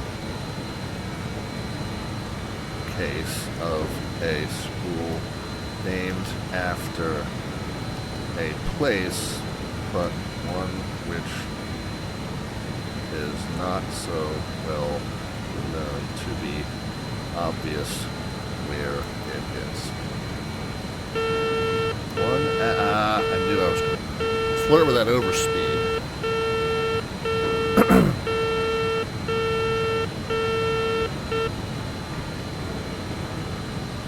Come on, let's get the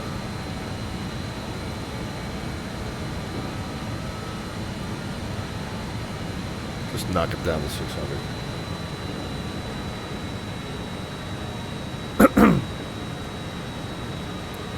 Where are we in terms of top of descent?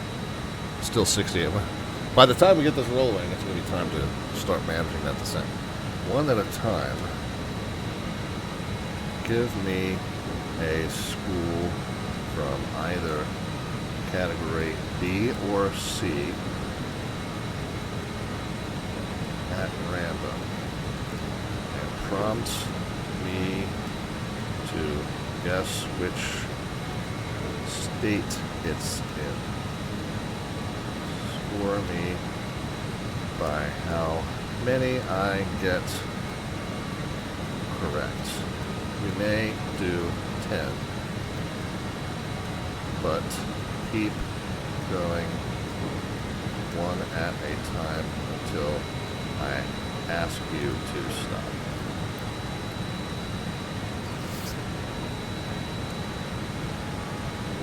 Belmont. That's so that's where the third race of the Triple Crown is, right? So that's going to be New York. Oh, Belmont's in Tennessee. Duh. Stetson. Well, that sounds like Texas.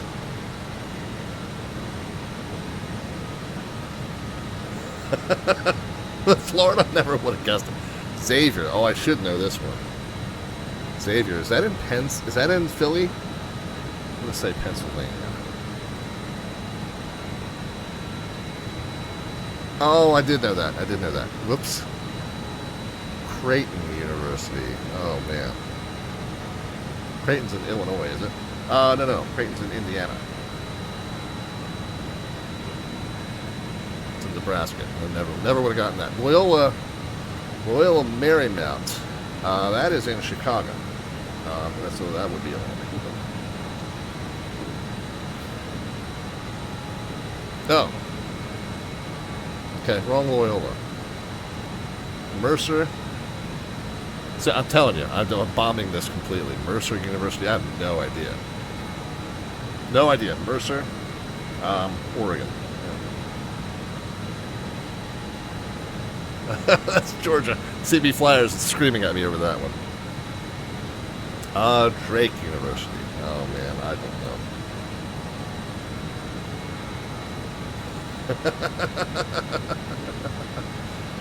Pepperdine, I feel like I should know. That's got to be California, right?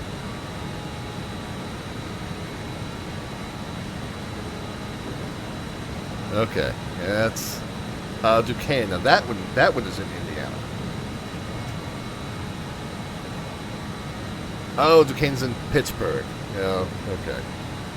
And then Radford, I think, is in West Virginia.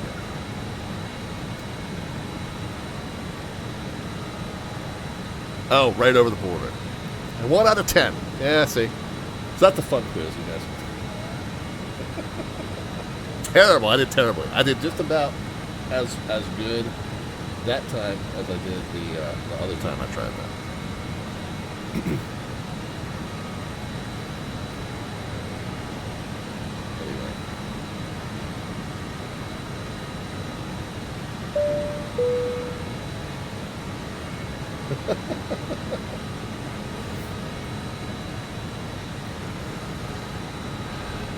Anyway, so any major changes to the 4 games that we got going on here? Illinois stomping Penn by 30. Yeah, no surprise. Wow, Georgia's really getting their, what's handed to them. Georgia's getting their Bulldogs handed to them by St. Louis. 67-32. Ridiculous. Oh my God, that's more than doubled up. They're down 35. Unbelievable. Georgia, did you forget you had a game today? Yeah, Houston's handling their business. Gonzaga, Kennesaw still at the half, so.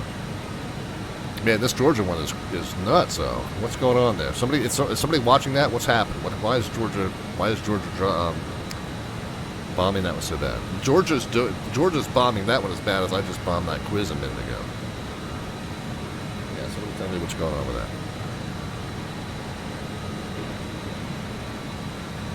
And again, I would put that on the upset watch, but I feel like an 8-9 is not really an upset, so.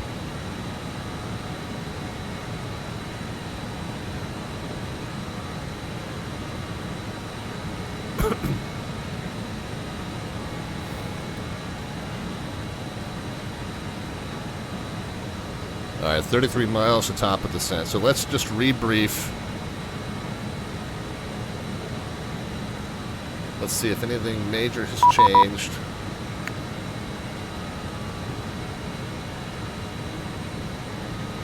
Yeah, I mean we're gonna do we're gonna descend when we're ready. But let's go ahead and rebrief. METAR KBUF. So that's changed slightly. 210 at 4. I still think we're landing 2-3, but it's now a slight left to right rather than a slight right to left. We got broken clouds now at 3,900, so the layer has lifted up 500 feet, but it's gotten thicker. Scattered is like the second. We got few, we got clear, we got few, we got scattered, we got broken, we got overcast. So broken is the last one before overcast. So we now have an almost complete cloud layer of 3,900 feet. That's 3,900 above ground level. 3015 is the altimeter. I'm going to go ahead and set that over here in the standby just to have it to refer to. I don't have that fancy electronic one like you can bump it immediately and just like pre-arm the local and just bump it over, but we'll just this is the next best thing. We'll just have it there to look at. We'll just have to ignore that the altimeters are off in the meantime. But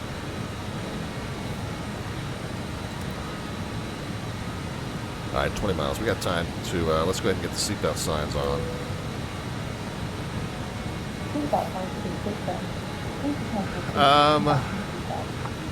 Anyway, so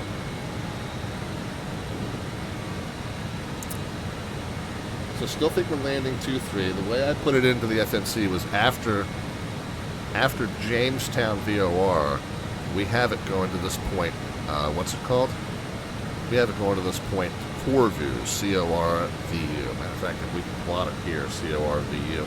It's essentially just going to put us on a left downwind and then a left base. And what's the other point? Trava. So if we plot that here, we can see it's basically left downwind, left base, and then turn to final, 12-mile legs. So, yeah, not bad at all the way that shakes out. Kind of what we want to do there. No VATSIM air traffic control on right now to guide us through here. So let's just check on these guys. JetBlue, yeah, he's at 35,000 feet. And CMB, I forget what CMB even stands for, but he's at 39,000 feet. So no worries there. Nothing we need to coordinate with those guys. And then there's this guy. He's heading up to Toronto. So no coordination really needed when we start down. We'll switch over to the local advisory frequency at Buffalo. But again, let's just run through the briefing. 111.3 and 235 is the frequency and course. 111.3 and 235. Missed approach, we don't have a navigate for. We have we're going to go straight out to Weybus at 3,000. So missed approach straight to 3,000 at Weybus. I did put Weybus into the FMC as a point, just so if we need it. Flight plan, yeah, after buff, we got it there at Weybus. So we are ready to do that if we need to.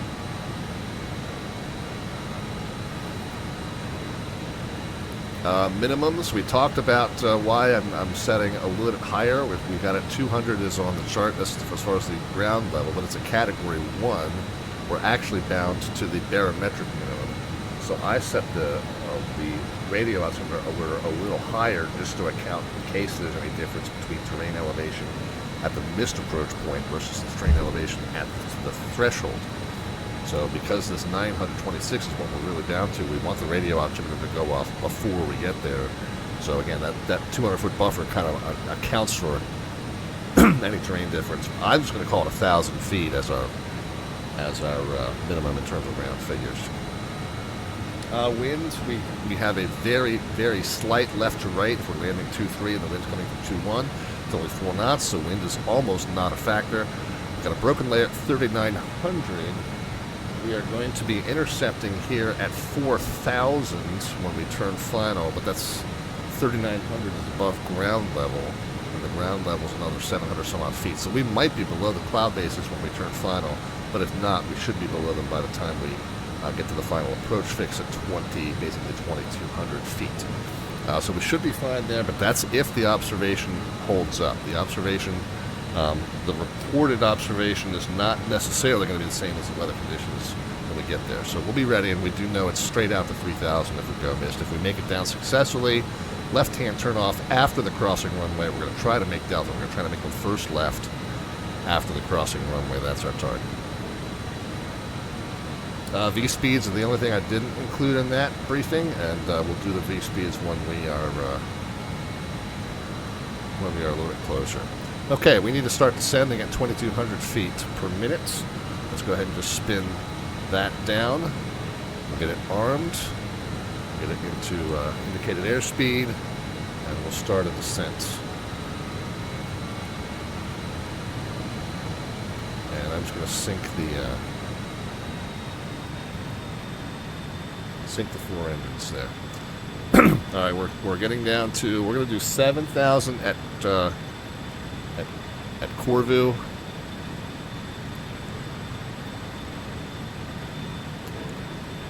And then we'll need to remind ourselves that we're, well, I'll tell you what.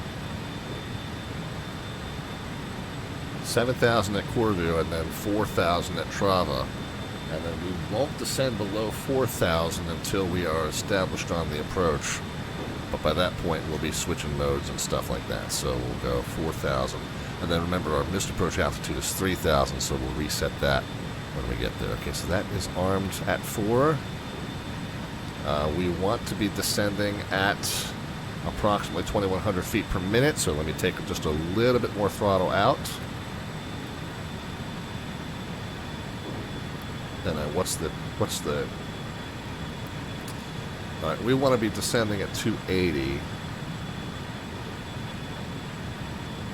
So let's, okay, we got a good vertical descent speed right now. So let's hold that. And then we'll reduce the engines to 60%. Don't really want to go below 60 because this descent button, it tells you what's the minimum amount you can crank out in order to have enough electricity to power your gauges, power your avionics and your other systems. So we're going to just keep it right there, just above 60, until the airspeed comes down.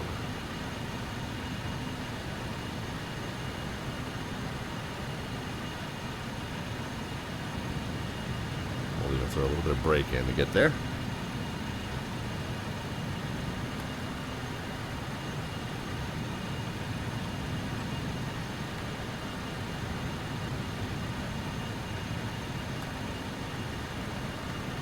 Okay, and then we'll hold indicated airspeed.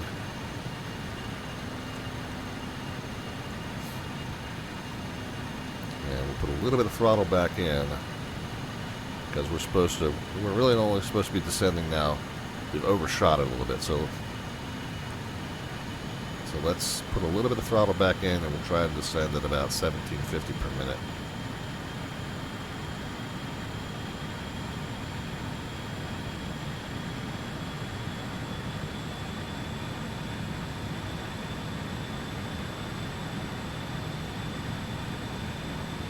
That's looking good right there, but obviously it's going to oscillate slightly until it restabilizes. But we'll keep an eye on that. In the meantime, we're getting close to the point where we're coming down through 18,000. So let's go ahead and switch up to the local altimeter. Right, so this is the point where we're no longer going to be at a flight level, but we are going to be at a altitude. That's not just at 18,000, but that's whenever you switch from the standard altimeter to the local altimeter. So that's really what makes the difference. So if you're calibrated to a local altimeter, you're not at flight level anything, and you shouldn't say it. I did that a little bit early, but we're certainly making our way down. Okay, how are we doing in terms of the planned descent? 1750, and we're descending closer to 2. So let's just add a little bit of throttle back in and shallow that descent out just a touch. We do want to we want to set the pressurization. What's the field elevation? 700 some odd. So about 3/4 of the way from 0 to 1 there. Okay, good. And then let's go ahead and do our cabin announcements. What's the weather? That was 1. Very light winds and mostly cloudy skies. Greetings from the flight deck with an update. We've turned on the fasten seatbelt signs, and we ask that you return to your seats and fasten your seatbelts. The cabin crew is going to come around one final time to collect trash and take care of any last-minute needs. Weather in Buffalo is showing just barely above freezing, mid-30s, mostly cloudy skies, very, very light winds. We expect to be on the ground in about 20 minutes. And we thank you for flying along in U.S. Airways Express Flight 5514. I have not at all had any luck remembering who I fly for today.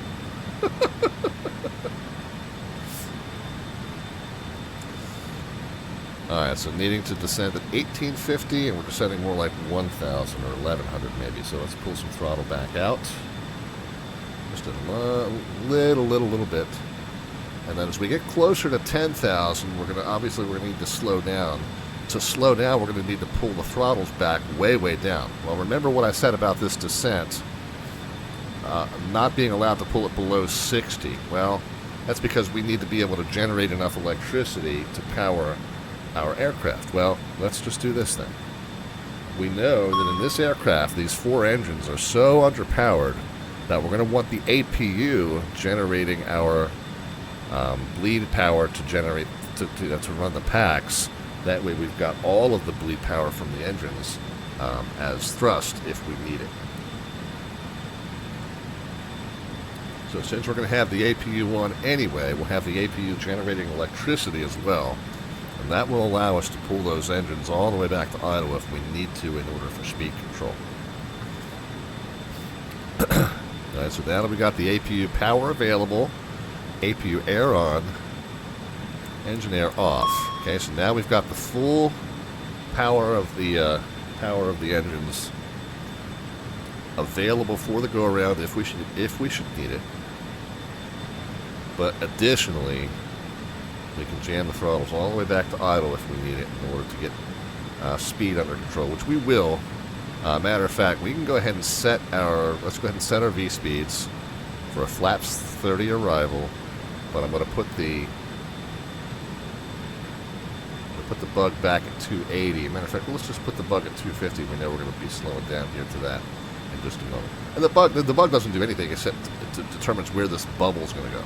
So the bug just gives you a nice reference right in your primary flight display or your primary attitude indicator, with that bubble telling you whether you're at the right speed or not. All right, we're close enough now to have a glide slope indication. We're well above it, but that's fine. We know we're 14,000 feet still descending. How are we doing in terms of our desired profile? We need to be descending at 2150. Okay, well, let's pull some throttle out.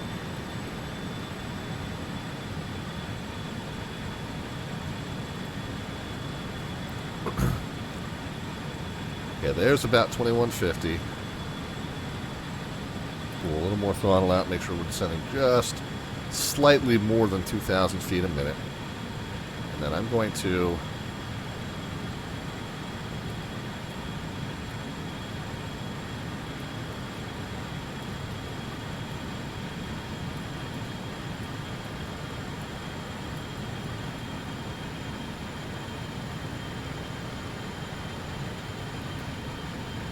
there's about the 2150. All right, we're going to capture that vertical speed, but we're going to slow down.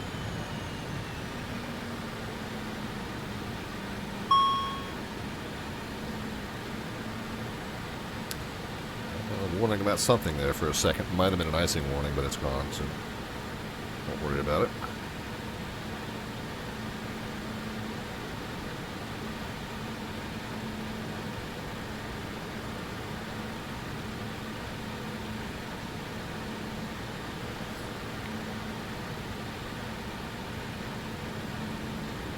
Alright, we're 11,000 feet. We'll go ahead and pull the brakes on. Let's go ahead and get landing lights on and turn off lights on.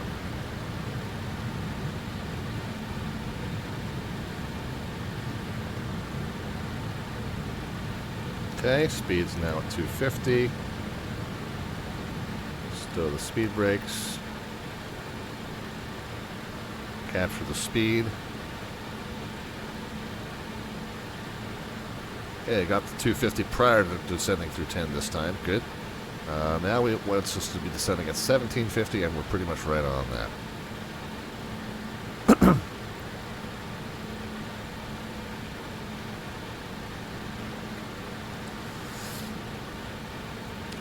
And then when we get to Corvu and we turn in, well, first of all, let's go ahead and get over to the Common Traffic Advisory frequency 120.5. Double check. No VATSIM air traffic control still. But when we get to that 7,000, I am going to slow it to 210 as well. Buffalo traffic, Saba. Oh, there's Rob. 5 mile final, runway 23. There's Rob Valkyrie on his 5 mile final. And we're about to turn on from a 12 mile left base to a 12 mile final. So we're well behind him. We're 24 miles out still. He's 5 miles out, so we're 19 miles behind him. We're good. He's got plenty of time. Okay, so there's our turn onto final. Yeah. There's our left base. Buffalo traffic, Piedmont 5514 is entering a 12-mile left base to a 12-mile final for runway 23 Buffalo. Alright, I am going to autopilot disconnected. Take manual control. Let's go ahead and start slowing down to 210. Let's redo the bugs for a flat 30. You guys can start putting predictions into the chat as far as the vertical descent rate at the moment the wheels touch runway surface. No bot command necessary for that. Just a number into the chat, positive or negative. We'll know that you mean a descent rate either way. And the closest predictor is going to get an automatic entry into our March landing rate raffle. When we pull that toward the end of the month, the winner gets their choice. Many of the items on the Slant Alpha prize walk list, which would be any of our branded merch items, which I'll ship to you at my expense, or electronic gift card to Amazon or xplane.org store or simmarket.com. Alright, so we've reached the 210. I'm going to go ahead and stow the spoilers for now. And we want to shallow it out here. We don't want to go any lower than 4 until we turn on the final. We'll go ahead and set the alerter for 3, since we know that's the missed approach frequency. We'll go ahead and switch this over to nav mode as well.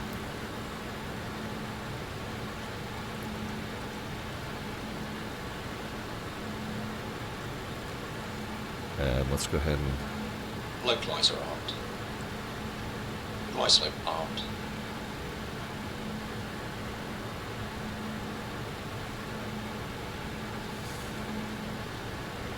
Okay.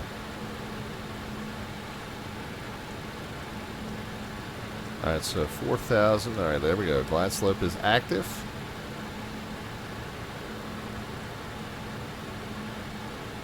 And we want to add a little throttle back in because we don't want it to go too far below 210.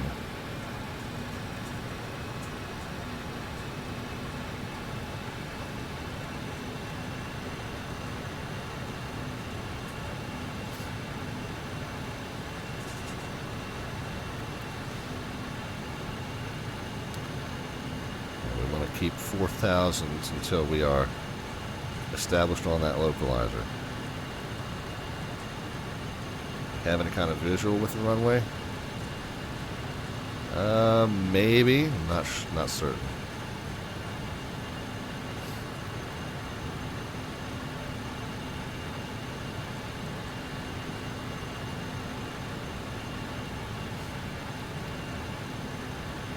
Alright, we're a little early on this, but we'll go ahead and get continuous ignition on. And ice. I'm sorry. Thrust management system off. Okay, well that's our hint. We should go ahead and turn then. And then let's keep 4,000 until glide slope comes down.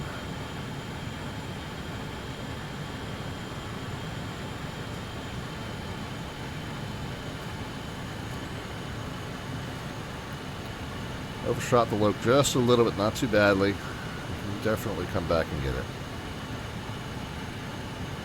And we are just below the cloud bases, as our weather briefing suggested we would be. Oh, there's our runway. Buffalo traffic, Piedmont 5514's BAe-146, 11-mile final, runway 23, full stop, Buffalo. Glide slope captured. 732, free runway, just parked straight ahead. Up at Alpha 3. Buffalo. Okay, so there we are.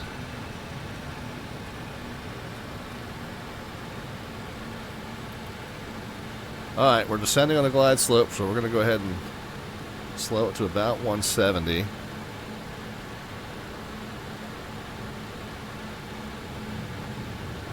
Go ahead and bring a little spoiler in to help the speed get under control.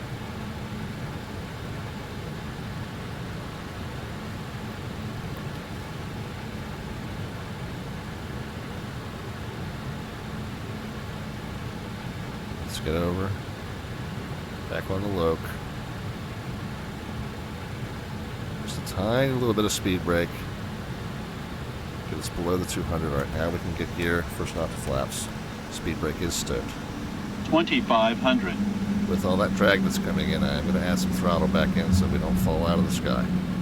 Guys, keep those predictions coming. No bot command necessary, just a number into the chat. Without the minus sign, we'll know the immediate descent rate after, either way. And the closest predictor gets an automatic entry into our monthly landing rate raffle. We'll pull it toward the end of the month of March. About a week from now. Week, maybe a little more than a week from now. Alright, we're very high on the glide slope, so let's get down. Second notch of flaps can come in. And then let's not forget the ground idle once we get down as well.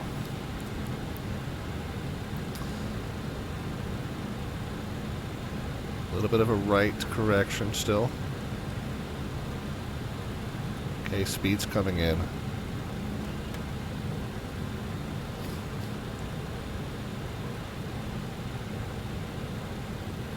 Alright, speed's where we want it. Glide's still a little high. We'll let the plane fall.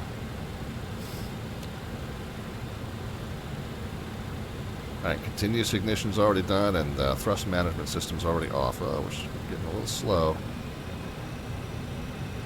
Let's add some throttle back in. Let's not let that go unchecked.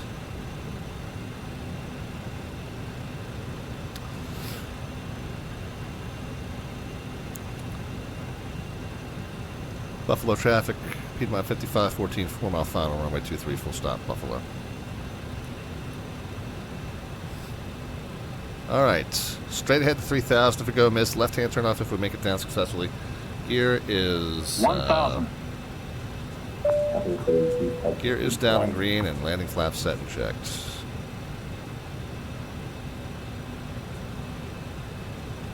Speed's still a little slow. Cabin is secure.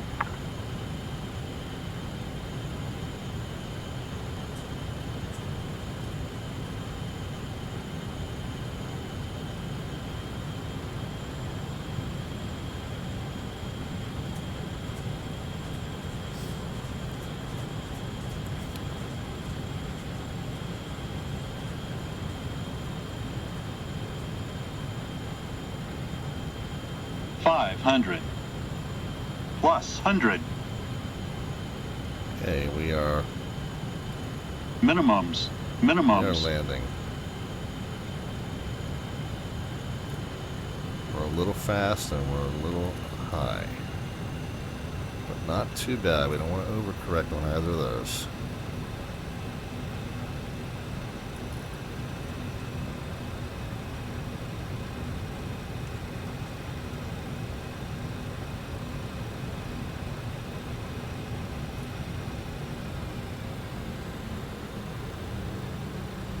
$50, $40, $30, $20.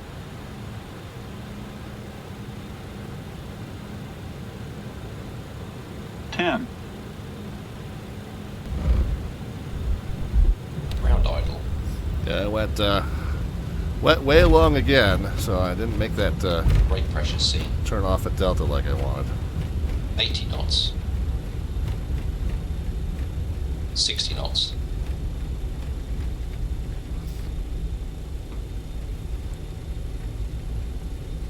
But we're down.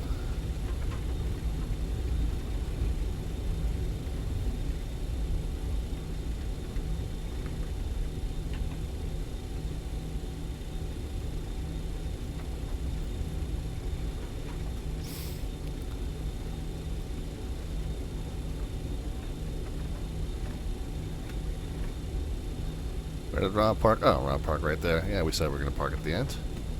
Very good. Okay. So yeah, still the flare techniques still got to be adjusted a little bit because I'm still kind of landing way long on this aircraft. So we'll figure it out. Flaps can be stowed, spoilers can be stowed, weather radar can come off, Strobes, landing. I'm not even going to bother with taxi lights because we're basically entering the ramp at this point anyway. Turn off lights can come off. Flight directors, TARA, again, we'll just take it straight into standby.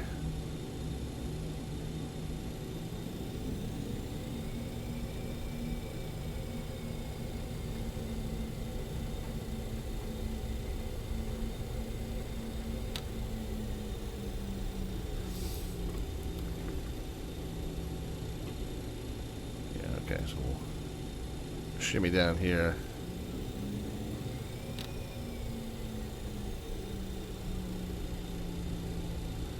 Grab this gate right on the very end.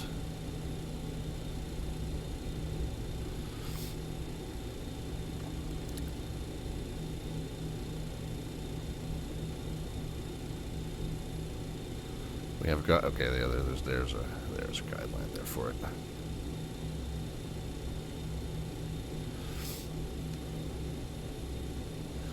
All right. Oh, I don't know. Did I ever do? Yeah, never. AC and PTU pumps should have been on for arrival, but I didn't get them into that position. Everything else I think we did. Oh, continuous ignition could be turned off now that we're down also. So what else now that we're down? Speed brakes and flaps.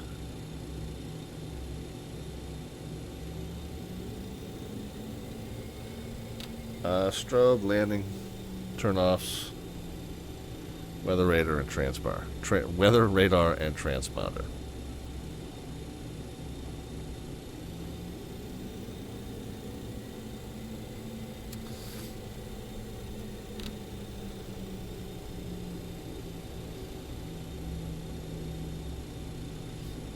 Okay, I think I overshot this a little bit, but we'll crank it around to the right. And then we'll line it back up.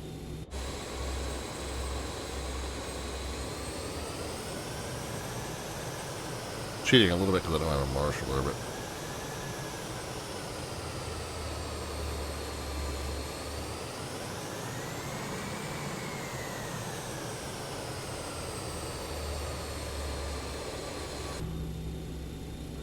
Okay, that's not bad.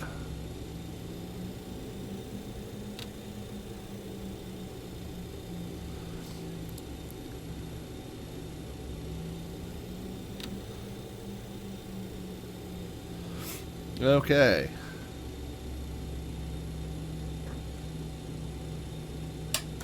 Parking brake is on. Let's get the master warning knob out. Let's get the oxygen systems off. Left side and right side. Let's go up top. We can get the engine gens and number 2 pack off. Get all 4 engines in the cutoff. We'll make sure all 4 of them go.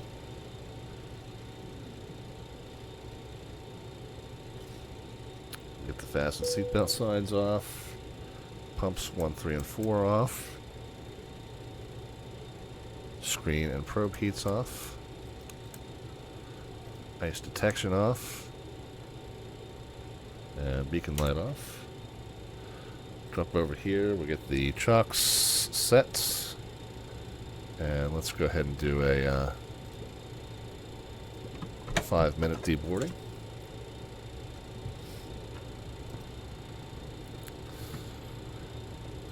While that's happening, we can jump up top here. We can get the PTU and AC pumps off and the hydraulic pumps off.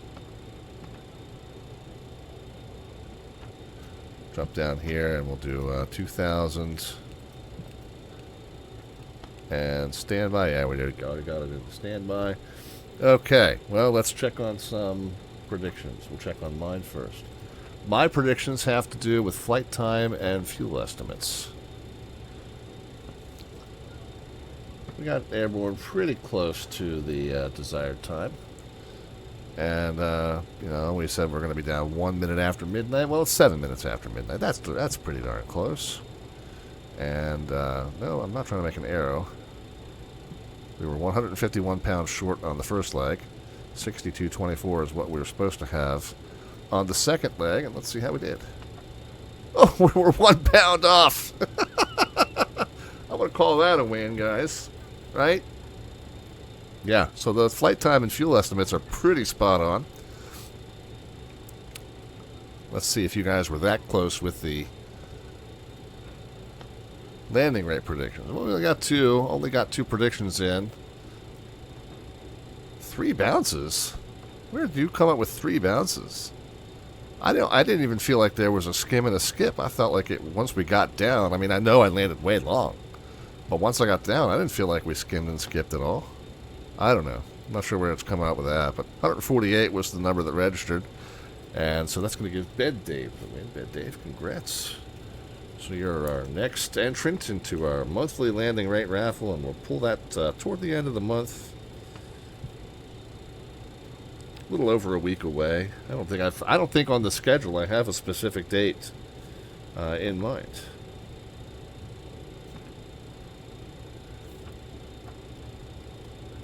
But, yeah, toward the end of the month, I'll go ahead and update the show schedule to indicate which day it's going to be on, so that you guys will know to plan for. Of course, if you're not here on the day that your name gets drawn, it's okay, too.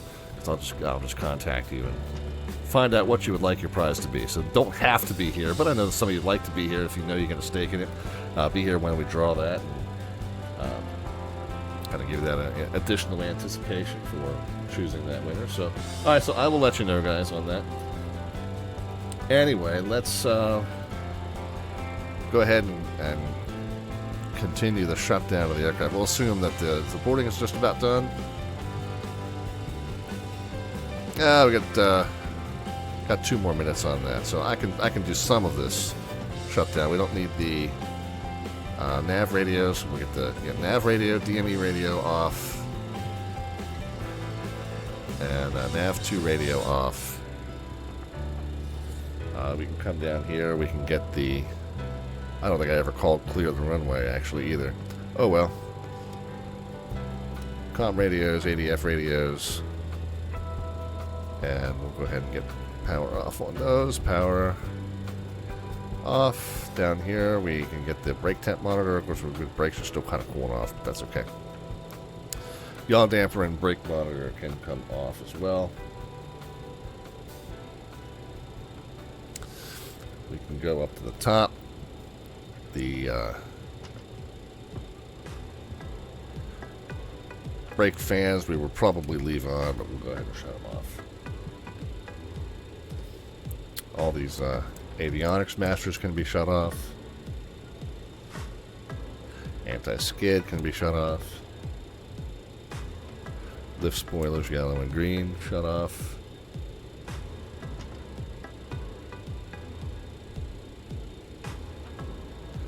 Logo lights. Logo lights we'll leave on since we're still deboarding.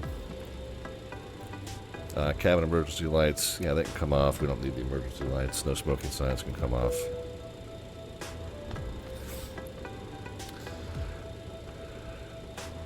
Yeah, we'll go ahead and finish the shutdown. Logo lights off. Galley switch goes to shed.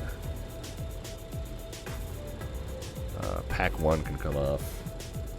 APU air can come off. APU can come off.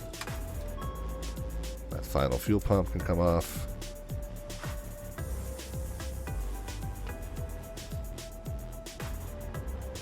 Center tank transfer goes to shut.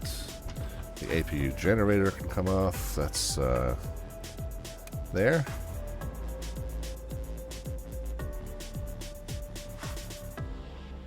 Flight deck emergency lights can come off as well. Bus ties. Standby generator, standby inverter. Nav lights and battery switches. Not even done deboarding.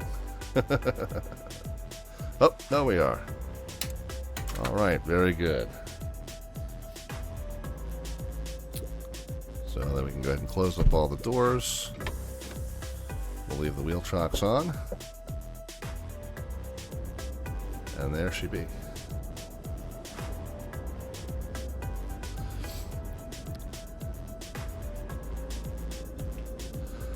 All right, friends. Well, thank you very kindly for riding along. Rob Valkyrie, thanks for flying along. But thanks everybody else for riding along. We enjoyed it. We visited 3 cities that are hosting the 2026 NCAA Men's Basketball National Championship Tournament. Of course, we'll be keeping tabs on the tournament itself as well. Let's take one final peek at these last 4 games. So one of them is ticked over into final, which is the most recent final. So Texas A&M beats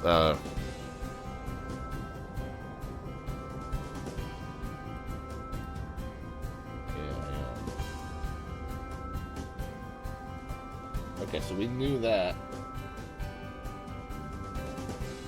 It was the Gonzaga and Kennesaw we were still kind of interested in. Okay, so that's still... Okay, Gonzaga's up 12 at this point, so that's not a big one there. And St. Louis just decimated Georgia. I don't know what happened there, but I'm not going to really consider that an upset. What was the other one?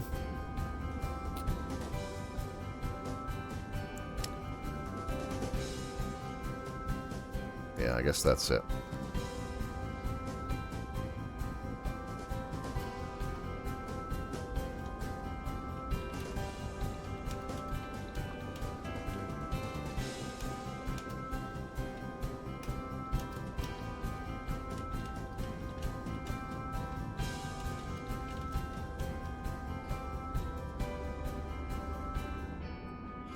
Yeah, I still had a bunch of good upsets today. 4 really good upsets today in the men's basketball tournament. To close out our slants artwork adventure.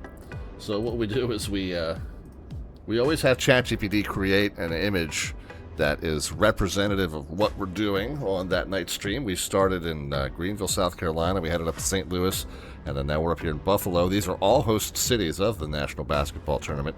So we did a March Madness related image, and then we had it kind of added to after that. So we got me dunking over Duke. My Maryland Terrapins are not even anywhere close to the tournament this year. Horrendous here for the Maryland. We're record-setting horrendous here for the Maryland Terrapins. I mean, they lost their head coach at the end of during the tournament last year. Our head coach Kevin Willwood resigned, so Buzz Williams kind of came to us, highly regarded as a good recruiter and a good teacher, and he brought in a super recruit class on paper. Unfortunately, the one superstar player went out with injury about halfway through the season. The rest of the team never really gelled too well, and I feel like it was a complete rebuild. Not only was the head coach new, but every single roster player was new. So it was a crazy season for us in terms of literally starting from scratch. And I think we had higher hopes because of the caliber of recruit class that he was able to put together. I think we had higher hopes that we would at least be middle of the pack, but it was not anywhere close to that. But anyway, this is our slant artwork adventure for the tonight's stream. The way it works, and it's done for today, but the way it normally works for next time, if you're interested, is we start with an image that we feed in a 1-sentence description into ChatGPT to have it create something that's roughly relevant to what we're doing that night. And then from that point forward, you guys can cash in 500 of the Twitch channel points, aka the Alphabets points, which will then allow you, once called, to suggest a addition or modification to that image. So we started here, and then we added the headband, and then we added the dunking, and then we added the shattered glass, and then we added the photography, and then we added the pappy lights guiding me in. So that's where we wound up for this evening. But if you want to get in on that next time, that's how it's done. It's the Twitch channel points there at the bottom of the chat panel for next time. Our next stream is Saturday. Our typical show schedule is Mondays, Wednesdays, and Fridays at 7 p.m. U.S. Eastern Time, 2300 Zulu Time. We are off that this week, and the main reason we are off that this week is because Saturday is Washington Air TCC's Cherry Blossom Fly-In. So this is an annual event that we put on every year. The main goal is to have people fly into Washington Reagan. However, we know, because that is essentially a single runway airport in practice, we know that's going to get overloaded very, very quickly. So we're going to ask you guys to consider coming into Dulles or BWI as well. We're going to have all three staffed up. It is going to be 2 days from now, March 21st, 2300 Zulu time, 7 p.m. U.S. Eastern time. So that's where I shifted my normal Friday schedule to a Saturday schedule. Well, we wound up bumping the whole week a day ahead because I then also had a work obligation on Monday. So we did Tuesday instead of Monday, and then I figured, well, we'll just do the whole week a day offset. So that's where this week became Tuesday, Thursday, Saturday. And then next week we're back on our normal schedule, Monday, Wednesday, and Friday. So that's when you can look for us. The full show schedule is down underneath the About tab. You can also find it over on our Discord server. And you'll see not only when we're going to be on, but what we are planning to be up to. So again, this will be a VATSIM air traffic control stream. Well, very exciting news that I found out today, guys. Very exciting news. Found out that I'm going to be controlling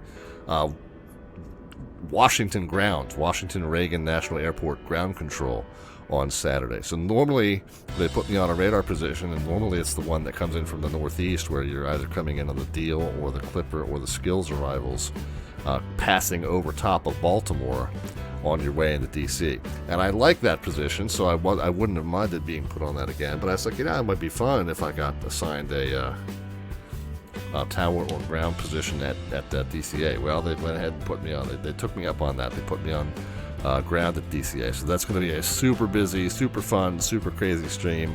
I don't know how chat interactive I'll be, but it should be a fun one to watch, at least, on Saturday, starting at 7 p.m. U.S. Eastern Time, 2300 Zulu time. Of course, that also means that tomorrow night is date night with the wifey, so don't expect to see me around the stream too much tomorrow, although I will try to keep you posted on goings-on with the March Madness stuff as well. Alright, last but not least, friends, let's find out who we're going to send the raid over to now. Find somebody who's still streaming. I can't quite tell how... Oh. Okay, well, Moose is... I can't tell if he's taxiing out or taxiing in. He's 3 hours into his stream. Oh, it looks like he's landed at Seattle. Yeah, so let's not raid Moose. Who would we send a raid to instead? Let's see if we can send a raid over to Fliggity. Fliggity's been on for just about an hour and 20 and is still airborne at this time. So we'll send you over to Fliggity. Look like he's flying an Airbus. Oh, MD-11. Flying Cleveland to Orlando in the MD-11. So we'll shoot you over to Fliggity and tell him that Slant Alpha sends his love. Well, guys, we'll see you back here on Saturday, 7 p.m. U.S. Eastern Time, 2300 Zulu Time, from the virtual tower cab at Washington Reagan National Airport. So in the meantime, guys, have a great rest of your week. Have a great start to your weekend. Be happy and healthy and safe in all of your travels and adventures between now and then, and we will talk to you soon. Good night.